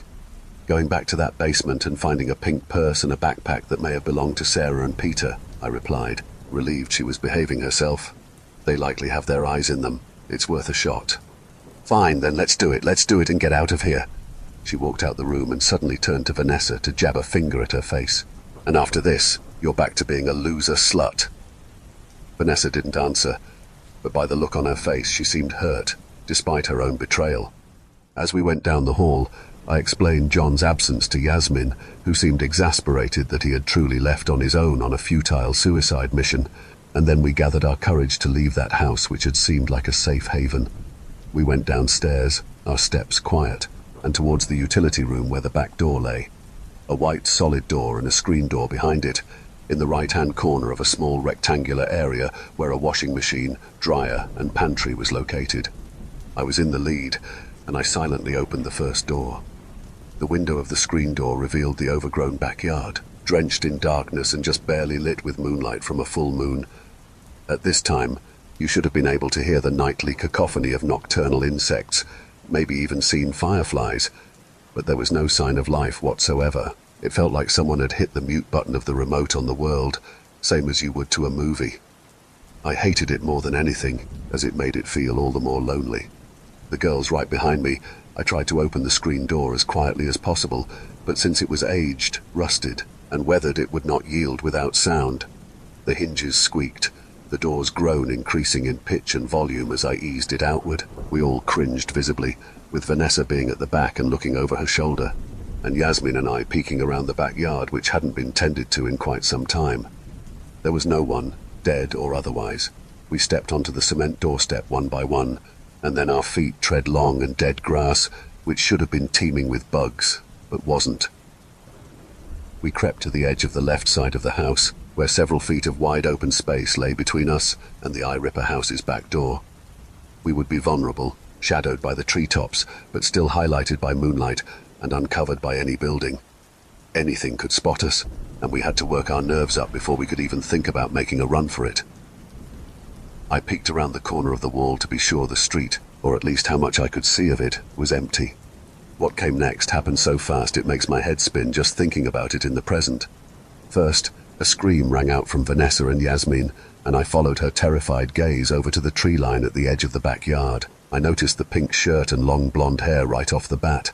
Sarah Miller's ghoulish face was soaked in shadow as it stared lifelessly at us. She was so still she may as well have been a doll, made to stand upright between two trees. My mind shifting to autopilot as the scared animal inside me yearned to get as far as possible, I turned to run, only to be face to face with the visage of the eyeless brunette boy, William. I felt his fingers dig into my eyes and I blindly shoved him away with a shout of pain and ran. I was heading for the Eye Ripper house and I could hear Vanessa and Yasmin screaming as they followed me. The back door was getting tantalizingly closer. Then it opened and Zach walked out. The illusion was broken, and it was very clear to us that he was missing his eyes as well. What he was doing in the house, I had no idea, but as soon as he saw us, his face balled up, and he burst into tears while charging at us. The tears were made of blood, and his mouth stiffly moved with his whimpers as his sockets narrowed from being pushed down by his furrowed eyebrows. "The car!" Yasmin screamed, grabbing my hand and dragging me towards the street. "Grace!" Zack called, his voice on the verge of breaking with emotion, but not quite there yet. I couldn't take my eyes off him as he flailed his arms outwardly while running to catch up with us. "I got away." His voice heightened in pitch with a sense of deranged euphoria, and he smiled. "Thank Christ I got away. I did. I got away, Grace, I did." We were almost to the car when Vanessa shrieked as she got yanked backwards by Bryce, who wrapped his arms around her neck and face with his fingers wriggling for her eyes like worms. She closed her eyes and tried to force his hands off her, crying out in terror. Yasmin pushed me towards the car and launched herself at him, wrestling him off of Vanessa and tackling him to the ground. I hurriedly climbed into the driver's side of John's car as a crying Vanessa scrambled backwards on the asphalt, watching my friend fight the ghost. Seeing her in this state, I got out of the car and grabbed her under her arms, pulling her into the driver's side seat. "Come on, Vanessa, hurry!" I screeched, white-hot panic flashing through me at the sight of all the wraiths we'd encountered heading right for us. Zack was running clumsily like a madman. Sarah was gliding forward an inch off the ground, and William was crawling and scrabbling along the pavement like an oversized spider. Once Vanessa was in the seat, she closed the door, and I was about to get in myself, but I turned to see Yaz still struggling with Bryce. He stuck a finger and thumb into her right socket, trying to pluck her eye out, and the still night air was filled with cries of pain. Quickly, I yanked Bryce off of her by his hair and shoved my fingers into his eye sockets, hoping to stun him. It felt freezing cold inside and wet, but when I took my fingers out, they weren't wet at all. "Don't leave us," Bryce begged, his voice flowing out his gaping mouth without his lips moving. He slowly stood up. "We need you." Just as the others descended upon us, I helped Yasmin to her feet and we scrambled into the car, shutting and locking the doors behind us. We were now trapped, with eyeless wraiths surrounding us, including our former friends. They put their hands against the windows and pressed their faces into the glass, making sure we felt their hollow stares piercing deep into our beings. Then, after a short while, Sarah was beside my window, covering her face with her hands again, but facing me as if she was ready to play a game of peek-a-boo with a baby. William decided to crawl up the hood of the vehicle and onto the roof, his face frozen in an expression that reminded me of the ghost face mask. He simply crawled around up there without end. Then Peter, as if he'd been told fresh eyes were for sale by the others, was standing a few feet away from the car and simply watching intently. Bryce and Zack paced in slow circles around us, meandering with emotionless expressions. We all refused to look at them, instead choosing to either look down at our laps or at each other. Vanessa let the camera go limp in her hands as she buried her face in her lap, giving up on recording for the time being. Yasmin pulled her hood to her sweat jacket over her head and covered her eyes with her hair. I looked up at the ceiling of the car, thinking over my life choices which led me here. "We have to escape," Yasmin suddenly said after a while, turning to look at me in the back seat. "How?" I asked without looking at her, annoyed at her just saying the obvious. "I'm also open to suggestions," Vanessa said as she watched William crawl from the roof down the hood for the 100th time. "I'm going to lead them away," Yasmin replied, making us both gawk at her like she was crazy. She noticed our look and sighed. "I've thought about it long and hard, and I'm going to make a run for it. I'm going to run around one of these roads and keep all of them distracted long enough for you two to find what you're looking for." "That's insane," Vanessa said. "I want to see if I can find John out there anyways," Yasmin replied. "I don't want to leave without him, and he's the muscle of the group." "You think you can really outrun all of them?" I asked incredulously. "I run track, Grace," she smiled weakly at me. "Even in death those lamos can't beat me, and if I run out of breath I'll hide. Or maybe I might even make it out somehow and I can get help. Either way, I'm doing this. I got us into this mess, so I'm going to take one for the team. Don't try to stop me, okay?" My eyes started to water and I sniffed. "You don't fucking die on us, okay?" I sternly snapped at her. "We'll do this and you're going to escape with us. All right?" "All right." Yasmin leaned over to hug me tightly. Her embrace felt warm and comforting, as it always had. "I'm sorry about Bryce, Yasmin," Vanessa said, refusing to make eye contact, and it was clear she wasn't just talking about his loss. "Yeah," Yasmin nodded, then faced forward and took several deep breaths. She waited for Bryce to pass by her door, and before Zack could make it around, she slammed open the door and ran out. Vanessa quickly shut it behind her. All the entities stopped their creepy activities and watched her for a moment, then immediately gave chase in their respective ways. Vanessa and I held our breaths as we watched Yasmin lead them down the street, past the abandoned houses and into the crossroads. She continued straight on, knowing it would only bring her back. "Let's go!" I climbed out the car with Vanessa, and we ran into the Eye Ripper house through the front door. There seemed to be no wraiths in sight. Not right at that moment, at least. We went straight down into the basement and began a frantic search for the belongings of the deceased victims using the flashlights we had left down there before. I was in the main room with the furnace sorting through stacks of junk. There were definitely items from victims everywhere. Things that went unnoticed by us before, like graffiti cans someone must have brought to tag the old buildings, women's bags, wallets, etc. The amount of those types of items down there made my stomach queasy, but I kept searching, the silence cut down by the sounds of things rustling around. "Grace!" I heard Vanessa whisper shout my name from the adjacent room. I hurried through the doorless entryway that led to that area of the basement and shined my flashlight on Vanessa, who was leaning on the wall with her ear against it. "Come listen," she whispered, and gestured for me to come near. I drew closer and pressed my ear over the wall, frowning. I didn't hear anything but our quiet, rhythmic breathing, so I gave her a confused look. "I heard sounds in the wall." Vanessa looked at me with wide, fearful eyes. We both were thinking the same thing, thinking about how 3 of the 4 children's bodies were found within the wall. "Probably rats," I stupidly said. She gave me a look. "Have you seen one living thing since we've been in this mess?" I didn't say anything. Vanessa looked over at a tall wardrobe standing in the corner, mahogany and draped with cobwebs. She walked over to it and looked inside it. There were dusty coats inside, and she pushed them to one end, jumping as she was startled by her own reflection in a mirror that took up the whole back panel of the wardrobe's interior. "Weird," I noted, shining my flashlight at it. A sound made us turn our heads behind us. An object we disturbed during our search settling in place, maybe. Something dropping or shifting naturally. But when I looked back at the mirror, I saw a glimpse of the upper half of Peter's face peering over my right shoulder, only his eye sockets and brown bangs visible.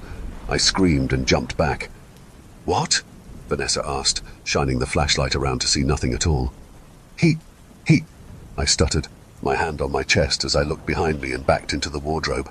It slightly shook, and the mirror inside jostled out of position, a corner dropping and revealing a black crack. "Wait a second." Vanessa removed the mirror to find a dark hole leading into the wall. My mouth fell open. I grabbed Vanessa's arm as she lifted her leg to go inside. "What are you doing?" "What if it's in the walls?" she whispered, shrugging me off and climbing inside. "Are you coming or what?" I cursed under my breath and followed her, bending low and slipping through the hole to the narrow, crumbly space between drywall. I didn't think the basement could get creepier, but somehow it did. I felt claustrophobic there, and I wanted out immediately.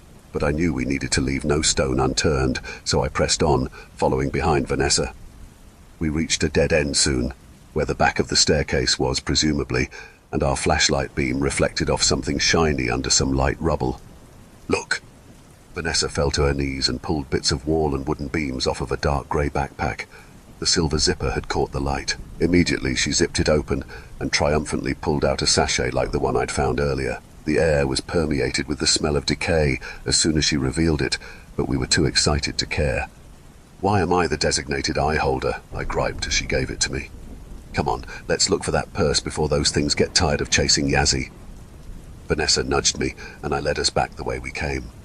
"But where's the hole?" I asked, as I looked at the part of the wall where I was sure we had entered. The tunnel stretched on farther than we remembered, and we could hear the sounds of light footsteps as someone we couldn't see ran just up ahead. Despite this, we pressed on, hoping it was the ghost of Peter returning for his eyes. We walked and walked and walked. "Oh, God," Vanessa whispered as we realized we were stuck in an infinite loop behind the wall. "This can't be happening," I whimpered. It seemed like a lifetime later when my flashlight beam landed on a figure crouched with his back to us. The red shirt and black hair pointed to it being Peter, and he wept softly into his hands. "Peter," I said softly as Vanessa clutched onto me for dear life. "We have something that belongs to you. Let us go peacefully and you can have them." I felt a soft breath on the back of my neck and spun around, my heart jumping out my chest. Vanessa screamed. Peter was now behind us, with a grin that was impossibly wide. I looked down at his open hand, where the sachet which I did not remember handing him was now sitting. With that, he was silently pulled by an unseen force back into the darkness, the holes in his face looking at us the entire time. "Thank God," I cried, looking behind me to see that the hole leading out of that dreadful space had appeared again. We hurriedly climbed through the wardrobe and back into the basement. "Grace?" Zach's voice tickled my ear. The stagnant basement air was filled with the shrill sounds of Vanessa and I's terror as we burst into a run, not even bothering to look behind us. We beelined for the stairs, Vanessa running faster than me. I was scared that she'd leave me behind like I had left Zach behind. I tried to run faster as she reached the first step before I did, my shoes stomping the floor so hard it shook.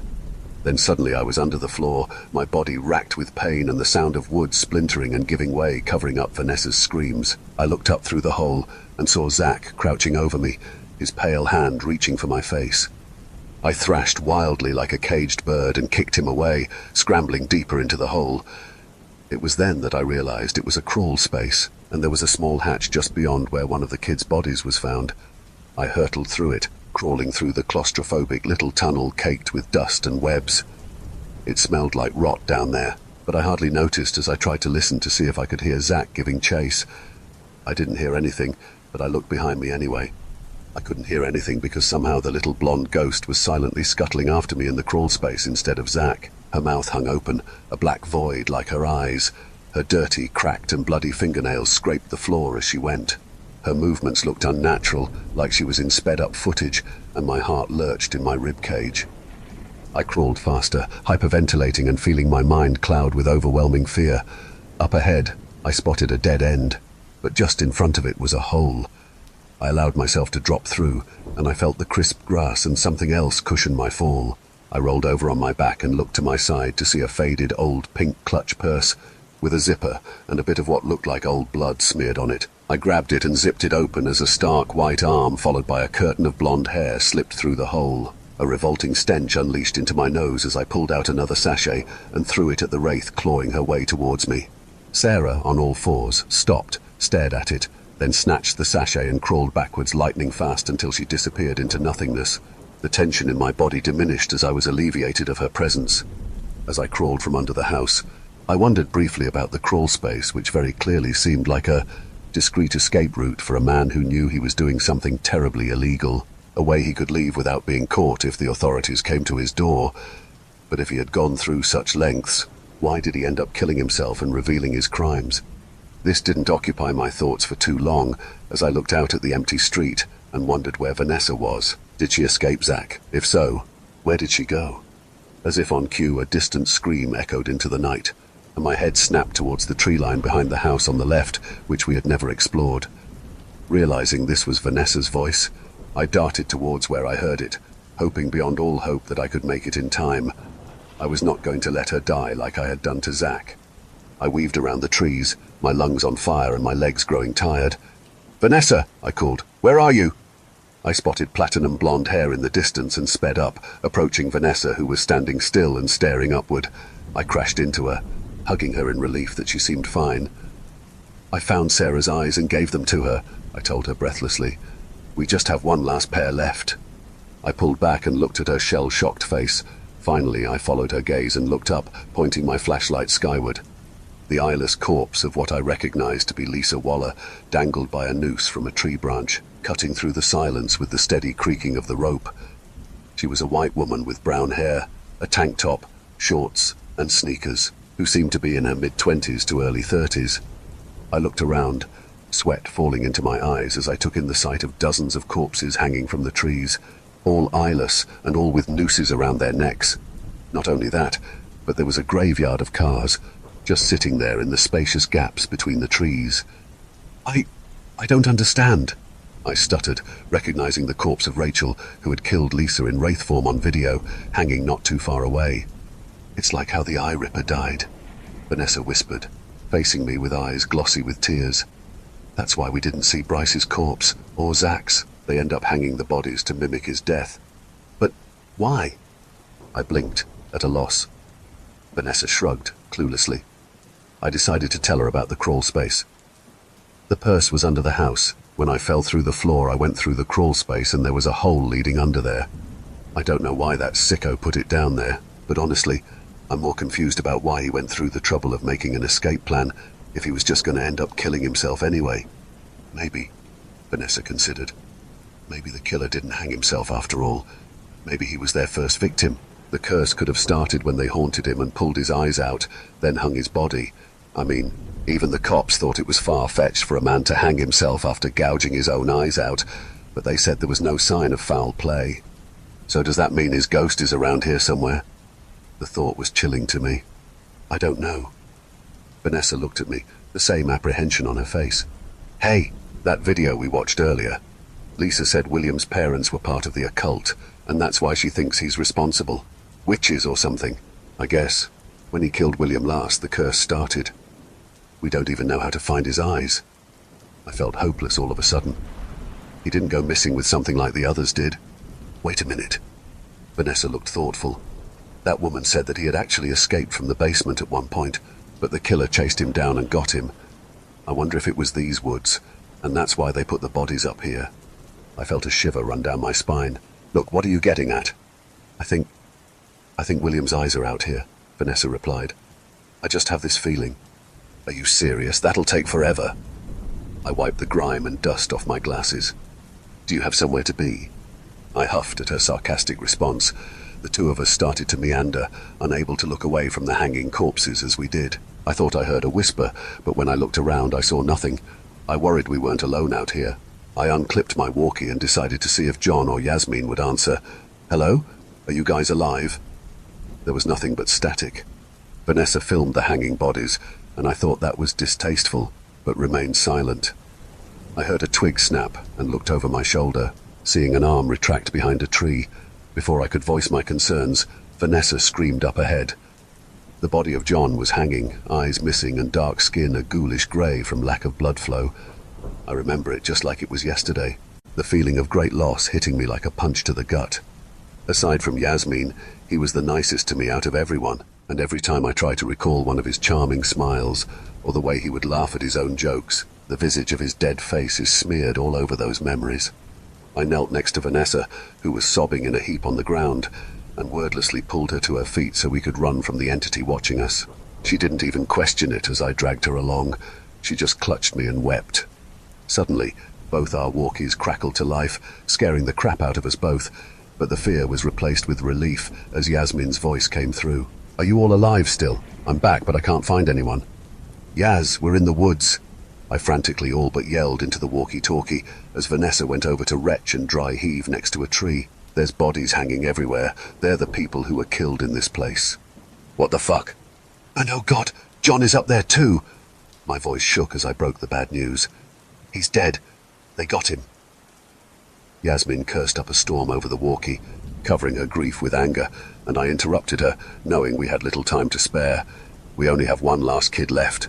Vanessa thinks his eyes are out here, but you need to come help us look. We're in the woods behind that house you were looking at earlier. It was maybe 10 minutes before she found us, during which Vanessa and I had hid in a large tree hollow as we heard footsteps crushing sticks and leaves all around us. Something, was following us and being eerily stealthy about it, and it could have been more than one. We were shivering within the hole in the rotting bark when we heard her call out, and we crawled out to meet her. Why were you hiding? Yasmin looked pale and exhausted as she regarded us. I had no doubt we looked similar. There's things all around here. They've been following us, Vanessa whispered, putting a finger to her lips. They haven't tried attacking yet, which is somehow creepier than if they did, I added, as I glanced around us in paranoia. But let's not wait until they do. Let's find this kid's eyes so we can leave this horrible fucking place behind. What's that? Yasmin pointed to the tree hollow where we had hid. The opening began at the ground, looking almost like a semicircle door to some elfin house. She pointed at something we didn't notice in our panic to find a hiding place from our pursuers, something that was sticking out of the ground a bit. It was white and thin. I bent down and inspected it, realizing it was a shoelace. I tugged it, and a moss-covered shoe broke loose from a pile of fallen leaves, acorn shells, twigs, and dirt. Vanessa gasped from behind me. It's William's! His body was recovered from the basement, missing his shoe. You told me he didn't go missing with anything, I frowned. No, Grace, he didn't go missing without a shoe, she corrected me irritably. He was found dead without it. The pieces of the puzzle connected in my head. That woman on the video, she said he escaped the basement, ran into the woods, but ultimately got found and caught by the killer. I looked in the shoe to be sure the sachet wasn't inside, and to my great disappointment, it wasn't. Yeah, Vanessa nodded. It's a part of the story that's sort of hard to find, but I remember listening to a podcast and they said he actually admitted that in his letter. The note he left behind was really long and full of weird perverted stuff. Not all of it was released. He hid in here, I revealed, gesturing to the tree hollow after dropping the shoe, and he was caught, and in the struggle his shoe fell off. Vanessa started filming again, pointing the camera at the tree. This is almost out of battery, but I need to get this shot. Hey, what's that? Yasmin and I followed her gaze. She had the camera pointing upwards. I squinted my eyes, not seeing anything. Huh? Look at that branch, under the one with the old bird's nest, Vanessa instructed, pointing with her free hand. Finally, my eyes landed on it, a sachet tied by the little rope holding it closed to a twig sticking out of the branch. It's his eyes, I cried. He put them in the tree. The depravity of the eye ripper astounded me. The tree reminded him of where he had found the little boy. The chase must have been a rush for him, aside from the fear of being caught. I imagined the sick pleasure he could have felt once he caught and killed him, using the tree as his own twisted memorial where he would place part of the boy's remains to remind himself of his gruesome crime. Hold this. Vanessa shoved the camcorder in my hands and immediately got to work scaling the oak like an overgrown monkey. Yasmin and I watched her. Antsy. Ha ha ha. A little snicker caught our attention and we looked behind us. I immediately recognized Rachel's eyeless face, cracked by a wicked red-painted smile that slashed across her cheeks like a scar as she peeked around a tree. Vanessa, hurry! I screamed. She looked down at the apparition slowly advancing on us and scrambled towards the hanging sachet. I grabbed Yasmin's arm and pulled her back, but stopped in my tracks when I heard footsteps approaching from behind. I turned, and there was an unfamiliar man, the spirit of another eyeless victim. Then came another, emerging from the trees, and another, a young teenage boy, and another, a woman in a police uniform. They wore different expressions, some of their expressions vacant, some smiling dementedly, some frozen in a silent scream, some twisted into a picture of perpetual misery with bloody tears and an upside-down smile that lengthened their jaw more than humanly possible. Go back to the house and lock the door, Vanessa yelled, her fingers outstretched towards the sachet as she straddled a branch. I'll meet you there. The palm of Yasmin and I's hands seemed glued together with sweat as we ran in between the eyeless wraiths, back towards where we could see that street in the distance. They extended their arms towards us, fingers grasping for our eyes. An unsettling chorus of pained moans, deranged laughter, unintelligible whispers, and furious yelling erupted all around us from the entities as we narrowly escaped with our lives. The next account of this experience will be the last one, and unfortunately, it'll get worse before it gets better.